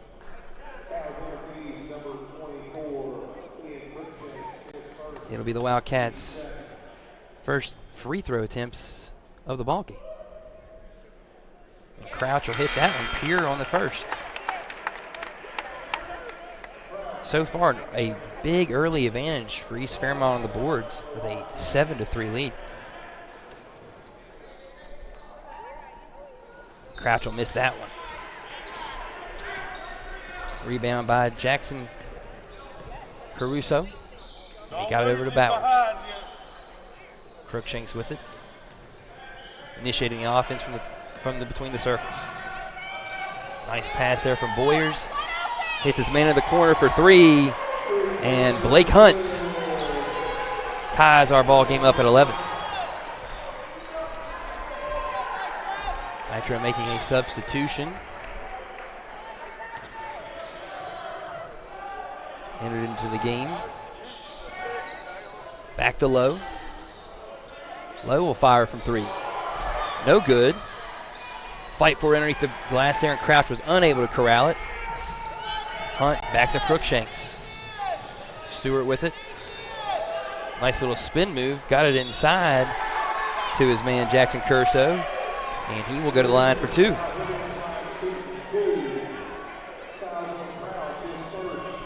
Nice run out there off the rebound from Blake Hunt. Got into the hands of Boyers, and the Bees was able to get a nice little secondary break there. And Caruso drills his first free throw. So far, East Fairmont from the line, 5 of 5.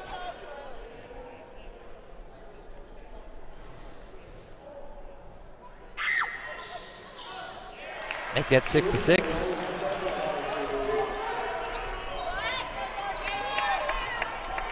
So the Wildcats now trailing for the first time in the game. Lovejoy with it. with a pass inside to Crouch. Crouch will go up, and it is blocked by Jackson Caruso. Helps his point guard back into the backcourt. Takes it all the way to the lane. Nicely done there by Jackson Caruso, the big man, taking it over, and it's a 5-0 run now for the Bees over the last minute here, and a 9-3 run over the last 3 minutes. Nitro struggling a little bit on the offensive end. Stevens with it. He'll pass it to Crouch. Crouch back to Lovejoy. Stevens for three, and he got it. Ty Stevens with his second three-pointer of the ball game, and the Wildcats cut the lead down to 1:15-14. We're approaching a minute to go here in the first quarter. Boyers with it. Stevens getting into his grill there, able to knock him off. Nice screen set there by Grayson Stewart. Wanted the basketball back, and he's going to fire away, and he got it. Nice little pick and roll game there. Stewart was wide open.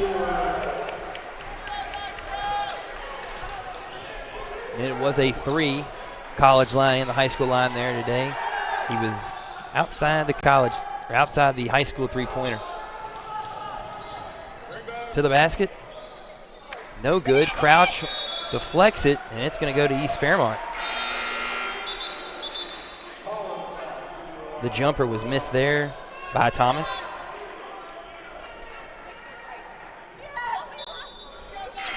Caleb Thomas checked into the game, and now Nitro will have another substitution here for the last 40 seconds and change of our first quarter.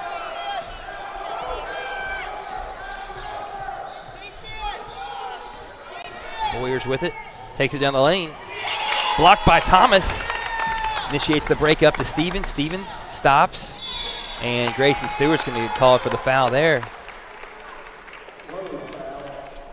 A little too much body on the perimeter there, trying to defend against Ty Stevens. 18.9 to go here in our opening quarter. East Fairmont with an 18-14 lead. And now inbounded. Back to Thomas. Over to Lovejoy. Lovejoy for three, and he got it. Big time three there for Timmy Lovejoy, and they'll fire it away, and it's off. It is called off. Called off. Not going to count there. We're going to head to a little commercial break as East Fairmont continues to plead their case on this half-court heave. Come on back for more basketball here in the Parmar Shootout. Hi, I'm Ben Nickel. I'm from Charleston, West Virginia, and when I'm back home, you'll find me at my local Parmar store. We have that Bobcat pride at your local Parmar stores. From food and drinks to gas and more, we have everything you'll need at Parmar. Download the Parmar app and sign up for the rewards cards. We have stores throughout Ohio, and we're coming soon to your neighborhood. We are Bobcat proud, and we are Parmar stores. If there's not a Parmar store near you now, there will be soon. I'm Chris Miller, and I'm proud to sponsor productions like this one that showcase the best of this great state. School pride runs deep here. Friday night lights, crowded gyms, packed auditoriums. It's what makes this such a great place to live and work. So be true to your school. And at Dutch Miller Auto, we're there with you. Because when we build on our young people, everybody wins. I'm proud to lead the way as we bring out the best in West Virginia. I'm Chris Miller, and enjoy the game. And we are back here at the Parmar Shootout inside the Loud House here on the campus of West Virginia State on Lester Row Court. Excited here for the nightcap of day two. A top four matchup in AAA here between the number 2 ranked Nitro Wildcats and the number 4 ranked East Fairmont Bees. And as you see, a first quarter where both teams up and down action, both shot over 50% from the three-point strike. Nitro 4 of 5, East Fairmont 2 of 4. East Fairmont was 6 of 6 from the line and had a huge advantage on the glass, 11-4. So we'll bring it on back here, and Thomas with the basketball, and that's going to be the first really unforced turnover of the game there. Timmy Lovejoy unable to corral that. Checking into the game as came in there at the end of the first quarter is Eli Littlejohn. Good defender. Thomas out on Moore. Crookshanks with it into the corner. Boyers continuing to prod that defense at the top of the key. Passes it back to Hunt. Back inside to Crookshanks. Trying to wall off his defender.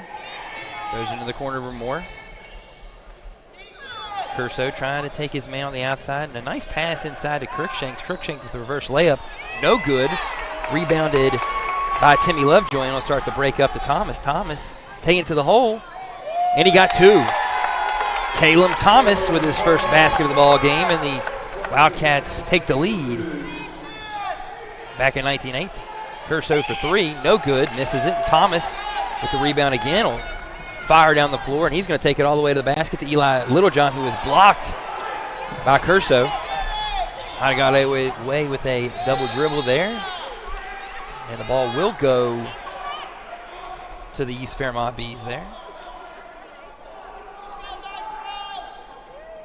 Frenetic first minute, about 15 seconds here of play. East Fairmont trying to settle back in this quarter. Moore back to Crookshanks. Tries with that entry pass, and this time it's going to go to the Wildcats. Crookshanks just not precise there with his entry pass.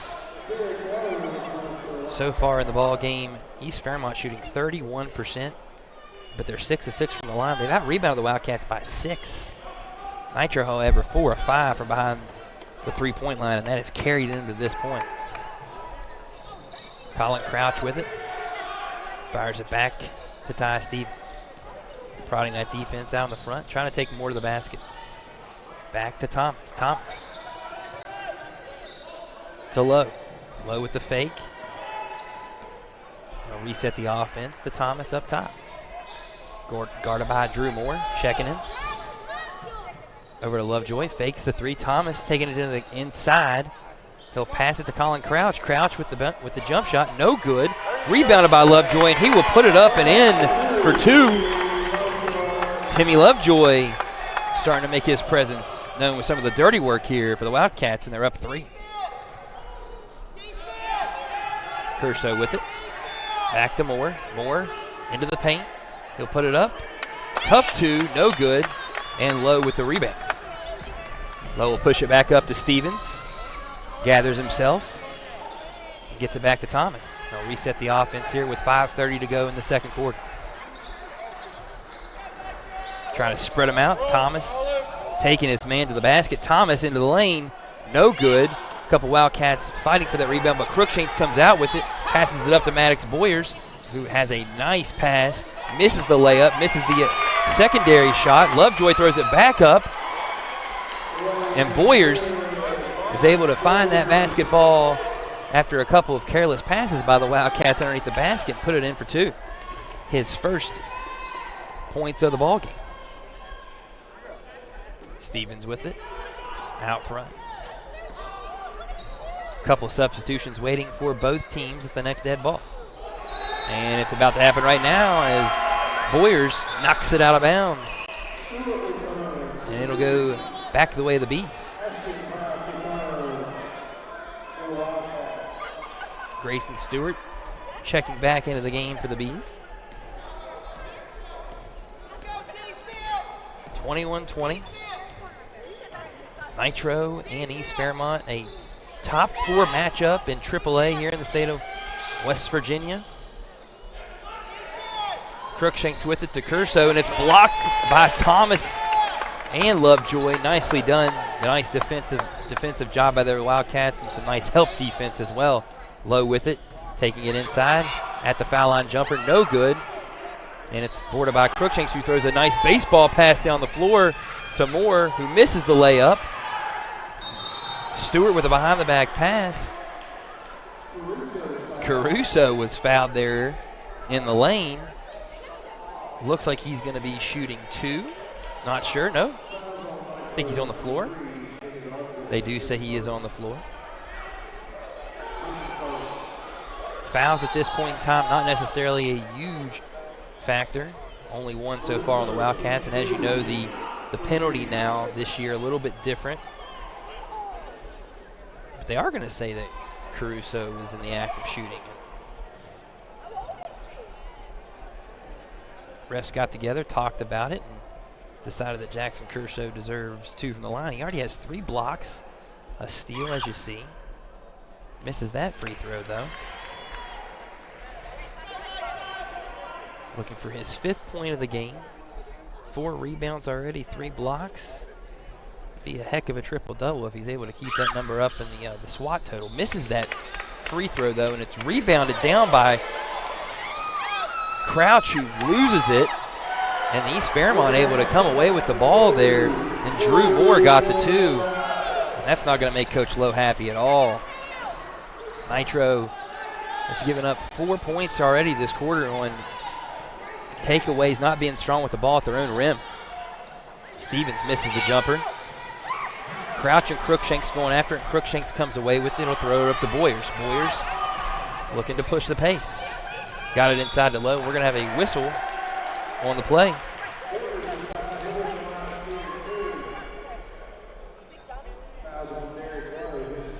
It'll bring Maddox Boyers to the line.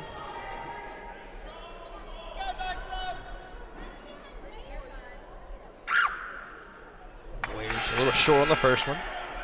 You see so far, Boyers has played the entire contest here for the Bees. 2 points. Had that on that last little careless turnover by the Wildcats underneath the basket. Boyer's been the point guard, kind of the floor general here for this East Fairmont squad so far. Misses both free throws, but Jackson Caruso comes down with the rebound, and he'll put it up, and he will get it to go. So Nitro's given up quite a few bunnies and kind of points you wouldn't have necessarily wanted to give up if you're the Wildcats here. And now they trail by 3. A little confusion there between Crouch and Lowe up top. Both had their hands on the ball. Stevens now coming around. He'll shoot the 3. No good. Strong.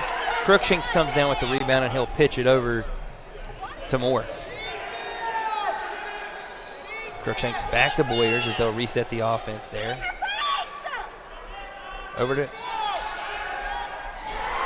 And that ball is hit by Avery Brown. Nice little jump shot there, wide open on the corner, and Nitro wants to talk about it, and we'll take the timeout with them. You're watching the Parmar Shootout here, presented by HD Media and RSN Gameday. Come on back for more basketball. For years, you've trusted us to bring the news to you. Now you can bring it with you wherever you go. Our best digital subscription offer yet. For just pennies a day, access all our exclusive content, from late-breaking news to local live stream sports to stories you can't see anywhere else. Subscribe today. The HD Media Plus app is your ticket to see all the action on the hard court as it happens. Sam banks it in!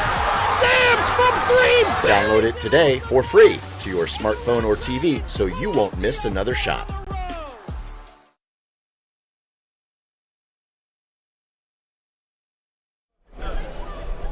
And we're back here at the Parmar Shootout. Night 2, nightcap here. And we now have a analyst in with me here, Eric. Watched a lot of the Nitro games, so it gives a little bit of perspective there from the Wildcat side of things. Sorry to these Fairmont folks out there. I like to keep it biased at most of the games I do. Yep.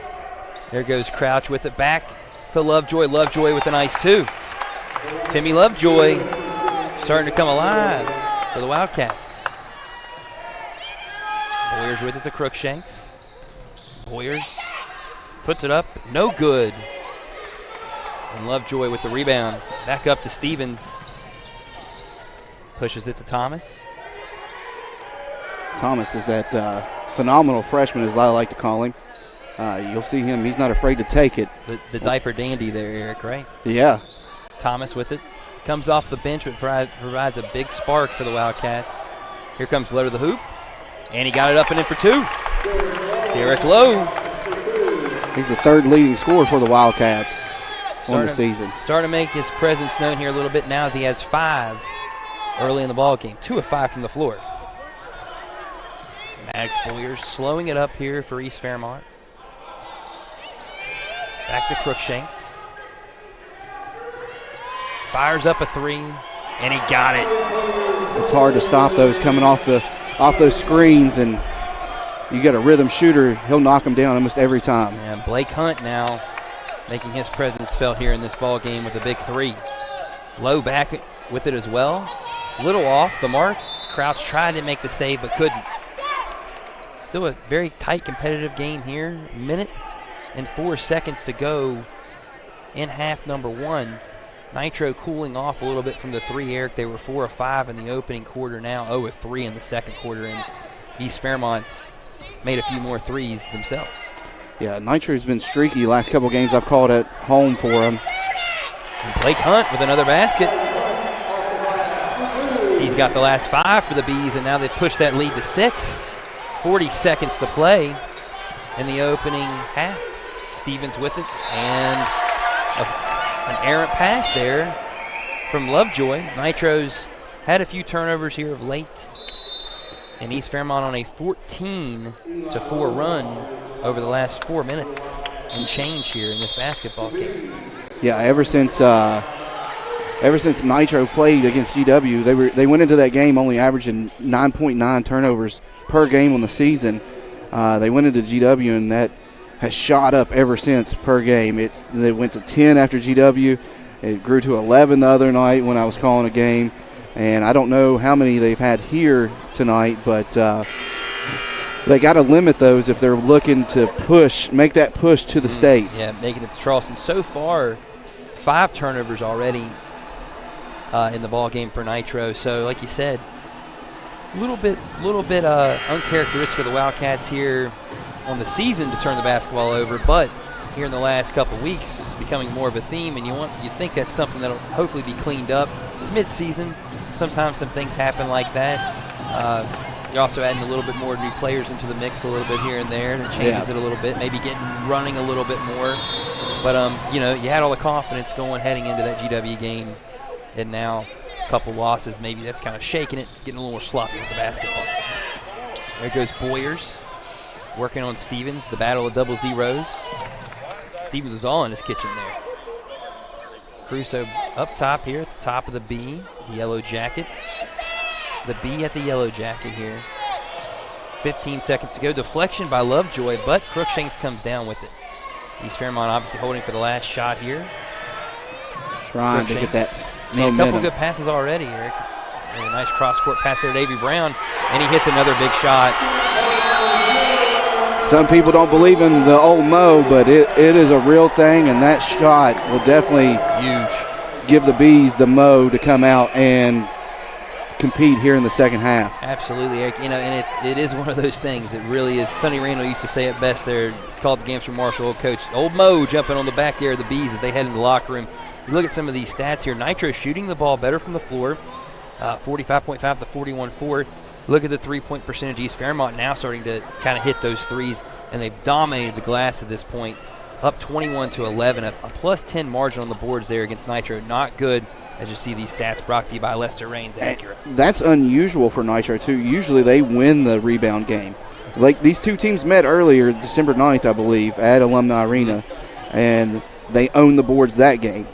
It's flip-flop in this game. Yep, and rebounding sometimes a thing of desire, right, and kind of effort, and it looks like to this point East Fairmont a little bit ticked off after losing that first time, right? And now they want to come out here and have kind of, to this point, gotten the effort plays. You saw some of those stats there, the second chance points, the points in the paint. It kind of went East Fairmont's way here so far in the opening half. Absolutely. Yep. And so, guys, we will head on over to a halftime break there, but come on back. We're going to have some more second half basketball in about 9 minutes here from the Loud House here at the University of West Virginia State's Campus on Institute. You're watching RSN Media, the Parmar Shootout here. Come on back. Fair warning. If you go after our kids and young people, I'm coming after you. As governor, I'll see to it that fentanyl dealers get a mandatory life sentence, and I'll put human traffickers behind bars for life. To help our communities hire and retain the best first responders, I'll increase pay and benefits, and we'll provide better training for our police and our firefighters and our EMS, the ones who put their lives on the line to protect ours. Hi, I'm Ben Nickel. I'm from Charleston, West Virginia, and when I'm back home, you'll find me at my local Par-Mar store. We have that Bobcat pride at your local Par-Mar stores. From food and drinks to gas and more, we have everything you'll need at Par-Mar. Download the Par-Mar app and sign up for the rewards cards. We have stores throughout Ohio, and we're coming soon to your neighborhood. We are Bobcat proud, and we are Par-Mar stores. If there's not a Par-Mar store near you now, there will be soon. I'm Doug Scaff, a conservative Republican running for Secretary of State. I have spent my life building businesses and creating jobs. I am a pro-life conservative. I am pro-Second Amendment. Just like you, I've had enough of the D.C. liberals who don't care about West Virginia. As your Secretary of State, I'll stand with Donald Trump and fight for fair and honest elections. I'm Doug Scaff, conservative Republican for Secretary of State, and I'd appreciate your support. For years, you've trusted us to bring the news to you. Now you can bring it with you wherever you go. Our best digital subscription offer yet. For just pennies a day, access all our exclusive content, from late breaking news to local live stream sports to stories you can't see anywhere else. Subscribe today. J.B. McCuskey is a lifelong West Virginian who has proudly served the state of West Virginia for years. He's running for Attorney General to keep fighting for our West Virginian values. Vote J.B. McCuskey for Attorney General on May 14th.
Alrighty, guys, welcome back here on HG Media to the Parmar Shootout. Night 2, Game 2, the nightcap.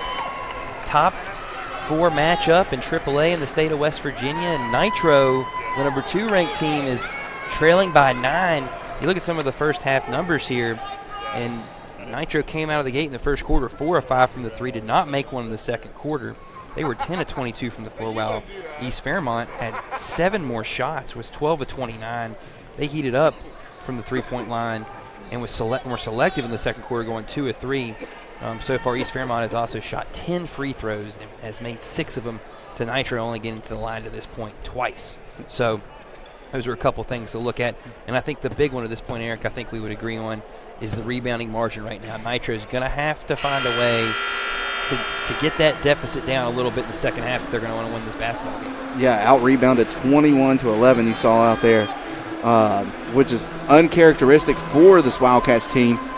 That's pretty much what put them over the hump when they played the first time at Alumni Arena, is Nitro owned the glass and ended out getting that lead late and just hanging on to it. Maybe an opportunity today to get the lead late here against the Bees. Crookshanks so far to this point in time, 8 rebounds for the Bees to Nitro's 11 as a team. So that's going to be a huge thing to watch here. Can they neutralize him a little bit in the second half? Got a lot of energy rebounds there, especially in the second quarter. Crookshanks with it up front. Passes it back to Grayson Stewart. Stewart looks inside of Crookshanks. He'll fake, back to Stewart. Prodding that defense, goes back inside of Crookshanks, hands it off to Stewart. Nice little give and go, does not make it. Crouch with the board, and it was taken away from him there. Grayson Stewart got his hands on it, but the error does go to Nitro. And that's what you were talking about. They're just more physical right now. Yeah, a little more want, it looks like at this point in time, Eric, than Nitro. But a lot of basketball still to be played here. Low with it to Lovejoy. Lovejoy prodding that defense, goes back to Low. A lot of passing around the perimeter for Nitro at this point. Have not been able to get inside that defense much of the Bees. Lovejoy fires up a 3, and he'll get a friendly shooter's roll there. Timmy Lovejoy. If we were at home, his second three-pointer of the game. That would be a Timmy for 3. Timmy. Nice little job there by Bowers. Off the screen there. Hunt misses it. Crouch now. Strong with the board, but loses it. Crookshanks is getting some quick hands in there on Crouch so far on the glass. And they're going to get in there and get it this time. A foul. Crouch bringing it down a little bit, it appears. And the Bees to this point in time are able to kind of get in there with their hands. Did get a foul that time, though. Yeah. So Nitro usually likes to work it in the post with Crouch and Poniatowski. And Timmy's a versatile player, Lovejoy. He can shoot from the outside, as you just saw. But he can also play the post. He had a heck of a game against Chapmanville a couple games ago. He had 23 points in that game, and he did it from everywhere on the court. I'd like to see that start happening here. Nitro cut it to 6 there with that three-pointer from Lovejoy. Stevens with it. Passes it back to Crouch, and Crouch will get the 2. Nice job there by Ashton Crouch. Got his first basket since the opening hoop of the game for Nitro, and they're down 4. No one picked up more. Gets it to Crookshanks inside the circles. Back to Boyers. Ty Stevens putting the pressure on. Moving the ball around there slowly. Caruso misses the pass. And nice effort there by Lovejoy, but board was collected and got by the Bees. And Crookshanks got in there with another offensive rebound, and he gets the and 1. Nitro's going to have to keep Crookshanks off the glass. He is absolutely taking them and pretty much doing what he wants to this point in time. About to get his 10th rebound of the game here with just one more. Go to the line for 1. Yeah, it really hurt. The Bees had the numbers there as Timmy went for that loose ball and was still down when the play was still happening behind. So a lot of times those chaos plays sometimes, if you don't get it, it goes the other way and you go for quick 1 or 2. Able to get it. Patowski's able to recoil that thing back and got it over to Stevens for 3. That's Ty Stevens Curry right there. Looks smooth there. Nitro's on an 8-2 run here over the last minute and a half and have cut the lead down to 3. Once you get Stevens in a rhythm for the Wildcats, he can get going and hurt you real quick. Nice backdoor pass there, and Caruso with the 2. Nicely done there by Crookshanks. Crookshanks really kind of the straw that stirs this drink here for East Fairmont. Stevens with it. Got another one. Stevens now 4 or 5 from the 3-point line, like you said there, Eric. Kind of the microwave effect. Once he gets going, can absolutely change a ball game. And so now we're at 5 minutes to go here in this third quarter. Nitro down 2. Nice take to the glass there by Drew Moore. I think Crouch is going to get that foul. Yep. Little too aggressive there. Nice job by Moore taking that into the paint. You're going to get 2 freshmen checking in here for the Wildcats. Thomas and Colin Crouch, Ashton Crouch's little brother there. A lot of youth on this Nitro team. Seems like they're going to be around for a little while here. State tournament appearance a few years back, have been in and around, getting to Charleston for a few years now. It's a resurgence. Both the girls and the boys team. Yeah. Nitro kind of becoming a basketball school. It used to be a baseball school, football back in the 2000s, and now here as we approach 2020, becoming a basketball school here. And a rebound by Caruso. Just again, a little more want at this point in time than the Wildcats on the glass. We're going to get an over the back call there that time, though, on Caruso. And you got to watch here the East Fairmont. Not a lot of foul trouble to be had here in this game so far, but one in particular player that you got to look at a little bit in terms of the foul trouble is Maddox Boyers with 3. Stevens rolls around the screen, gets it to Crouch. Crouch got in the air and decides to throw it away. That's the freshman nerves there. In a big game, and Caruso makes him pay for 2. Crouch had an opening, didn't want to take it, was a little hesitant there, and then lost it. Thomas with it, gets it to Lowe. Lowe back to Thomas, nice pass. Thomas with the floater, no good, gets his own rebound. Kicks it back to Lowe. Lowe with the mid-range jumper for 2, no good. Rebound by Colin Crouch, back to Stevens. Stevens fires away a 3, and it was just a little long. Crookshanks with the rebound over to Caruso. Caruso and Crookshanks handle the ball very well for big men here for East Fairmont. Absolutely. You know, you go and you look at this game to this point in time, the turnovers have just not been there. Nitro forces typically teams to force a lot of turnovers. East Fairmont only with 2 to this point in time, and it's like we just evoked one there. And the arrow will go the way of the Bees, though. I don't know if Nitro got the timeout before the jump ball was called. You got one ref pointing to the bench, 1 pointing jump ball. You got a little communication situation here. Let's see what the call ends up going with. And it is going to end up going with Nitro for a timeout. So the Wildcats will retain possession. The Bees will keep the arrow here. I believe it'll be a 30-second timeout, I would imagine, there from the Wildcats. You were talking about turnovers there a minute ago. When I was doing the math before the game, Nitro was creating about 15 turnovers per game between steals and blocks versus their 10 to 11 turnovers they have. So they're on the plus side of it. But this game, the want is not there, it looks like. Yeah.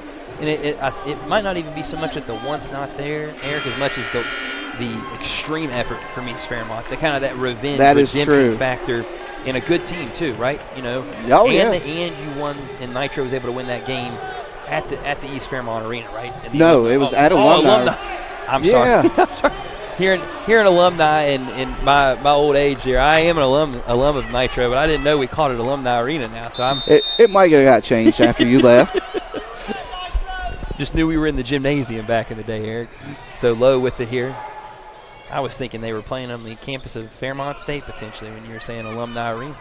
No, but they did work Fairmont. They beat them by 11. This pass from Stevens, missed that shot there from Lowe. Would have been a big bucket there. Caruso with the board. Him and Lovejoy are about the equivalent of a basketball player out there. I just noticed. About the same height, both can handle. Yes. Nice little good matchup there today. So far, Crookshanks and Caruso have gotten the better of the Wildcats on the boards. 10 for Ian Crookshanks and 7 for Jackson Caruso. 17 rebounds for those two. Nitro have had a total of 18 rebounds. But Nitro's starting to get a little bit more of that deficit back on the glass here, and they've cut the deficit in this third quarter. Boyers fires it, and Thomas is going to get the steal, and he's going to take it in for two. That boy, he is always around the ball, no matter what. Caleb Thomas. Absolute jets there for Caleb Thomas. More to the basket. No foul there. Thomas with the block. Two Bs on the floor.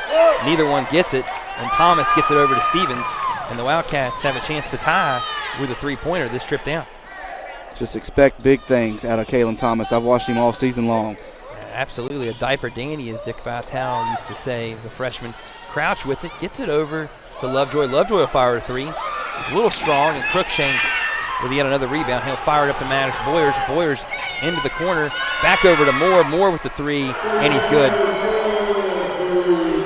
Got to get back in transition right there. Transition defense for Nitro, not ideal there. And when you get step-in shots, you got to make them. And so far, East Fairmont, over the last three quarters, has made their step-in shots. Thomas with it. Back to Lovejoy. Lovejoy prodding. He'll hand it off to Lowe. Caruso switches off on him. Lowe to the basket. Got it. Nice little left-handed underneath scoop shot there by Lowe. Well done. Had to do something to get by the size advantage. Back. Boyers gets it back into the corner for three. No good there by Blake Hunt. And a rebound again by the Bees. I believe that was Crookshanks again with another rebound.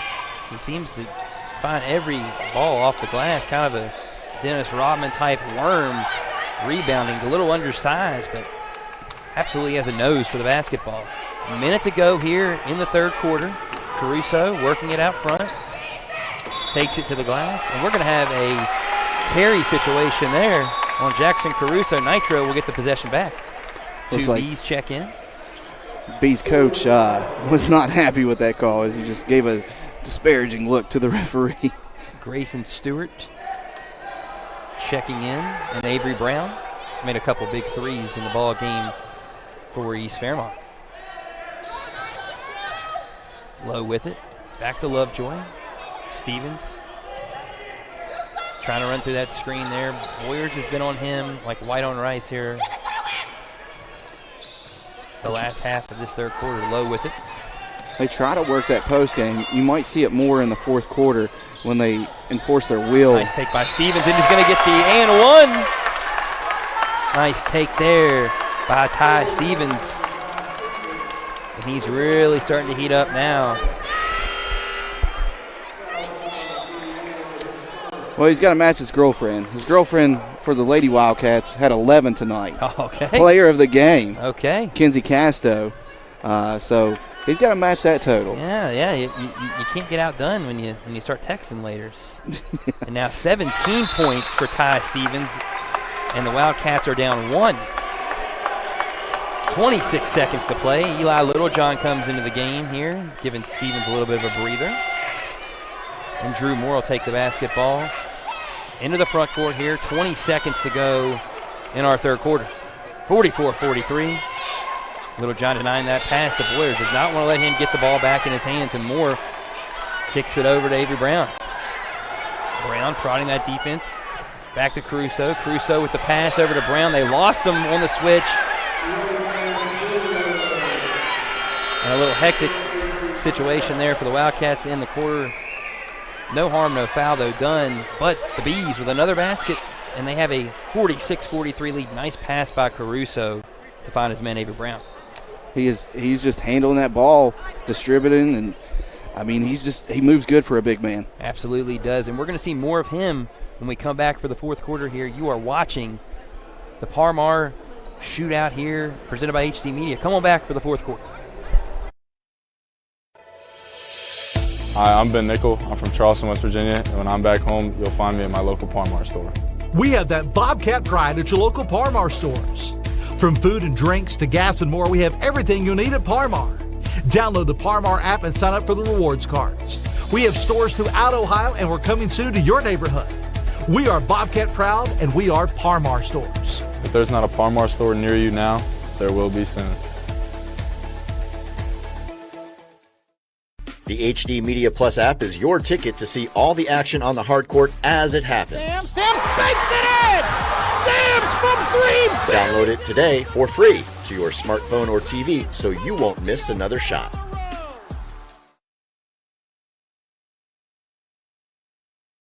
And welcome back, everyone, here out there for the nightcap of night 2 here at the Par-Mar Shootout. Nitro and East Fairmont battling in a top 5 matchup here in Class AAA. Wildcats won the first battle between these two teams back in December, and now East Fairmont trying to get revenge here. 46-43. We've got 8 more minutes of basketball to play. It's going to be a good one, Eric. 8 more minutes, whether you put a 2 in that loss column for the Wildcats or they bump up in the win column to keep that number 2 ranking in AAA. And you would almost think with a win here against a number 4 ranked opponent, you might even be able to steal some first place votes. Yeah, it's a good possibility. Back over to Avery Brown. Avery Brown into the corner for Moore. Moore taking it over, and Grayson Stewart with a 3-pointer. Misses it, and it's going to go over the top of the backboard. That dribble drive penetration offense that the Bees are running right now, man, it has, I'm going to use a little pun here, it has Nitro swarming instead of the Bees swarming. It does. Nitro trying to collapse a little bit, swarming in there like you said, Eric, and it opens up that outside shot. Spreading it out, and they've made some 3-pointers here of late. Low with the shot, no good. Rebounded there by Lovejoy, though, runs it down, passes to Crouch. Crouch going to initiate the contact, and it's going to be on the floor. Looks like it's going to be on number 33 of East Fairmont there. It'll be Grayson Stewart, and that'll be his first foul there. Excuse me, his 4th foul. Grayson Stewart now with 4 fouls, in a little bit of foul trouble there, and he's going to come back out of the ball game. And Grayson Stewart had himself a nice little opening start to this game, making a bunch of free throws, and has had to spend a lot of it on the bench here of late. Thomas with it out front. You got to be careful with him. He can about beat anybody off the dribble. He's trying to take more there with it. Nitro going to slow it back up. Lovejoy with it, kicks it over to Lowe. Like you said, trying to look to get inside a little bit here with Crouch and Lovejoy. East Fairmont also has some good perimeter and interior defenders, though. This has been a great defensive game from both teams. Lowe with it, passes it back to Thomas. Thomas going to take it into the paint. A nice pass there to Timmy Lovejoy. Timmy. Minute and a half to go here, gone by in the 4th quarter. 46-45. Boyers with it. Directing traffic, trying to get this offense in motion. Caruso passes it over to Avery Brown. Avery Brown kicks it down low to Moore. Moore with Low on him. Kicks it back to Caruso. Caruso will initiate. Moore taking it inside. And we're going to have, it appears it's going to go to East Fairmont there. Ooh, it's going to be the Wildcats ball. Okay, that was a...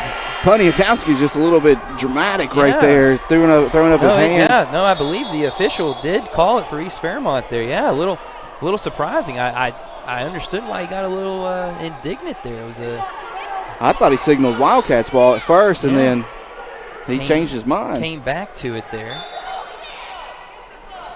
And so East Fairmont, Boyers will throw it into Crookshanks, top of the key there. Thomas on him, Crookshanks. And Thomas is going to get called for the foul there. Got a little bit across his arms instead of the ball. Yep. But they're trying to shut down the efforts of Crookshank here by putting Thomas on there. Thomas, he's just an all-around player. I can't speak highly enough. And by his senior year, he's going to be one of the best players in the state. I'll put money on it now. I mean, he sure looks like he's got some explosive capability there at the point guard position. Boyers with it out front, and Stevens guarding him closely. Boyers trying to create some space, going around the screens. Avery Brown got it in the corner. Crouch was all over him. Thomas thinking about trying to take it for the steal. We got ourselves a charge. Nicely taken there by Derek Lowe. I've seen more charges this year in high school basketball than I've ever seen before. Kids are watching. They're getting excited. They want to see them, slap the floor like the Dukies did. A little Shane Battier type charge. Might be a little dated for some of our younger listeners, but Blake Hunt was called for the charge there. A little reckless coming in. Thomas with it. Kicks it over to Lowe. Lowe back to Crouch. Crouch to Lovejoy, and Lovejoy will miss that one.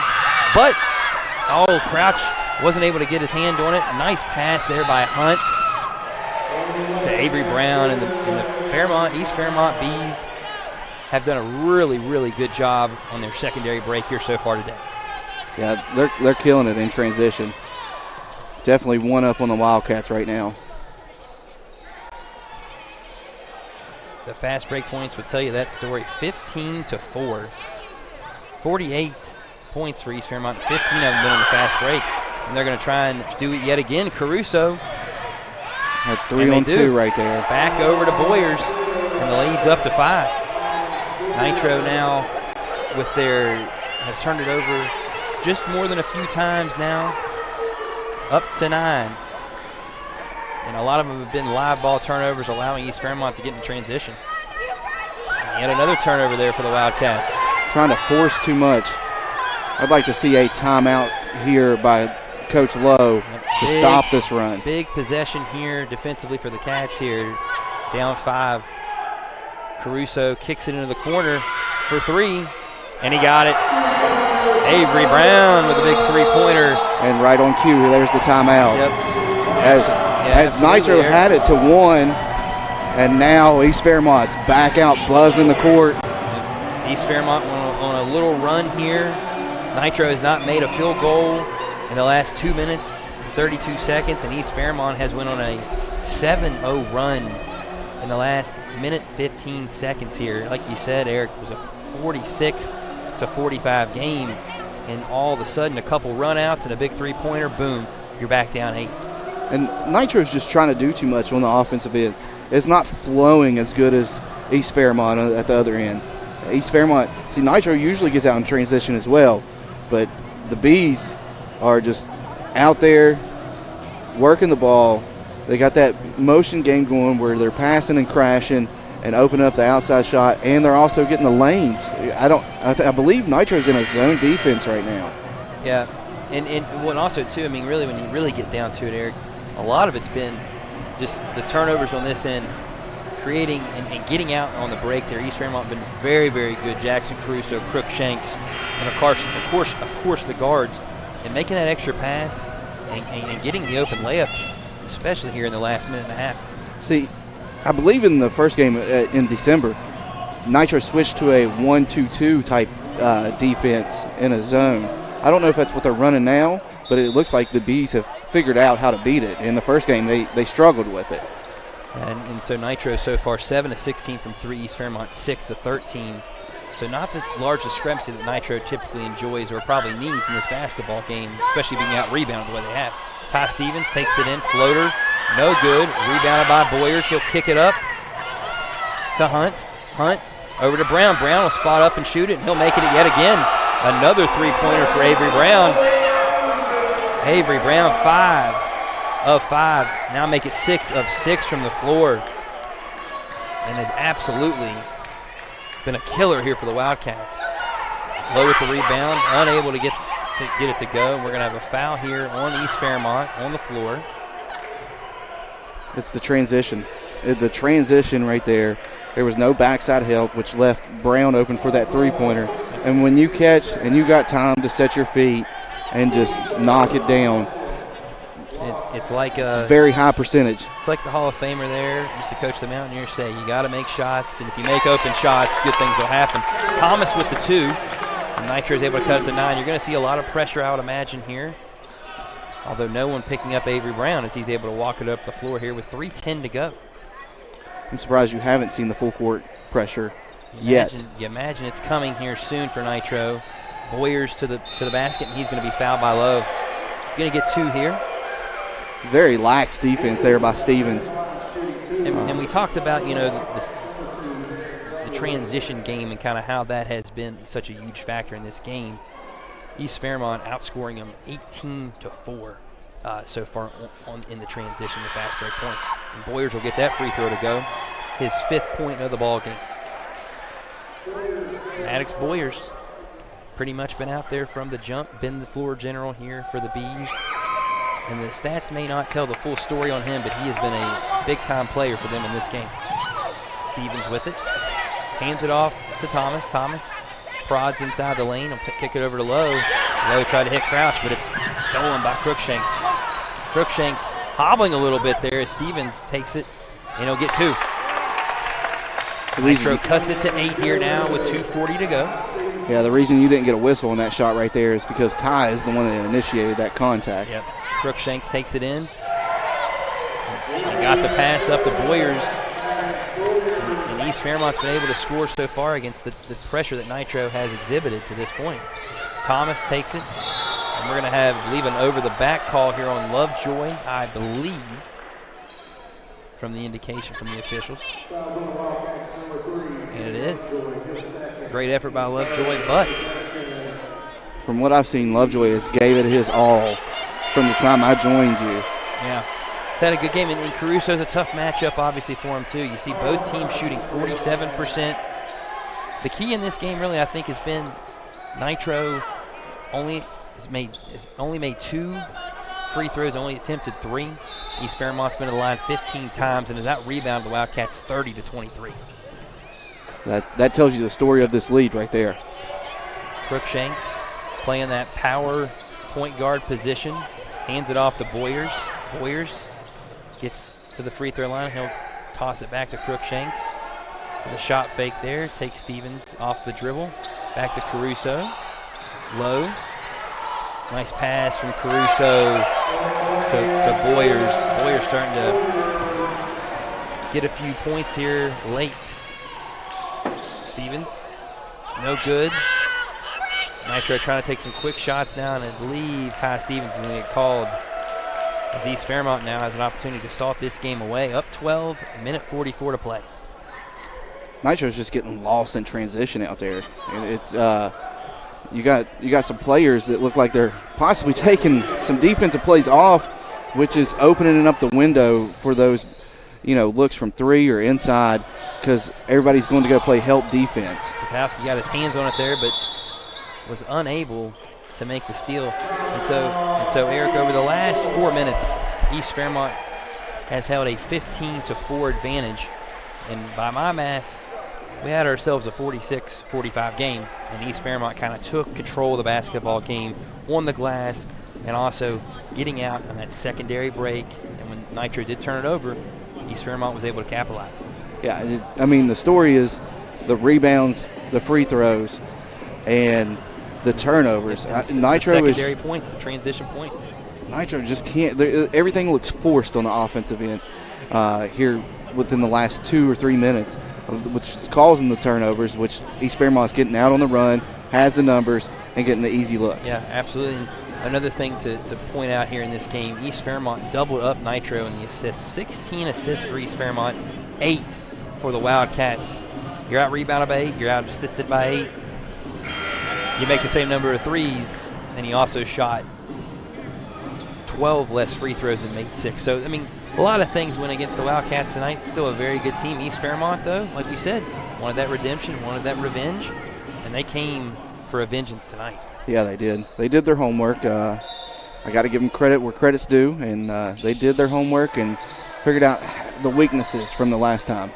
Crookshanks fires it to Boyers, and Boyers tried to hit Caruso. Wasn't ready for the pass. As a coach, you hate to see that. You just burned a timeout to set up a play, and you get a turnover on it. Yeah, absolutely. Although the one thing you can take solace in is you do have a 12-point lead with 1.5 minutes to play. Thomas will take it up the floor. That is true. Breaks his man down on the dribble.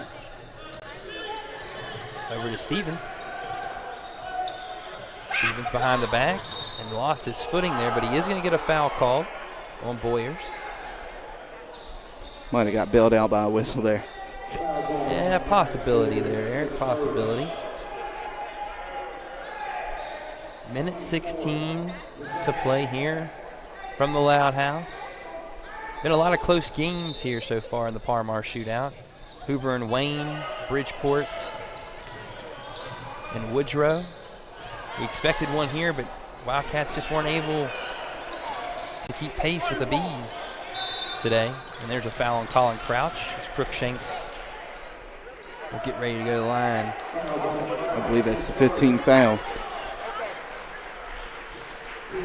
Crookshanks in this ball game, 13 rebounds, only 4 points, Eric, but was all over the place here today. And really his contributions with 5 assists and only had 1 turnover, had 3 blocks as well. Was the team leader in minutes besides Boyers and Caruso, so Ian Crookshanks been the X factor here for the Bees. Misses that first free throw though. Yeah, and you're going to see Maddox Cole come off the bench here. He can shoot the 3.